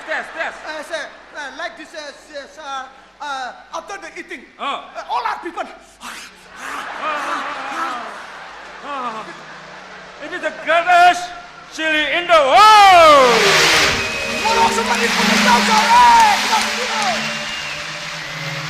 Okay. Huh? What is this? Sir, this is a yongsa. Yongsa. That means monkey rice of Manipur. Monkey rice. Monkey. Oh, no. Monkey food. No, monkey food. Monkey. Oh, yes, monkey rice. Put meat. That is it. That's rice. Okay, come on. Come. What is this? This is What is this? What is it? This is a bomb. Bomb? No. Please don't mind. No. See, this is the bomb or this is a vegetable bomb of Manipur. Oh. Thank you. Thank you.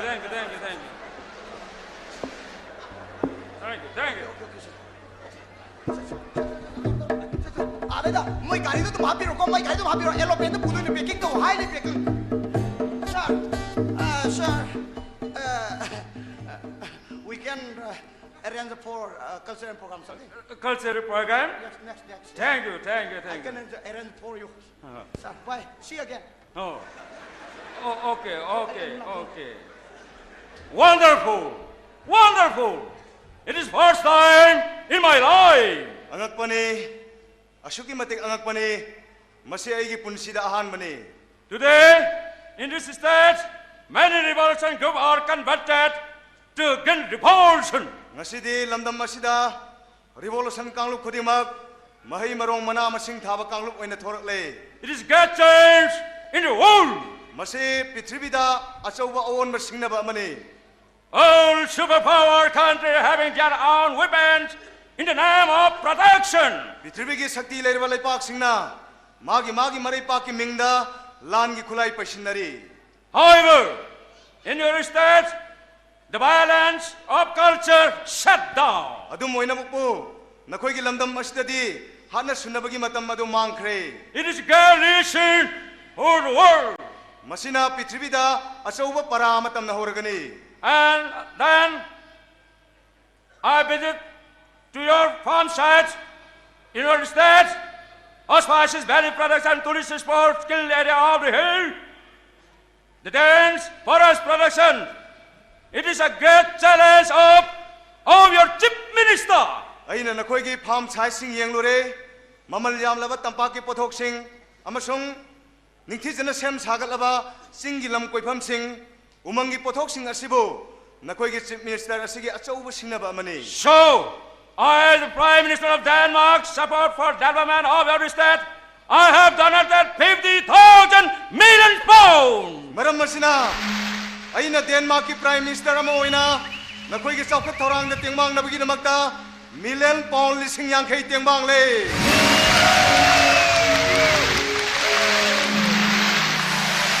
Ikai khomnazarba asmala Denmark Prime Minister piba warol myang nuksit tabire haujikti sinjalang jaba sinjaba creative dance abakhak ekoi thorang tawjari masibu jagoi oina sabikadaba ekoi ikai khomnazaribe ASP Linthoi Ngambi amasung Sar Sabonjaugi machanapa malangba anina asigulaba creative dance si sabigani lowisi.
no no ꯑꯩꯈꯣꯏ ꯄꯨꯝꯅꯃꯛ ꯏꯔꯝꯗꯝ ꯑꯁꯦ ꯅꯨꯡꯁꯤꯐꯝ ꯊꯣꯛꯇꯕ꯭ꯔꯅꯦ ꯁꯥꯔ ꯃꯔꯩꯕꯥꯛ ꯃꯖꯥꯇꯤꯒꯤ ꯐꯤꯔꯥꯟꯕꯨ ꯅꯣꯡꯃꯗꯣꯟ ꯈꯦꯠꯅ ꯋꯥꯍꯟꯖꯅꯤꯡꯕ ꯃꯤꯑꯣꯏ ꯀꯌꯥꯒꯤ ꯄꯨꯟꯁꯤ ꯋꯥꯔꯤꯕꯨ ꯑꯩꯈꯣꯏꯅ ꯇꯦꯂꯤꯚꯤꯖꯟꯗ ꯑꯩꯈꯣꯏꯅ ꯎꯔꯤ ꯇꯥꯔꯤ ꯑꯗꯨꯕꯨ ꯑꯣꯅꯔꯦꯕꯜ ꯁꯥꯔꯗꯤ ꯏꯔꯩꯄꯥꯛ ꯏꯔꯝꯗꯝ ꯑꯁꯦ ꯈꯖꯤꯛꯇ ꯐꯥꯎꯕ ꯅꯨꯡꯁꯤꯕ ꯄꯣꯛꯄꯤꯗ꯭ꯔ ꯃꯥꯜꯂꯦ 이레이박 이름담마세 건너는 호나보다 이레이샤 이만 그러디 망한 바 마타우 따라 있어 그리 마팜마세 와리 리팜 महाभारत रामायण की वारी लिफम मान तो नते आई कॉलेज लेक्चर हो नते आई दिल्ली की फ्लाइट मतम नंग रही शार शार नवारे इबसे मतम याम न सांग नवारे शार फजन पोथा बिरो शार खरी आई बु पोथारो है बा फजन पोथा बिरो शार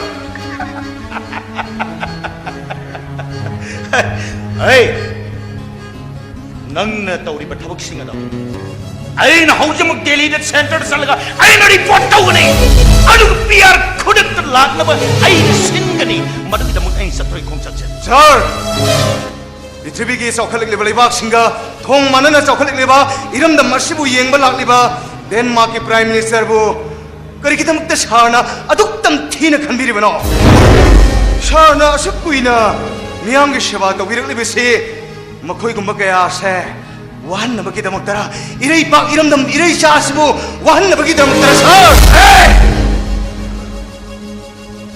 डेनमार्क की प्राइम मिनिस्टर अन खुद सर नुमित अदो वीडियो कवरेज तौबने इंटेलिजेंस की मियोई कयाम सरुक याय गवर्नमेंट की नेटवर्क पुनमक्तगी सारना चथगिबा अरोनब थबक अदो हौजिकते अइना खंगले अन चथगिबा अरोनब थबक खुदिमक मदुगी प्रूफ एविडेंस नंग पुथोब ngамtra मदुगी चप चाबा प्रमाण हाइबो फोटोग्राफर सागने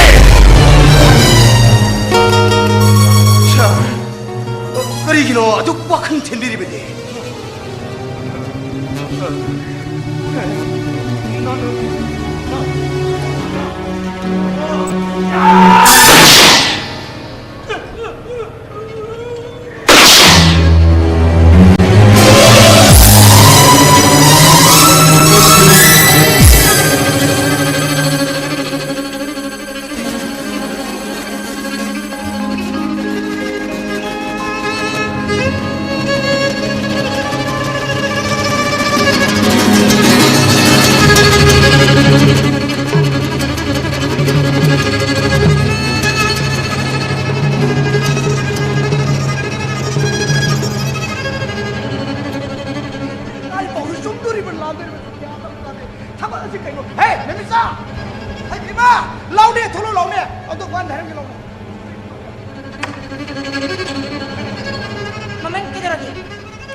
मांखिगदब लेरबदी इरेशा इमाम खर मांगन ममथोक तारे ममन लाइबक फबदगे डेनमार्क की प्राइम मिनिस्टर होजिकती केसु तौद्रे मांगन करिगम सिरम तारबदी इरेपाक इरमदम से करी ओइरमगदगरे ममन शमदोक यादबा इरेशा इमाम खर मांगन बने नमा कोरौगिगनो थौदोक अदुगी दमक्ता अई इशान पामदना चथखिबा थौदोक अदुगी दमक्ता ngashidi mamang नखोइदगे ए लापने हिंगबा तारकले नंगी काय चत्तबे नंगी DGP बु कौखरे महाक सोइदन लाक्लगनी अदुग मामन नमाक ngasi हाइजरमगदबदि ngasi फावबदा मबुंग अइना ममितदगी इरांग सिंथ अइगी सन मिमिसासे मामन की खुद सिनजरमगे आइको याम serious nang tekibaya kunaya sigimiya masibu tadokuna nang tekibaya Sure. DGP, law. Ayo paro law. No sir. DGP, ayo ngasi kasum sangda sakkadur basna. Matam sang gi mamang dagi lengak mapur singna satharak kiba aram balo singmagi sanabi ado. Ngasi di iram dam malem asde laitre haina takadur bani ni DGP law ayo paro law. No sir. Dada. Shabon Jao Wakan Hongli, Puming Hongli, Mahmikap Tokli,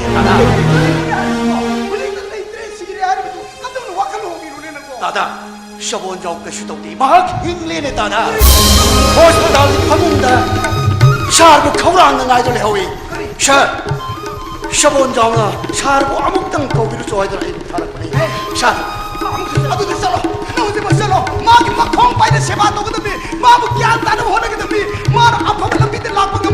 Madu na madu ni madu apa leader apa losing bahai tu rese no please come on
लाथोक्चरिबा 90.0 Wang radio की संदोक्चरिबा थौरम सुमांग कुमै सुमांग लीला मैमना ताबिख्रे लचिंगबा लीला सिबु सानाबिखिबा सना लेबाक नासोम artist association की लीला कांगबु थौरम की मखा सथजरकपदा मि कुखरगी मतुंग लाथोक्चगनी 90.0 वांग radio की होइना मखल मथेल की sensing मयापना सरुक यामिनासी YouTube अमदि Facebook ता लेबिरिबि सिंगदगी Mikuk Karadang laptop chage, Lena, think with a laptop chagado singing, inspected AI. Listening among a chatruka, Marfuni toy, Polo the Chamagani Punito Sugar, Tankak Saruk Yaminasi. I have to get it on the laptop, Kurumzari Pondabak.